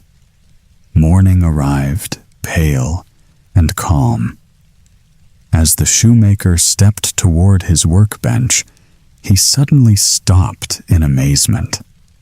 There before him stood a pair of shoes already completed. The stitching was flawless, delicate, and impossibly fine. The shoemaker lifted the strange shoes carefully into his hands. Every stitch was small and perfect. The leather curved smoothly at the edges. No craftsman in town could have worked more finely. Before long, a wealthy traveler entered the little shop. The shoes caught his eye at once. He praised the beautiful workmanship with great delight, and he paid far more than the usual price. With the money, the shoemaker bought leather for 2 new pairs. That evening, he prepared the pieces once again upon the table. Yet this time, quiet curiosity lingered in his thoughts. Who could have done such work during the night? Morning came softly over the snowy street, and once again, both pairs stood finished before him. The stitching looked just as neat and delicate as before. Soon, more customers began arriving at the shop. So the days passed in gentle repetition. More leather was bought. More shoes appeared by morning. And more coins slowly filled the shoemaker's pocket. Little by little, warmth returned to the small house. The shelves no longer stood empty. The heavy worry that once followed the shoemaker each day began to fade. In its place came quiet gratitude. Then, near Christmas, he spoke softly to his wife one evening. Together, they decided to remain awake and discover their hidden helper. A candle burned low beside the wall as the house slowly fell silent. Hidden behind hanging garments, they waited in the darkness. And when midnight finally arrived, 2 tiny figures slipped quietly into the workshop. The tiny figures hurried lightly across the floorboards. They were small as children, barefoot against the cold wood. Their thin little arms and shoulders trembled in the winter air. Yet their faces carried cheerful energy and delight. In a single leap, they climbed onto the workbench. Their hands moved quickly through the candlelight. Tiny hammers tapped in steady rhythm Needles flashed softly through the leather. The shoemaker and his wife watched from their hiding place in silence. Neither dared to speak a word. The little workers stitched and trimmed with astonishing skill. Every movement seemed swift, neat, and practiced. So the night passed quietly. Before the first pale light of dawn touched the window, the shoes stood finished once again. And just as quickly as they had appeared, the tiny men vanished into the darkness beyond the door. For a long moment, the shoemaker's wife remained thoughtful and still. At last, she whispered softly to her husband, "These little folk have brought kindness into our home, and yet they have nothing to warm themselves." From that evening onward, she worked beside the candlelight with gentle care. She stitched tiny coats and little shirts. She knitted soft stockings through the quiet winter nights. Meanwhile, the shoemaker crafted a pair of miniature shoes. By Christmas Eve, everything was ready. The small garments were laid neatly upon the table beneath the silver moonlight. No leather waited there this time, only gifts prepared with gratitude and love. Then, once more, the husband and wife hid themselves quietly nearby, waiting for midnight to arrive. As midnight quietly returned, the little elves came hurrying once more into the workshop. Their quick footsteps pattered softly across the wooden floor. No doubt they expected to find fresh leather waiting upon the table again. But this time, they stopped in sudden surprise. There, beneath the candle's gentle glow, rested tiny garments neatly folded in a row. Small coats, little trousers, soft stockings, and finely made shoes. The elves gathered close around the table, touching each gift with wonder. Then smiles slowly spread across their tiny faces. With cheerful excitement, they hurried to dress themselves. The new clothes fit perfectly. Soon, laughter filled the quiet room. The little men began spinning happily across the floorboards. Tiny shoes tapped lightly against the wood. Their dancing shadows flickered along the walls beside the candlelight. As they skipped and twirled, they sang together in merry little voices. Warm at last, from head to toe, no more frost and winter snow. Fine new coats and shining shoes, now we dance instead of use. Round and round the workshop they danced. Over stools and beneath the hanging cloths, they darted like sparks of firelight in the dark. Yet not once did they return to the workbench. At last, the tiny door swung softly open. The elves skipped out into the snowy night beyond. And though the shoemaker watched long after they had gone, the little figures were never seen again. Miss Cat hurried upstairs with shining eyes. A young fox waits below," she announced softly. "He is graceful and well-spoken, and his coat gleams like autumn leaves." Mistress Fox rose from her chair at once. At last, a faint smile returned to her face. "Then let him enter," she said, "for he pleases me well." The quiet house soon stirred with movement again. Miss Cat swept the hall carefully.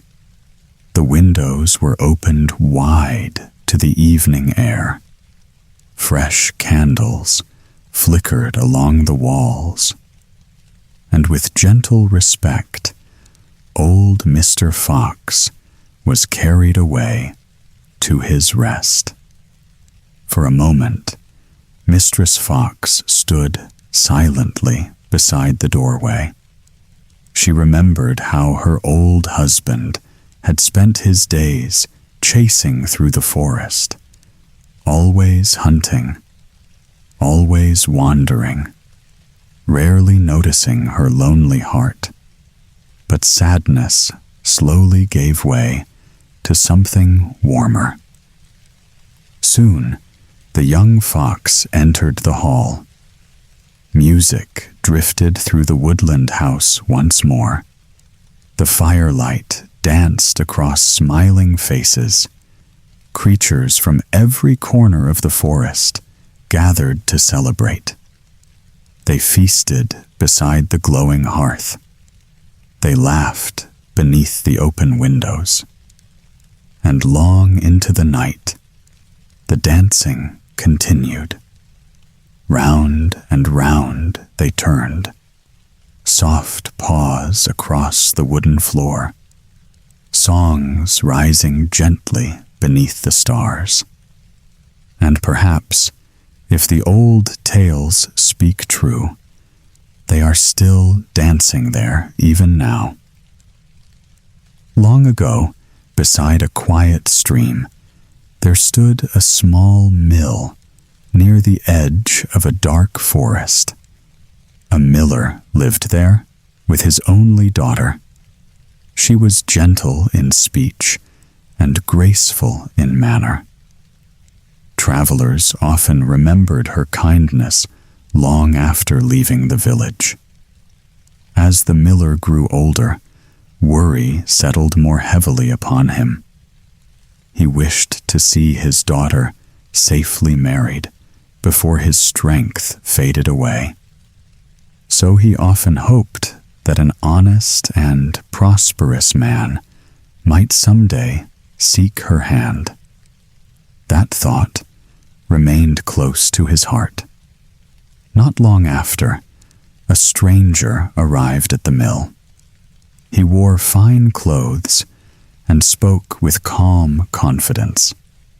His manners were polished, and his smile seemed warm and welcoming.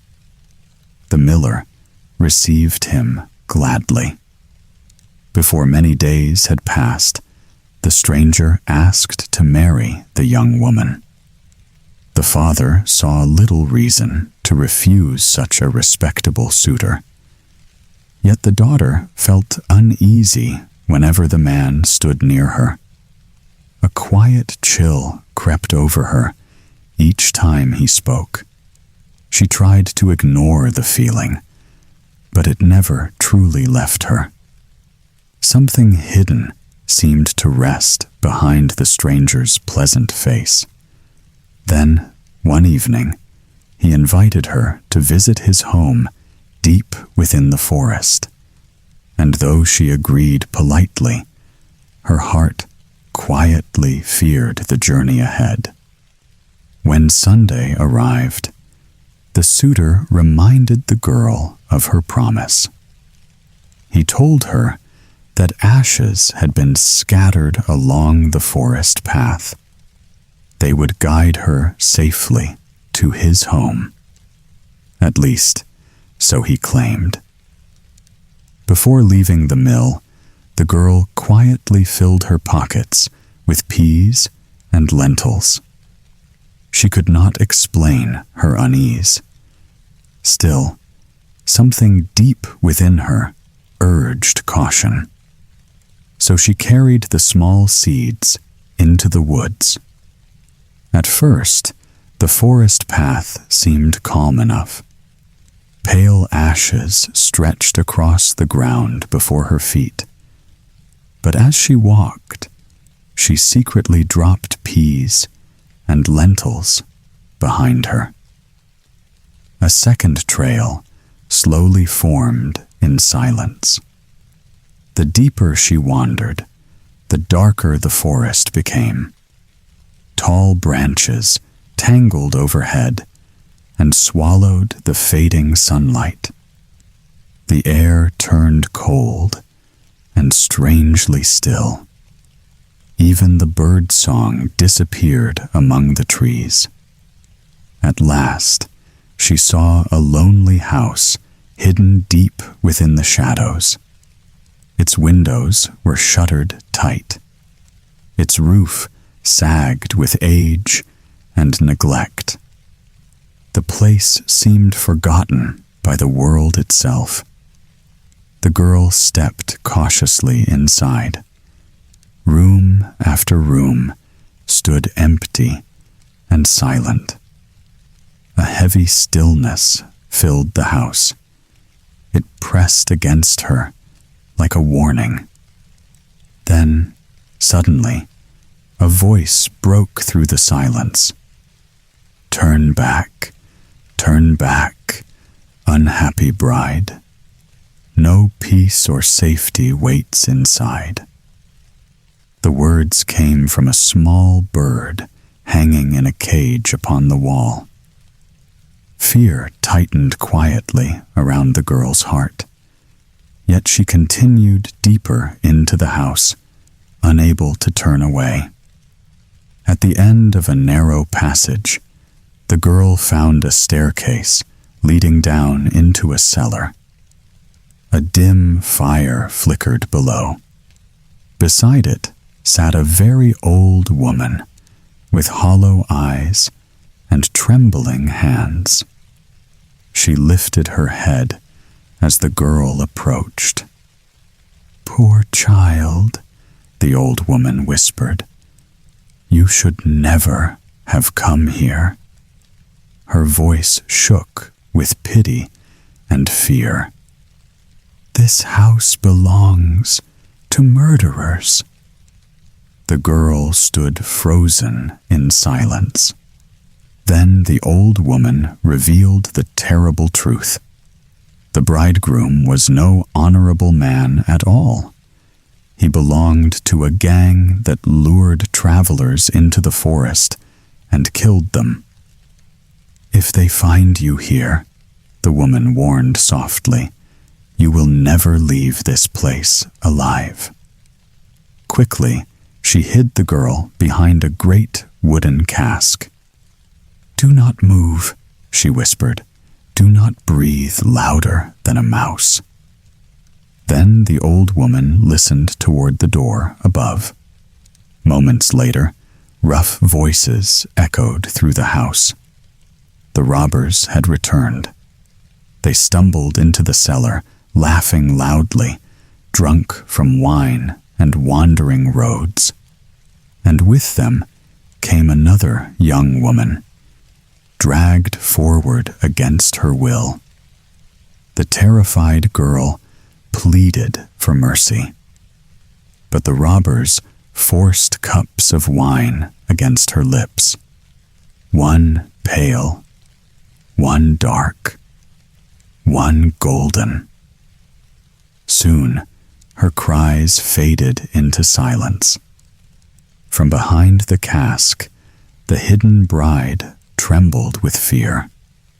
She scarcely dared to breathe. Then, one robber noticed a ring still clinging to the dead girl's finger.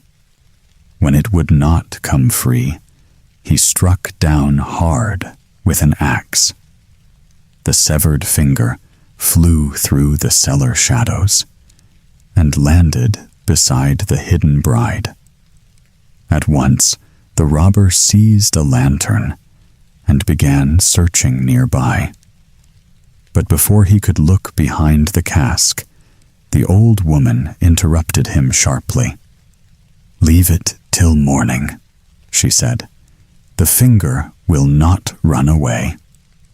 The robbers soon gathered around their table of stolen food and overflowing cups. They drank heavily and laughed among themselves. All the while, the old woman moved quietly between them, and little by little she poured a sleeping draught into their wine. Before long, their voices began to fade. One by one, their heads sank heavily onto the table. The cellar slowly filled with deep, dreadful snoring. Then silence settled over the house once more. The old woman hurried to the hidden bride. "Now," she whispered softly, "this is our only chance." Together, they crept through the cellar shadows. The girl stepped carefully between the sleeping robbers. Each breath felt dangerous. Each movement seemed loud enough to wake the dead. More than once, she feared a rough hand might suddenly seize her ankle from the floor. But the robbers did not stir. At last, the two women reached the door. Then they fled out into the cold night air. The forest stood silent beneath the moonlight. But the ashes scattered along the trail had vanished into the wind. For a terrible moment, the girl feared they were lost. Then she saw tiny green shoots rising from the earth. The peas and lentils had begun to sprout. Silver moonlight touched the narrow green trail stretching through the woods. The false path had disappeared, but the living one remained. By dawn, the girl safely reached her father's mill. There, she told him all that had happened inside the forest house. Yet outwardly, the wedding plans continued as before, and quietly, a trap began to take shape. At last, the wedding day arrived. Friends and neighbors gathered at the miller's house. Candles glowed warmly across the tables. Soft music drifted through the crowded rooms. The bridegroom arrived dressed in fine clothing. His smile appeared calm and confident. Yet now and then, a nervous shadow crossed his face. Something restless hid beneath his pleasant manner. Food and wine soon filled the evening feast. Guests laughed together and exchanged cheerful stories. One by one, they shared tales of strange journeys and curious dreams. The hall grew lively with voices, but the bride remained quiet beside her father. She spoke little and kept her eyes lowered. At last, the bridegroom turned toward her with a thin smile. "Surely you have a story to tell," he said softly. For a moment, the room fell still. Then the young woman slowly raised her head. "I once had a strange dream," she began quietly. "In that dream, I wandered alone through a dark forest. Several guests leaned closer to listen. She spoke of a lonely house hidden deep among the trees. She described its empty rooms and heavy silence. Then she told them of a bird hanging in a cage upon the wall. Its warning voice echoed through her tale. "Turn back," the bird had cried. "Turn back before it is too late." As the story continued, unease spread slowly among the guests, and little by little, the bridegroom's smile began to disappear. The young woman continued her story in a calm, steady voice. She spoke as though recalling nothing more than a troubled dream. Yet with every word, the hall grew quieter. Even the music had long since faded away. She told of the staircase leading into a dark cellar below the house. There, beside a weak and trembling fire, sat an old woman, waiting alone. The woman had spoken with fear in her eyes, and warned that the house belonged to murderers. Several guests shifted uneasily at the table. The bride spoke of hiding behind a great wooden cask. Then she described the sound of rough voices returning through the house above. The robbers had come home drunk from the forest roads, and with them came another terrified young woman. The bride's voice never rose as she continued. She told of the forced whine, the frightened cries, and the dreadful silence that followed soon after. Now the bridegroom's face had turned pale beneath the candlelight. Then came the final part of her tale. One robber had tried to steal a ring from the dead girl's hand, but when the ring would not slide free, he struck with an axe.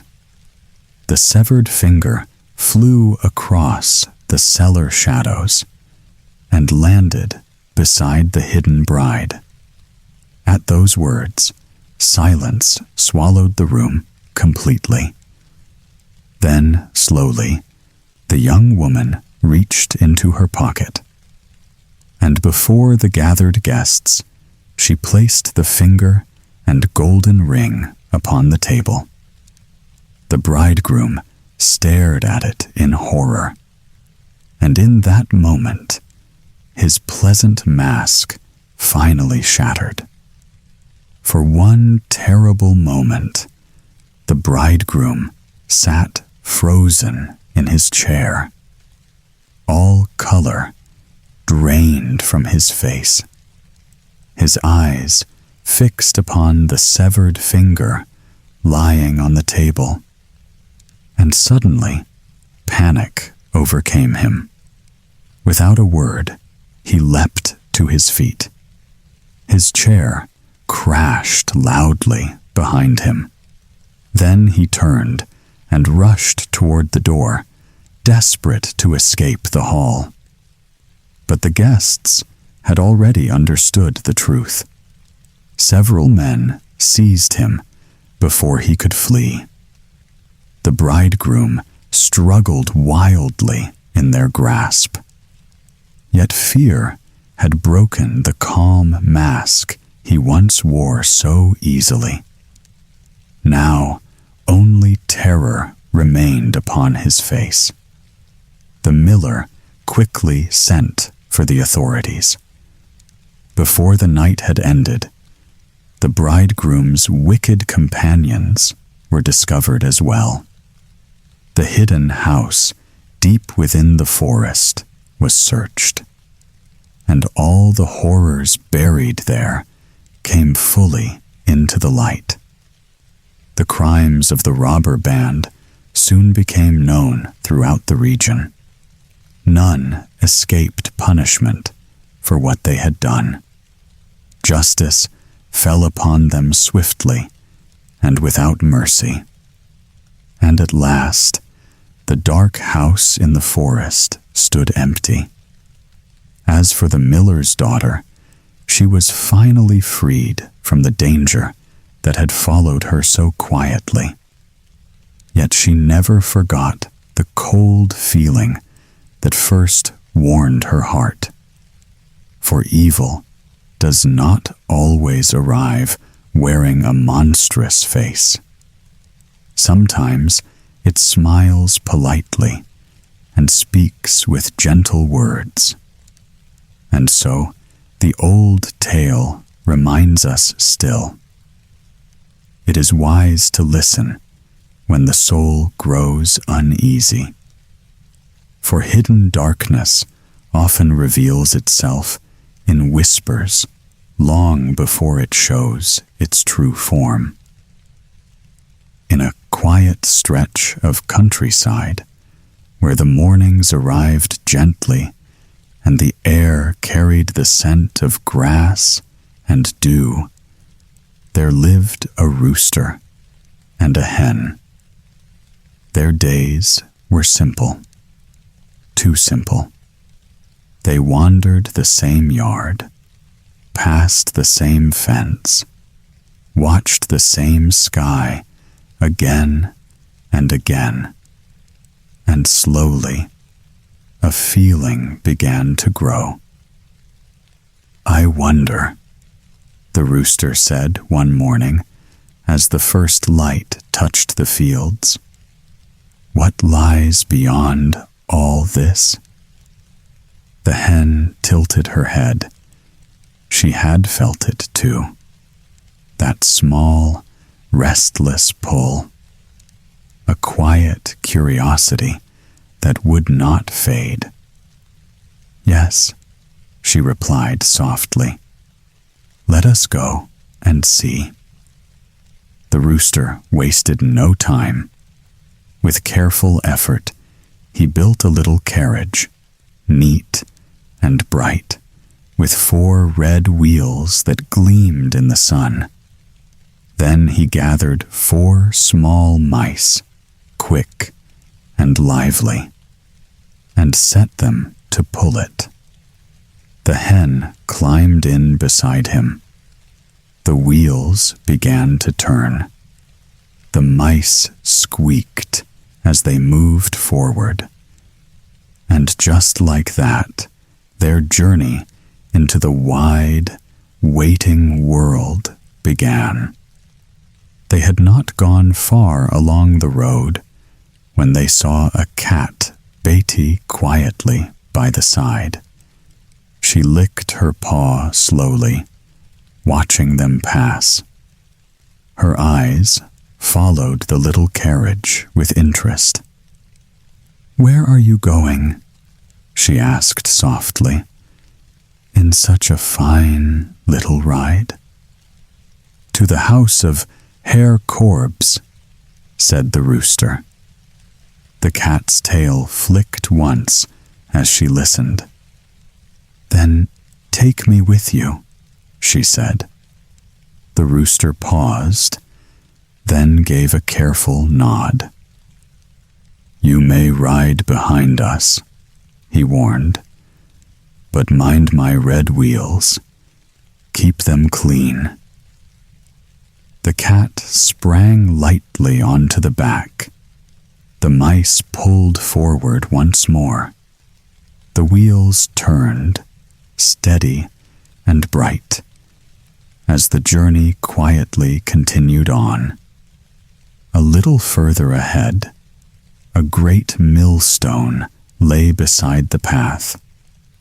It was old and heavy, worn by time, its voice deep when it finally spoke. "Where do you travel?" it rumbled slowly. "With such effort and such purpose." "To the house of Herr Korbes," came the reply. The millstone gave a long, tired sigh. "Take me with you," it said. "I have rested long enough."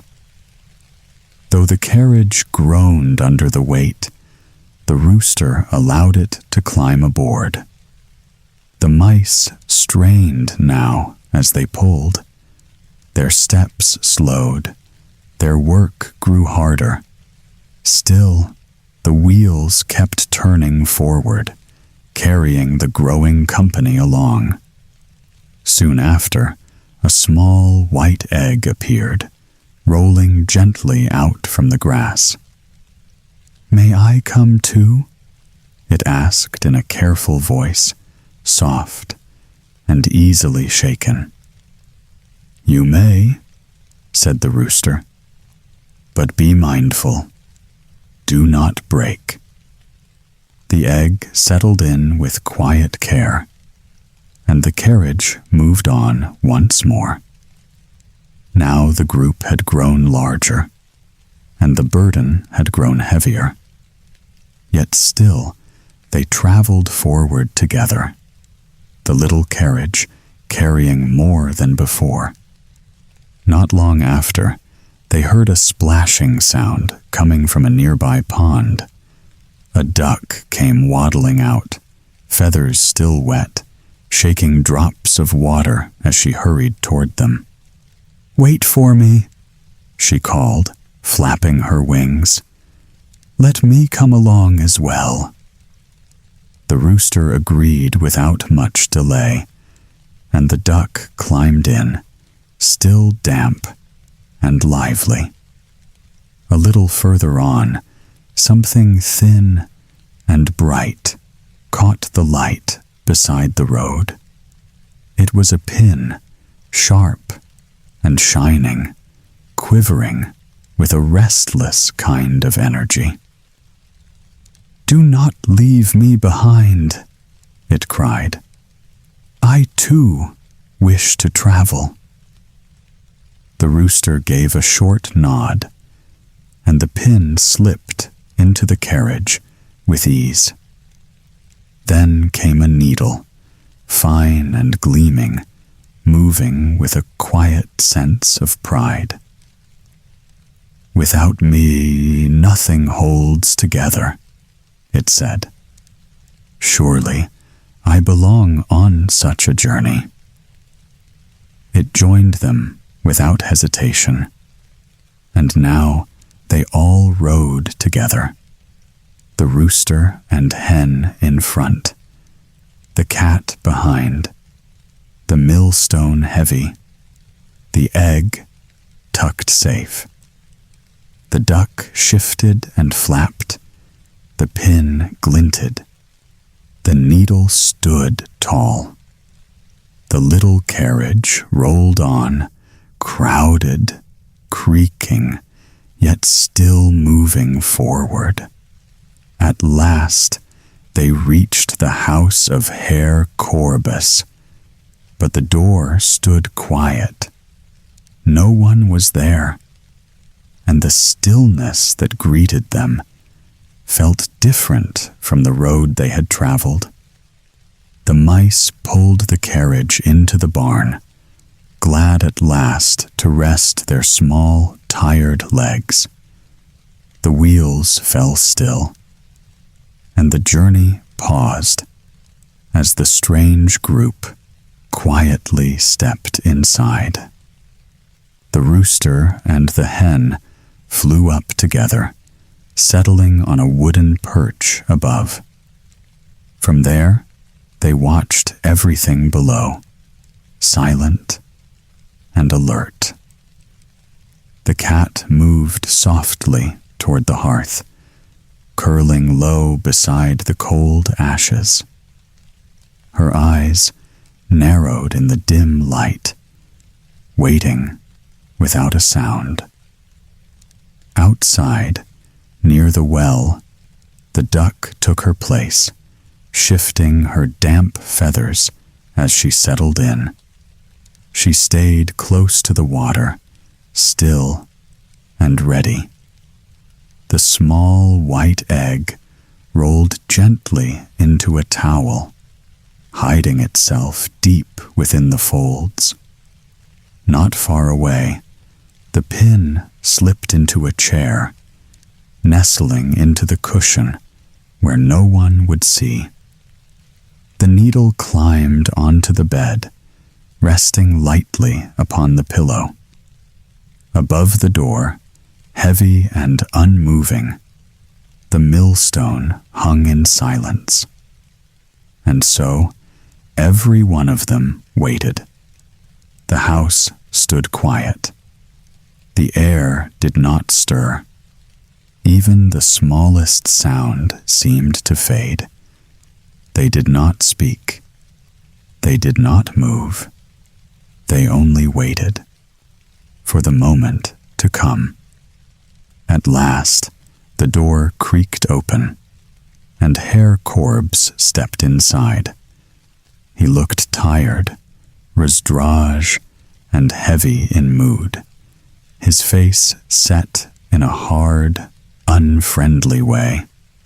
He moved toward the hearth to light a fire, but before he could settle, the cat sprang up in a flash and threw a cloud of ashes into his eyes. Blinded, he stumbled back at once. Rubbing his face, he hurried toward the kitchen, hoping for water to clear his sight, his steps quick and unsteady. But as he reached the well, the duck flapped hard and splashed him through. Cold water drenched him suddenly, leaving him gasping and shaken. Shivering, he grabbed a towel nearby, pressing it roughly against his face. But the egg burst at once upon him, spreading thick yolk across his eyes. Now panicked, he staggered blindly, reaching for his chair in desperation. But the pin struck sharply beneath him, forcing a cry as he leapt away. In pain and fear, he rushed to his bed, hoping at last for rest. Yet the moment he touched the pillow, the needle pierced him with a sudden sting. With a shout, he fled toward the door. But as he passed beneath it, the millstone fell, heavy and final, and struck him down without mercy. And so it ended. Those who heard the tale would always say, "A fate like that does not come lightly." Herr Korbes must have been a wicked man. Long ago, in a quiet village, there lived a little girl, small in size, yet stubborn beyond measure. She rarely listened for long. If her mother asked for help, the girl soon wandered elsewhere, chasing thoughts of her own. A task left unfinished meant little to her. Sweeping could wait. Responsibilities faded quickly, especially on bright afternoons. Instead, she wandered fields and narrow paths. She watched the trees move in the wind. She imagined strange places nearby, hidden just beyond familiar roads. For deep inside, the girl believed something firmly. Surely the world held greater wonders than rules repeated at home, or chores done the same way each day. Then, little whispers reached her ears. Near the edge of the forest, people said a woman named Frau Trude lived alone. Some called her wise, a keeper of old knowledge. Others spoke more quietly. They warned of strange happenings, peculiar secrets, and things best left unseen. The more the girl listened, the stronger her curiosity became, and before long, she quietly made up her mind. One day, she would visit Frau Trude herself. One afternoon, unable to hold her curiosity any longer, the girl spoke eagerly to her parents. She had heard enough whispers already. Now, she wished to see the truth herself. "I want to visit Frau Trude," she said. "Everyone speaks of strange things near her home. I want to know what is real and what is only fearful gossip." At first, her parents answered gently. They hoped the idea might soon pass. They told her some places were better avoided and some questions safer left unanswered. But when the girl would not let go of it, their concern slowly turned to fear. Their voices lowered. Their faces grew troubled. "You must never go there," they warned. "Frau Trude is no ordinary woman. Those who cross her doorway never return unchanged." Still, the girl refused to listen. Her mother pleaded softly. Her father spoke with sternness. Warnings became sharper. Tears followed soon after. They begged her to forget the matter. They scolded her. They tried kindness, then strict commands. Yet nothing reached her. The thought followed her everywhere, like a long shadow stretching behind her. It waited in quiet moments. It returned whenever the village grew still.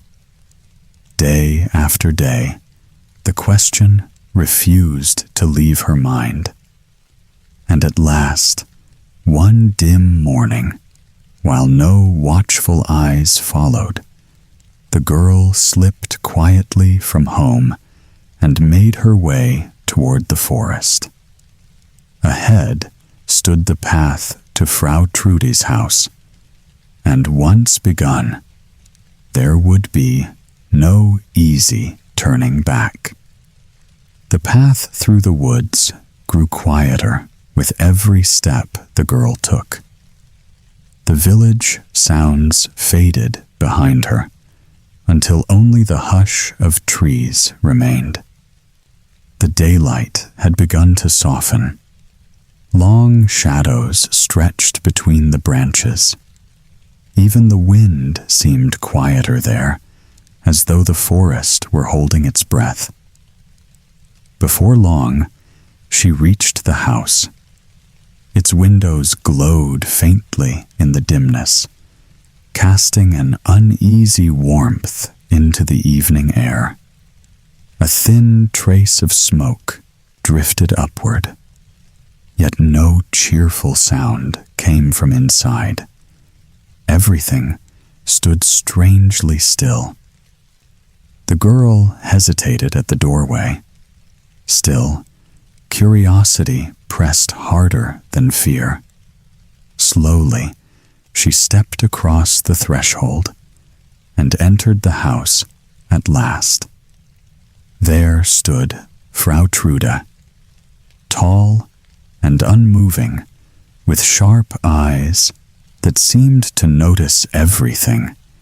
She watched the girl in unsettling silence, her calmness stranger than anger.